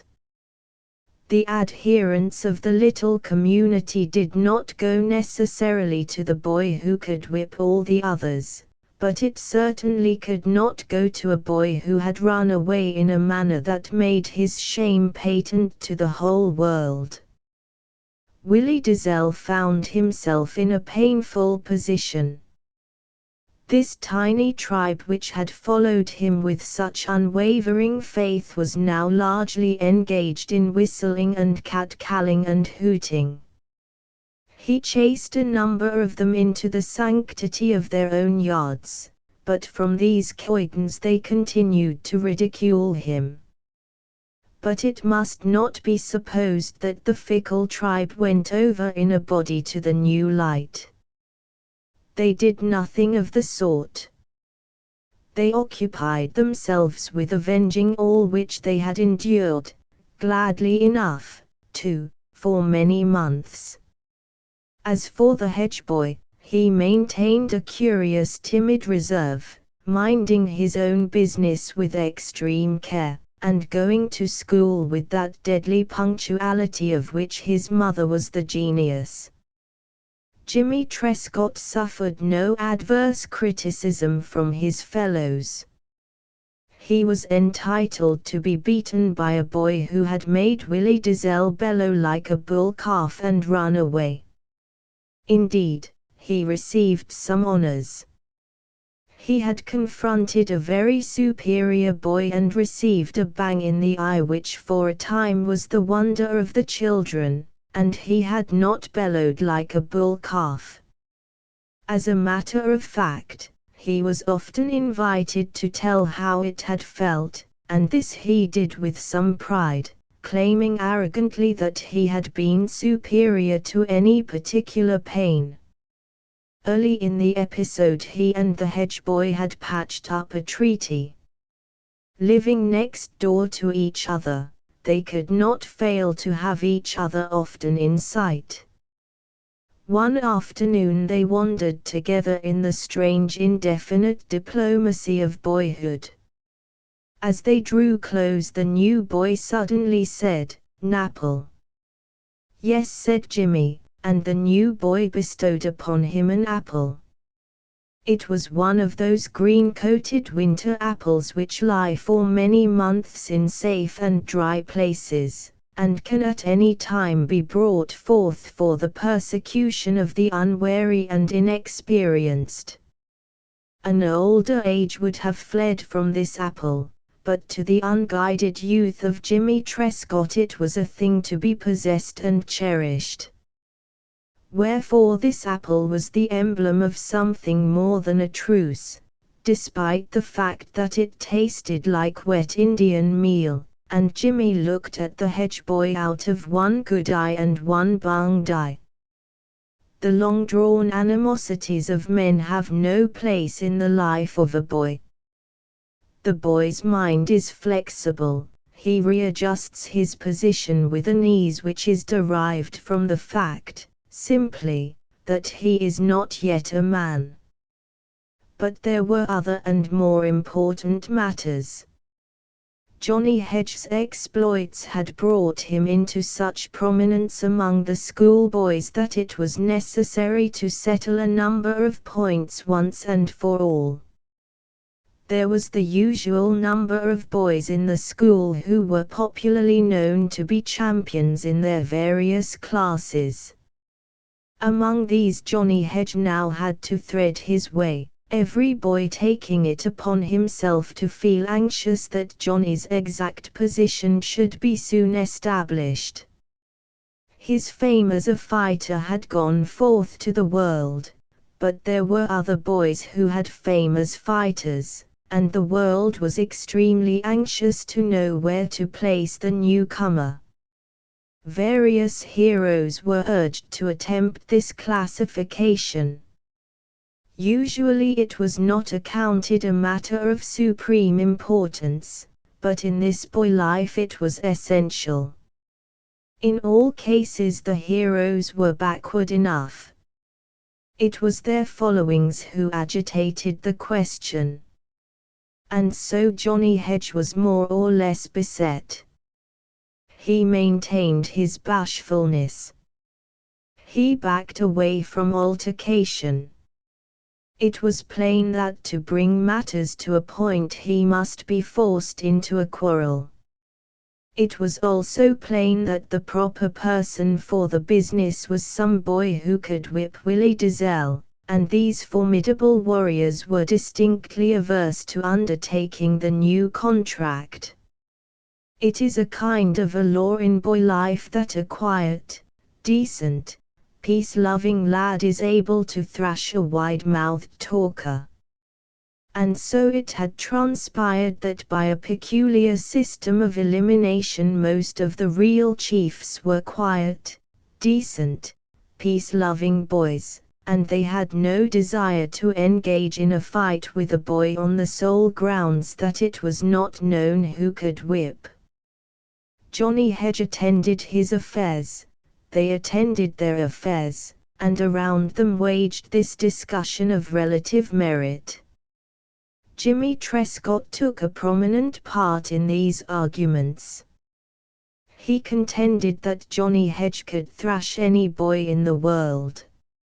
He was certain of it, and to anyone who opposed him he said, "You just get one of those smashes in the eye, and then you'll see." In the meantime there was a grand and impressive silence in the direction of Willie Dizelle. He had gathered remnants of his clan, but the main parts of his sovereignty were scattered to the winds. He was an enemy. Owing to the circumspect behavior of the new boy, the commotions on the school grounds came to nothing. He was often asked, "Can you lick him?" And he invariably replied, "I dunno." This idea of waging battle with the entire world appalled him. A war for complete supremacy of the tribe which had been headed by Willie Dizelle was fought out in the country of the tribe. It came to pass that a certain half-dime blood and thunder pamphlet had a great vogue in the tribe at this particular time. This story relates the experience of a lad who began his career as cabin boy on a pirate ship. Throughout the first 15 chapters he was rope's ended from one end of the ship to the other end, and very often he was felled to the deck by a heavy fist. He lived through enough hardships to have killed a battalion of Turkish soldiers, but in the end he rose upon them. Yes, he rose upon them. Hordes of pirates fell before his intrepid arm, and in the last chapters of the book he is seen jauntily careering on his own hook as one of the most gallous pirate captains that ever sailed the seas.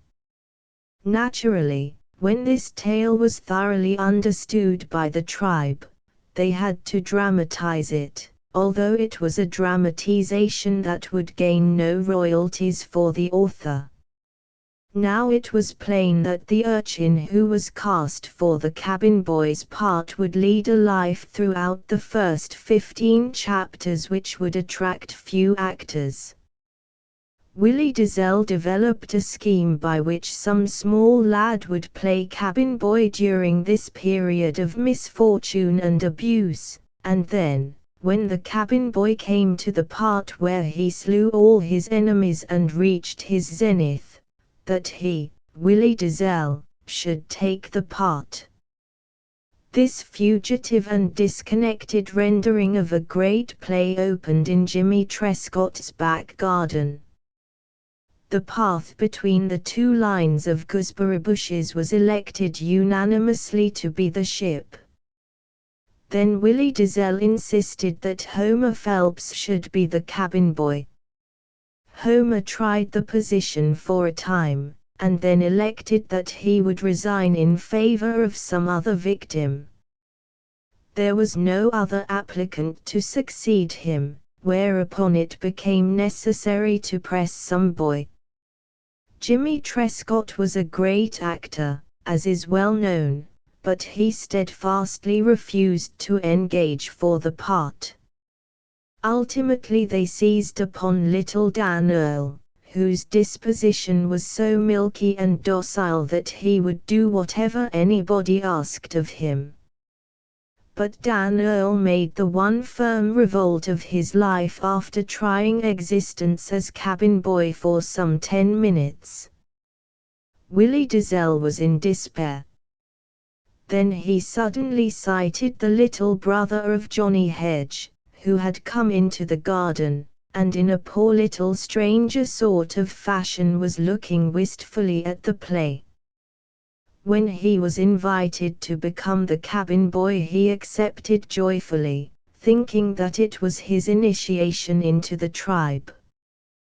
Then they proceeded to give him the rope's end and to punch him with a realism which was not altogether painless. Directly he began to cry out. They exhorted him not to cry out, not to mind it, but still they continued to hurt him. There was a commotion among the gooseberry bushes, 2 branches were swept aside, and Johnny Hedge walked down upon them. Every boy stopped in his tracks. Johnny was boiling with rage. "Who hurt him?" he said, ferociously. "Did you?" He had looked at Willie Dizelle. Willie Dizelle began to mumble, "We was only playing. Wasn't nothing for him to cry for." The new boy had at his command some big phrases, and he used them. "I am going to whip you within an inch of your life. I am going to tan the hide off you." And immediately there was a mixture, an infusion of 2 boys which looked as if it had been done by a chemist. The other children stood back, stricken with horror. But out of this whirl they presently perceived the figure of Willie Dizelle seated upon the chest of the hedge boy. "Got enough?" asked Willie, hoarsely. "No," choked out the hedge boy. Then there was another flapping and floundering, and finally another calm. "Who hurt him?" he said ferociously. "Got enough?" asked Willie. "No," said the hedge boy. A sort of war cloud again puzzled the sight of the observers. Both combatants were breathless, bloodless in their faces, and very weak. "Got enough?" said Willie. "No," said the hedge boy. The carnage was again renewed. All the spectators were silent but Johnny Hedge's little brother, who shrilly exhorted him to continue the struggle. But it was not plain that the hedge boy needed any encouragement, for he was crying bitterly, and it has been explained that when a boy cried it was a bad time to hope for peace. He had managed to wriggle over upon his hands and knees. But Willie Dizelle was tenaciously gripping him from the back, and it seemed that his strength would spend itself in futility. The bear cub seemed to have the advantage of the working model of the windmill. They heaved, uttered strange words, wept, and the sun looked down upon them with steady, unwinking eye. Peter Washington came out of the stable and observed this tragedy of the back garden. He stood transfixed for a moment, and then ran towards it, shouting, "Hi! What's all dish here? Hi! Stopper that, you two! For land's sake, what's all dish here?" He grabbed the struggling boys and pulled them apart. He was stormy and fine in his indignation. "For land's sake! You two kids act like you gwine mad dogs. Stopper that!" The whitened, tearful, soiled combatants, their clothing all awry, glared fiercely at each other as Peter stood between them, lecturing. They made several futile attempts to circumvent him and again come to battle. As he fended them off with his open hands, he delivered his reproaches at Jimmy. "I's surprised at you. I certainly is." "Why," said Jimmy, "I ain't done nothing." "What have I done?" Why you done courage des yer kids ter scrap," said Peter, virtuously. "Me," cried Jimmy. "I ain't had nothing to do with it." "I reckon you ain't," retorted Peter, with heavy sarcasm. "I reckon you been prayin', ain't you?" Turning to Willie Dizelle, he said, "You jest take and run along out a dish here or I'll jest naturally take and damn near kill you." Willie Dizelle went. To the new boy Peter said, "You look like you had some sense, but I reckon you don't know no more 'en a rabbit. You jest take and trot along off home, and don't lemme catch you round yer fightin' or I'll break your back." The hedge boy moved away with dignity, followed by his little brother.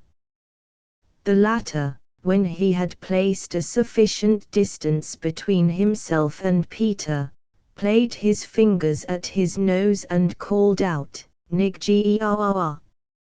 Nig-gee-ah-ah! Nig-gee-ah-ah! Nig-gee-ah-ah!" Peter Washington's resentment poured out upon Jimmy. "'Pears like you never would understand, you ain't reg'lar common trash. You take and 'sociate with an body what done come along." "Or, go on," retorted Jimmy, profanely. "Go soak your head, Pete." The remaining boys retired to the street, whereupon they perceived Willie Dizelle in the distance. He ran to them. "I licked him," he shouted, exultantly. "I licked him. Didn't I, now?" From the Whilomville point of view he was entitled to a favorable answer. They made it. "Yes," they said, "you did." "I run in," cried Willie, "and I grabbed him, and afore he knew what it was I throwed him.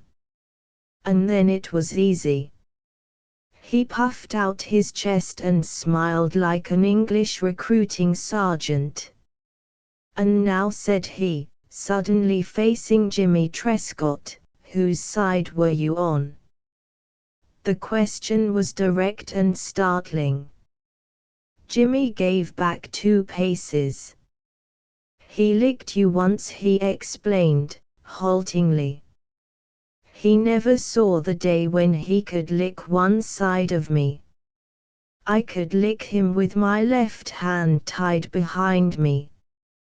Why, I could lick him when I was asleep. Willie Dizel was magnificent. A gate clicked, and Johnny Hedge was seen to be strolling towards them. You said, he remarked, coldly, you licked me, didn't you? Willie Dizel stood his ground. Yes, he said, stoutly. Well, you're a liar, said the hedge boy. You're another, retorted Willie. No, I ain't, either, but you're a liar. You're another, retorted Willie. Don't you dare tell me I'm a liar, or I'll smack your mouth for you, said the hedge boy. Well, I did, didn't I? Barked Willie. And what's going to do about it? I'm going to lam you, said the hedge boy. He approached to attack warily, and the other boys held their breaths. Willie Dizel winced back a pace. Hold on a minute, he cried, raising his palm. I'm not. One approaching from behind laid hold of his ear, but the comic windmill was again in motion, and between gasps from his exertions Johnny Hedge remarked, I'll show you whether you can lick me or not. The first blows did not reach home on Willie, for he backed away with expedition, keeping up his futile cry, hold on a minute. Soon enough a swinging fist landed on his cheek. It did not knock him down, but it hurt him a little and frightened him a great deal. He suddenly opened his mouth to an amazing and startling extent, tilted back his head, and howled, while his eyes, glittering with tears, were fixed upon this scowling butcher of a Johnny Hedge. The latter was making slow and vicious circles, evidently intending to renew the massacre. But the spectators really had been desolated and shocked by the terrible thing which had happened to Willie Dizel. They now cried out, no, no, don't hit him any more. Don't hit him any more. Jimmy Trescott, in a panic of bravery, yelled, we'll all jump on you if you do. The hedge boy paused, at bay. He breathed angrily, and flashed his glance from lad to lad. They still protested, no, no, don't hit him any more. Don't hit him no more. I'll hammer him until he can't stand up, said Johnny, observing that they all feared him. I'll fix him so he won't know hisself, and if any of you kids bother with me. Suddenly he ceased, he trembled, he collapsed. The hand of one approaching from behind had laid hold upon his ear, and it was the hand of one whom he knew. The other lads heard a loud, iron-filing voice say, caught ye at it again, ye brat, ye. They saw a dreadful woman with grey hair, with a sharp red nose, with bare arms, with spectacles of such magnifying quality that her eyes shone through them like 2 fierce white moons. She was Johnny Hedge's mother. Still holding Johnny by the ear, she swung out swiftly and dexterously, and succeeded in boxing the ears of 2 boys before the crowd regained its presence of mind and stampeded. Yes, the war for supremacy was over, and the question was never again disputed. The supreme power was Mrs. Hedge. 13 A Little Pilgrimage. One November it became clear to childish minds in certain parts of Whilomville that the Sunday school of the Presbyterian Church would not have for the children the usual tree on Christmas Eve. The funds free for that ancient festival would be used for the relief of suffering among the victims of the Charleston earthquake. The plan had been born in the generous head of the superintendent of the Sunday school, and during one session he had made a strong plea that the children should forego the vain pleasures of a tree and, in glorious application of the Golden Rule, refuse a local use of the fund, and will that it be sent where dire pain might be alleviated. At the end of a tearfully eloquent speech the question was put fairly to a vote, and the children in a burst of virtuous abandon carried the question for Charleston. Many of the teachers had been careful to preserve a finely neutral attitude, but even if they had cautioned the children against being too impetuous they could not have checked the wild impulses. But this was a long time before Christmas. Very early, boys held important speech together. "Ha! You ain't going to have no Christmas tree at the Presbyterian Sunday School?" Sullenly the victim answered, "No, we ain't." "Ha!" scoffed the other denomination. "We are going to have the all-firedest biggest tree that you ever saw in the world." The little Presbyterians were greatly downcast. It happened that Jimmy Trescott had regularly attended the Presbyterian Sunday School.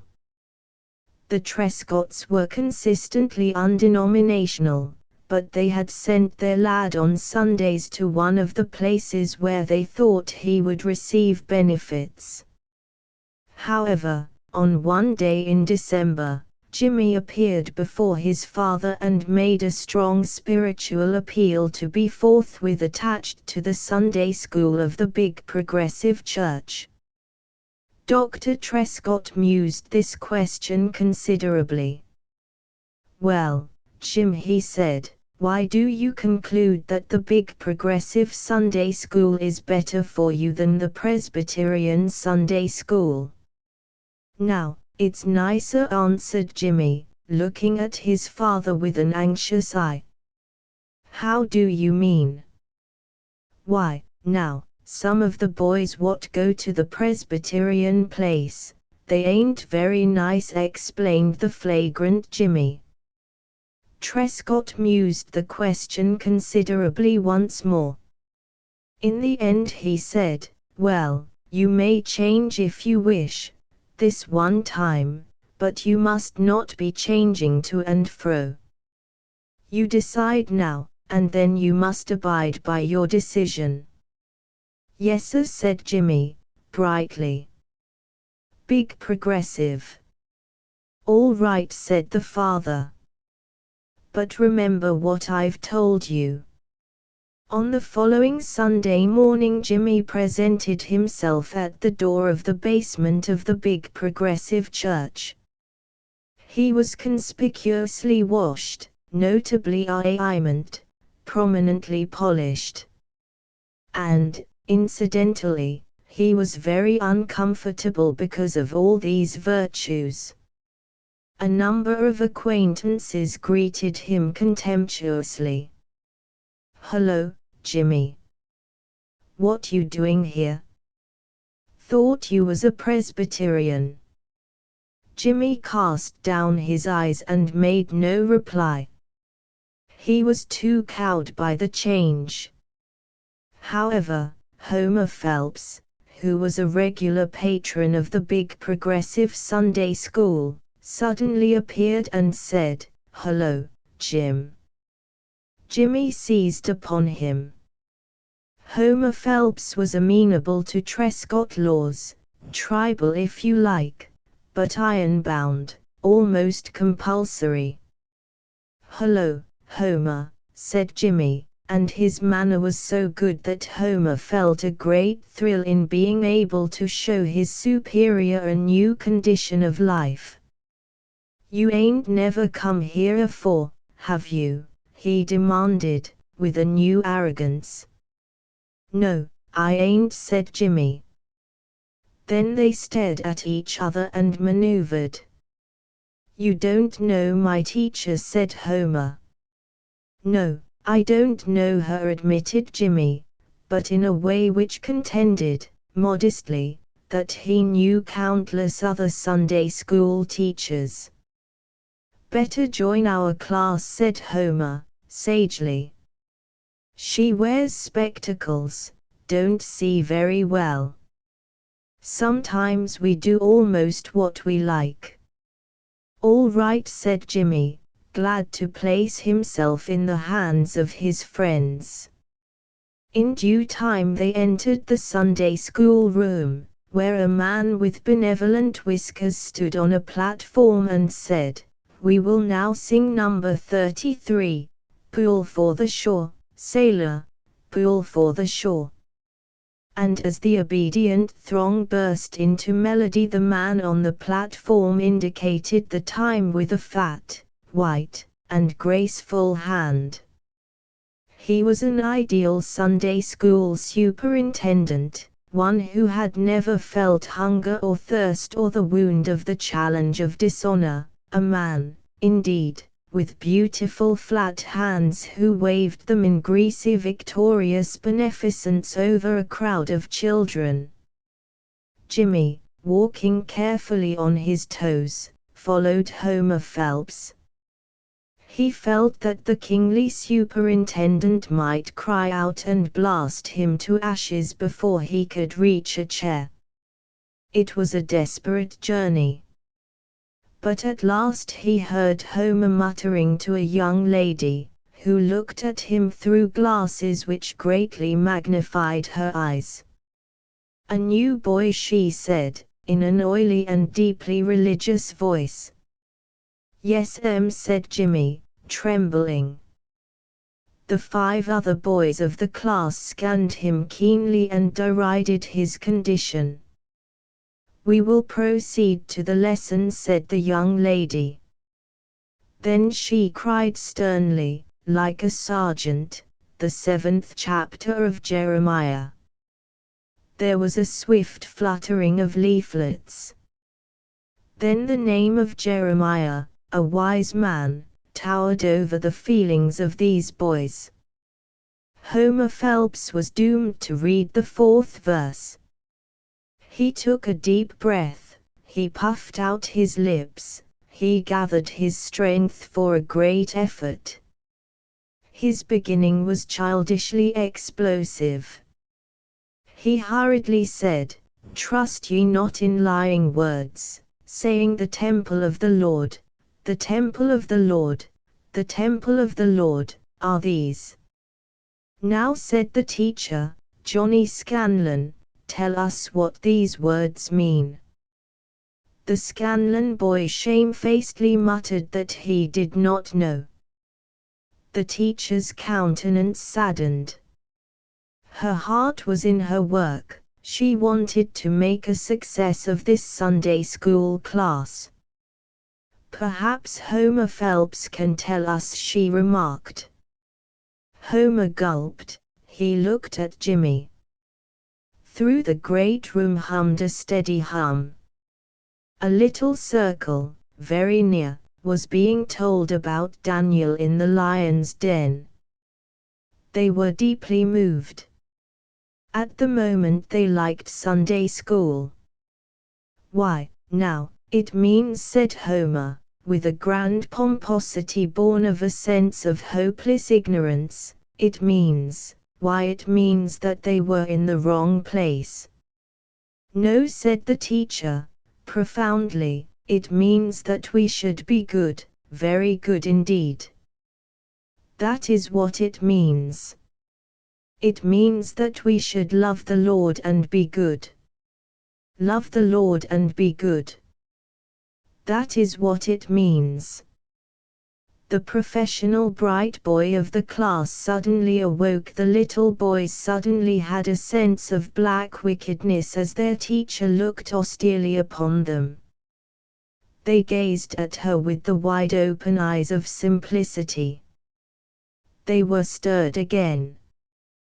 This thing of being good, this great business of life, apparently it was always successful. They knew from the fairy tales. But it was difficult, wasn't it? It was said to be the most heart-breaking task to be generous, wasn't it? One had to pay the price of one's eyes in order to be pacific, didn't one? As for patience, it was tortured martyrdom to be patient, wasn't it? Sin was simple, wasn't it? But virtue was so difficult that it could only be practiced by heavenly beings, wasn't it? And the angels, the Sunday school superintendent, and the teacher swam in the high visions of the little boys as beings so good that if a boy scratched his shin in the same room he was a profane and sentenced devil. And said the teacher, "The temple of the Lord, what does that mean?" I'll ask the new boy. What does that mean? I dun know, said Jimmy, blankly. But here the professional bright boy of the class suddenly awoke to his obligations. Teacher, he cried, it means church, same as this. Exactly, said the teacher, deeply satisfied with this reply. You know your lesson well, Clarence. I am much pleased. The other boys, instead of being envious, looked with admiration upon Clarence, while he adopted an air of being habituated to perform such feats every day of his life. Still, he was not much of a boy. He had the virtue of being able to walk on very high stilts, but when the season of stilts had passed he possessed no rank save this Sunday school rank, this clever little Clarence business of knowing the Bible and the lesson better than the other boys. The other boys, sometimes looking at him meditatively, did not actually decide to thrash him as soon as he cleared the portals of the church, but they certainly decided to molest him in such ways as would re-establish their self-respect.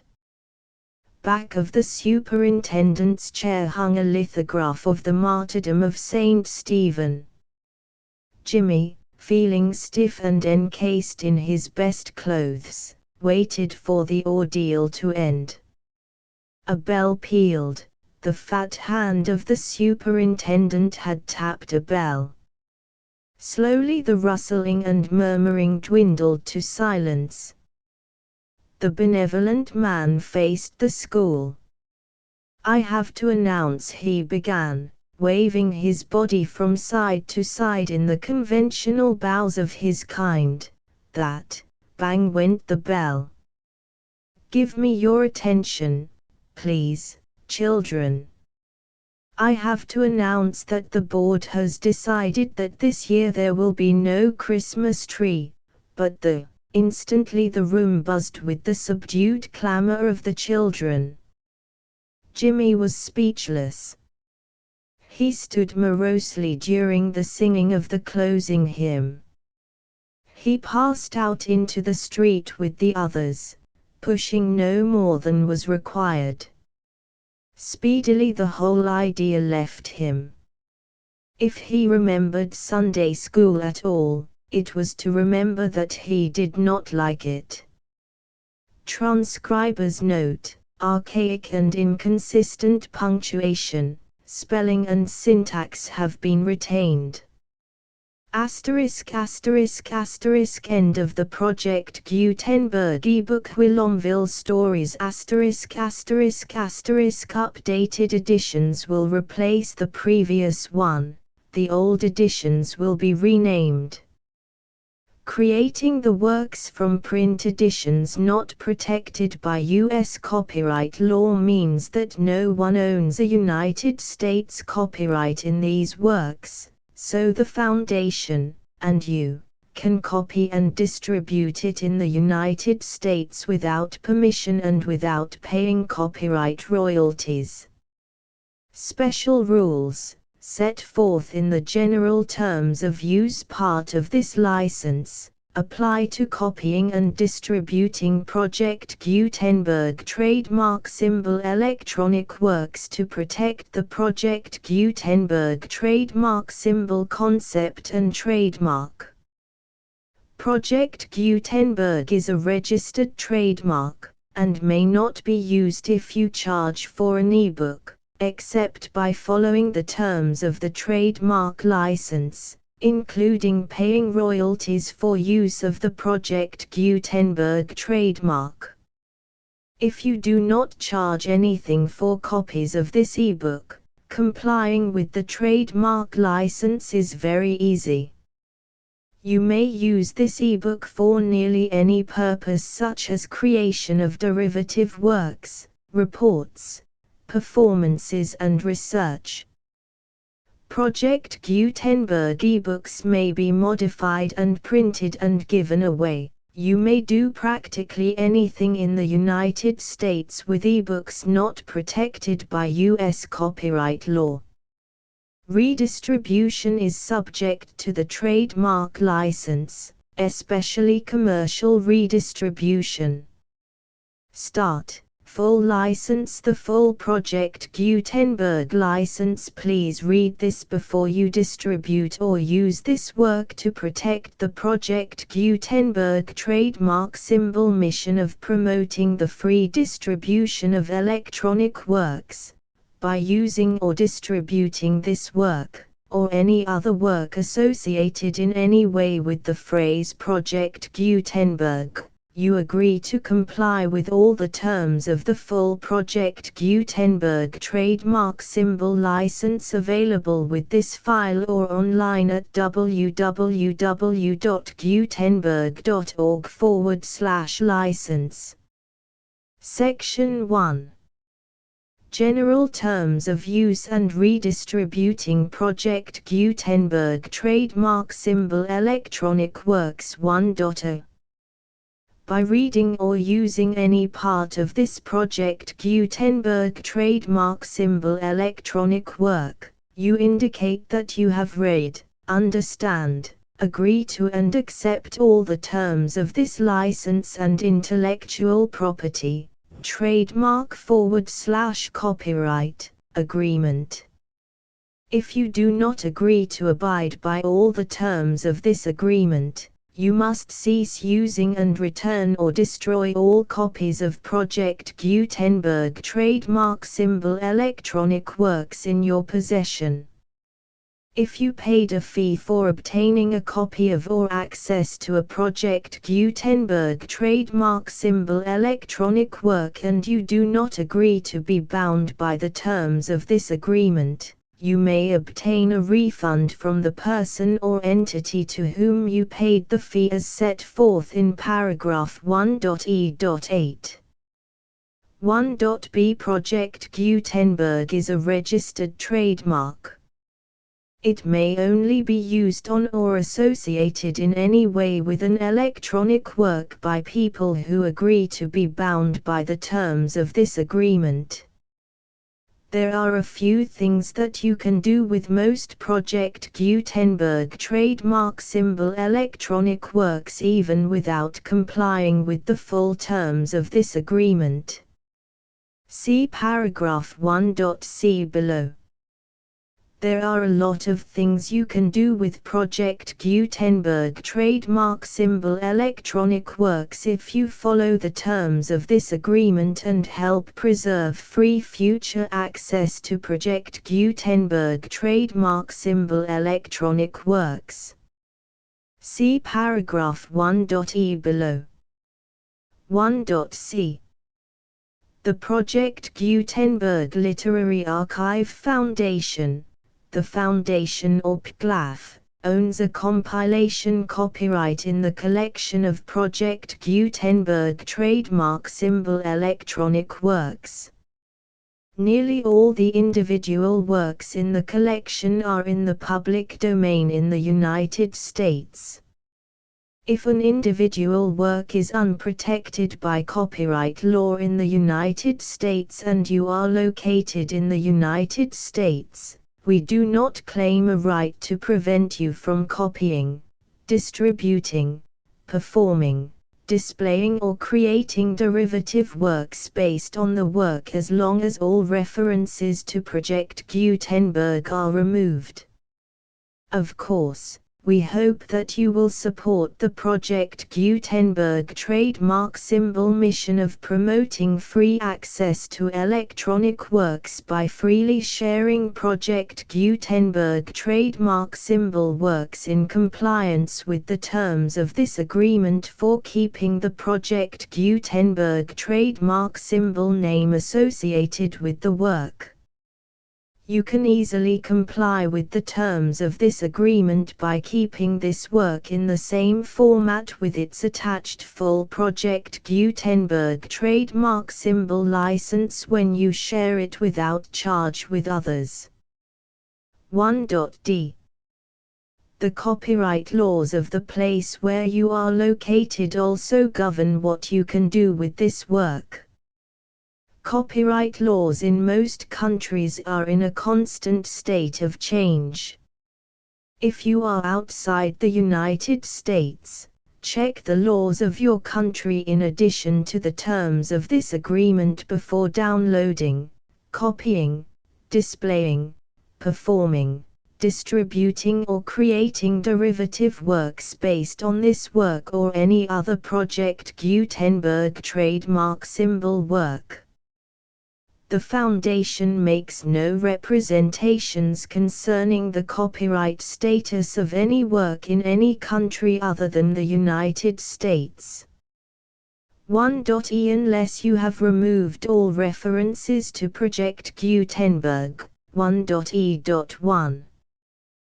The following sentence, with active links to, or other immediate access to, the full Project Gutenberg trademark symbol license must appear prominently whenever any copy of a Project Gutenberg trademark symbol work, any work on which the phrase Project Gutenberg appears, or with which the phrase Project Gutenberg is associated, is accessed, displayed, performed, viewed, copied or distributed. This ebook is for the use of anyone anywhere in the United States and most other parts of the world at no cost and with almost no restrictions whatsoever. You may copy it, give it away or reuse it under the terms of the Project Gutenberg license included with this ebook or online at www.gutenberg.org. If you are not located in the United States, you will have to check the laws of the country where you are located before using this ebook. 1.e.2. If an individual Project Gutenberg trademark symbol electronic work is derived from texts not protected by U.S. copyright law, does not contain a notice indicating that it is posted with permission of the copyright holder, the work can be copied and distributed to anyone in the United States without paying any fees or charges. If you are redistributing or providing access to a work with the phrase Project Gutenberg associated with or appearing on the work, you must comply either with the requirements of paragraphs 1.e.1 through 1.e.7 or obtain permission for the use of the work and the Project Gutenberg trademark symbol trademark as set forth in paragraphs 1.e.8 or 1.e.9. 1.e.3. If an individual Project Gutenberg trademark symbol electronic work is posted with the permission of the copyright holder, your use and distribution must comply with both paragraphs 1.e.1 through 1.e.7 and any additional terms imposed by the copyright holder. Additional terms will be linked to the Project Gutenberg trademark symbol license for all works posted with the permission of the copyright holder found at the beginning of this work. 1.e.4. Do not unlink or detach or remove the full Project Gutenberg trademark symbol license terms from this work, or any files containing a part of this work or any other work associated with Project Gutenberg trademark symbol. 1.e.5. Do not copy, display, perform, distribute or redistribute this electronic work, or any part of this electronic work, without prominently displaying the sentence set forth in paragraph 1.e.1 with active links or immediate access to the full terms of the Project Gutenberg trademark symbol license. 1.e.6. You may convert to and distribute this work in any binary, compressed, marked up, non-proprietary or proprietary form, including any word processing or hypertext form. However, if you provide access to or distribute copies of a Project Gutenberg trademark symbol work in a format other than plain vanilla ASCII or other format used in the official version posted on the official Project Gutenberg trademark symbol website, www.gutenberg.org, you must, at no additional cost, fee or expense to the user, provide a copy, a means of exporting a copy, or a means of obtaining a copy upon request, of the work in its original plain vanilla ASCII or other form. Any alternate format must include the full Project Gutenberg trademark symbol license as specified in paragraph 1.e.1. 1.e.7. Do not charge a fee for access to, viewing, displaying, performing, copying or distributing any Project Gutenberg trademark symbol works unless you comply with paragraph 1.e.8 or 1.e.9. 1.e.8. You may charge a reasonable fee for copies of or providing access to or distributing Project Gutenberg trademark symbol electronic works provided that you pay a royalty fee of 20% of the gross profits you derive from the use of Project Gutenberg trademark symbol works calculated using the method you already use to calculate your applicable taxes. The fee is owed to the owner of the Project Gutenberg trademark symbol trademark, but he has agreed to donate royalties under this paragraph to the Project Gutenberg Literary Archive Foundation. Royalty payments must be paid within 60 days following each date on which you prepare, or are legally required to prepare, your periodic tax returns. Royalty payments should be clearly marked as such and sent to the Project Gutenberg Literary Archive Foundation at the address specified in Section 4, Information about donations to the Project Gutenberg Literary Archive Foundation. You provide a full refund of any money paid by a user who notifies you in writing, or by email, within 30 days of receipt that he does not agree to the terms of the full Project Gutenberg trademark symbol license.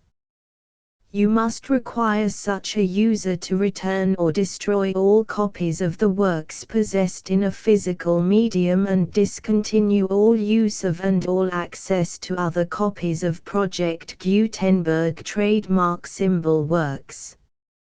You provide, in accordance with paragraph 1.f.3, a full refund of any money paid for a work or a replacement copy, if a defect in the electronic work is discovered and reported to you within 90 days of receipt of the work. You comply with all other terms of this agreement for free distribution of Project Gutenberg trademark symbol works. 1.e.9. If you wish to charge a fee or distribute a Project Gutenberg trademark symbol electronic work or group of works on different terms than are set forth in this agreement, you must obtain permission in writing from the Project Gutenberg Literary Archive Foundation, the manager of the Project Gutenberg trademark symbol trademark. Contact the Foundation as set forth in Section 3 below. 1.f1.f.1 Project Gutenberg volunteers and employees expend considerable effort to identify, do copyright research on, transcribe and proofread works not protected by U.S. copyright law in creating the Project Gutenberg trademark symbol collection.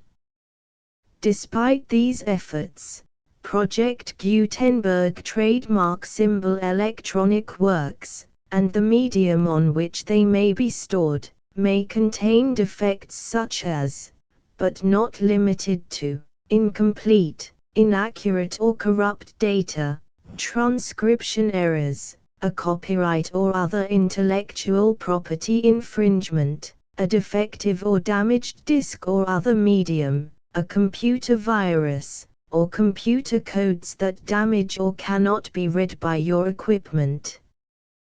1.f.2 Limited warranty, disclaimer of damages, except for the right of replacement or refund described in paragraph 1.f.3, the Project Gutenberg Literary Archive Foundation, the owner of the Project Gutenberg trademark symbol trademark, and any other party distributing a Project Gutenberg trademark symbol electronic work under this agreement, disclaim all liability to you for damages, costs and expenses, including legal fees. You agree that you have no remedies for negligence, strict liability, breach of warranty or breach of contract except those provided in paragraph 1.f.3. You agree that the Foundation, the trademark owner, and any distributor under this agreement will not be liable to you for actual, direct, indirect, consequential, punitive or incidental damages even if you give notice of the possibility of such damage. 1.f.3 Limited right of replacement or refund. If you discover a defect in this electronic work within 90 days of receiving it, you can receive a refund of the money, if any, you paid for it by sending a written explanation to the person you received the work from. If you received the work on a physical medium, you must return the medium with your written explanation. The person or entity that provided you with the defective work may elect to provide a replacement copy in lieu of a refund. If you received the work electronically, the person or entity providing it to you may choose to give you a second opportunity to receive the work electronically in lieu of a refund. If the second copy is also defective, you may demand a refund in writing without further opportunities to fix the problem. 1.f.4 except for the limited right of replacement or refund set forth in paragraph 1.f.3. This work is provided to you as is, with no other warranties of any kind, express or implied, including but not limited to warranties of merchantability or fitness for any purpose. 1.f.5.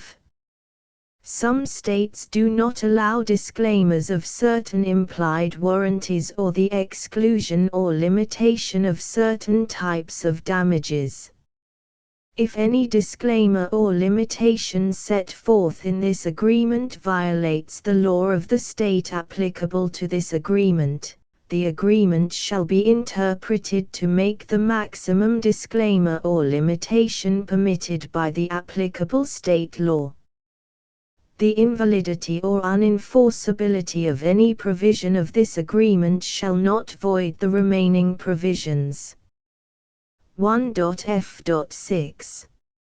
Indemnity. You agree to indemnify and hold the foundation, the trademark owner, any agent or employee of the foundation, anyone providing copies of Project Gutenberg trademark symbol electronic works in accordance with this agreement, and any volunteers associated with the production, promotion and distribution of Project Gutenberg trademark symbol electronic works, harmless from all liability, costs and expenses, including legal fees, that arise directly or indirectly from any of the following which you do or cause to occur. A. Distribution of this or any Project Gutenberg trademark symbol work.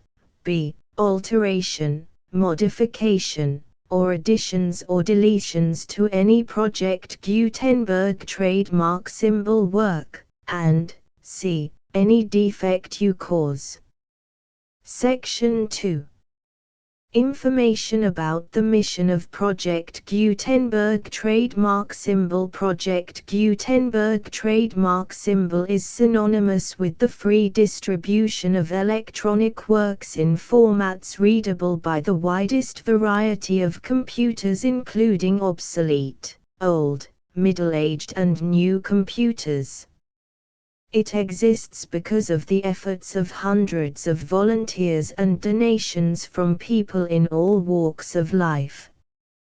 Volunteers and financial support to provide volunteers with the assistance they need are critical to reaching Project Gutenberg trademark symbol's goals and ensuring that the Project Gutenberg trademark symbol collection will remain freely available for generations to come. In 2001, the Project Gutenberg Literary Archive Foundation was created to provide a secure and permanent future for Project Gutenberg trademark symbol and future generations.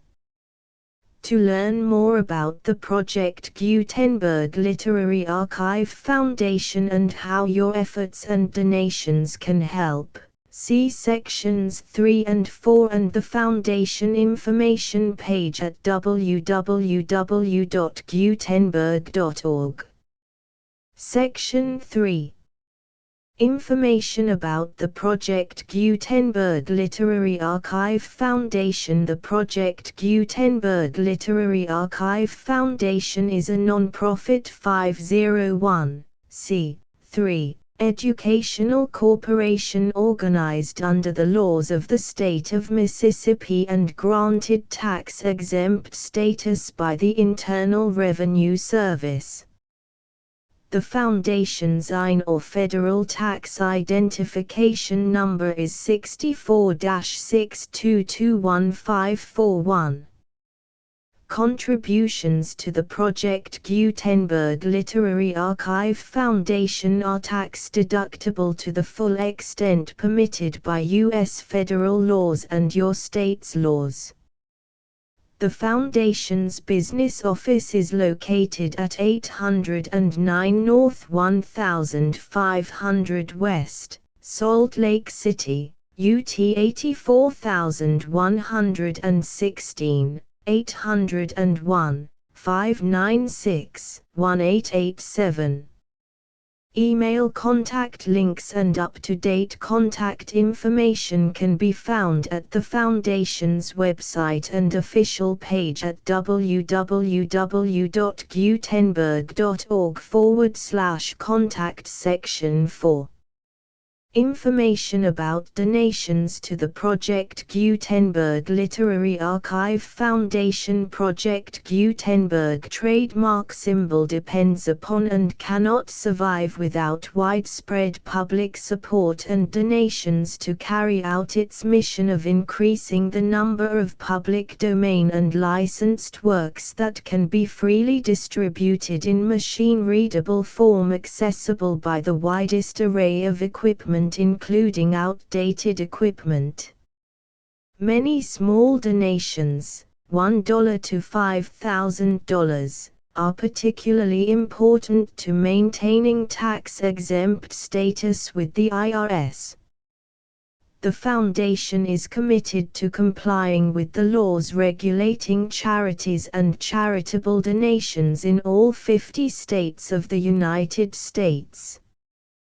Compliance requirements are not uniform and it takes a considerable effort, much paperwork and many fees to meet and keep up with these requirements. We do not solicit donations in locations where we have not received written confirmation of compliance. To send donations or determine the status of compliance for any particular state, visit www.gutenberg.org/donate. While we cannot and do not solicit contributions from states where we have not met the solicitation requirements, we know of no prohibition against accepting unsolicited donations from donors in such states who approach us with offers to donate. International donations are gratefully accepted, but we cannot make any statements concerning tax treatment of donations received from outside the United States. U.S. laws alone swamp our small staff. Please check the Project Gutenberg web pages for current donation methods and addresses. Donations are accepted in a number of other ways, including checks, online payments and credit card donations. To donate, please visit www.gutenberg.org/donate. Section 5. General information about Project Gutenberg trademark symbol electronic works. Professor Michael S. Hart was the originator of the Project Gutenberg trademark symbol concept of a library of electronic works that could be freely shared with anyone. For 40 years, he produced and distributed Project Gutenberg trademark symbol ebooks with only a loose network of volunteer support.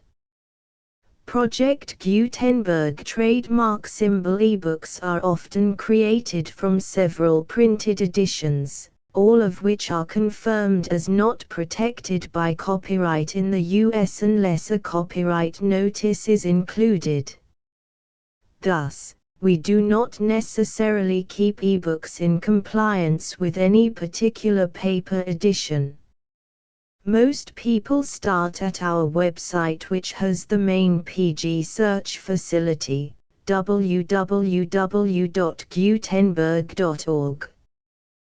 This website includes information about Project Gutenberg trademark symbol, including how to make donations to the Project Gutenberg Literary Archive Foundation, how to help produce our new ebooks, and how to subscribe to our email newsletter to hear about new ebooks.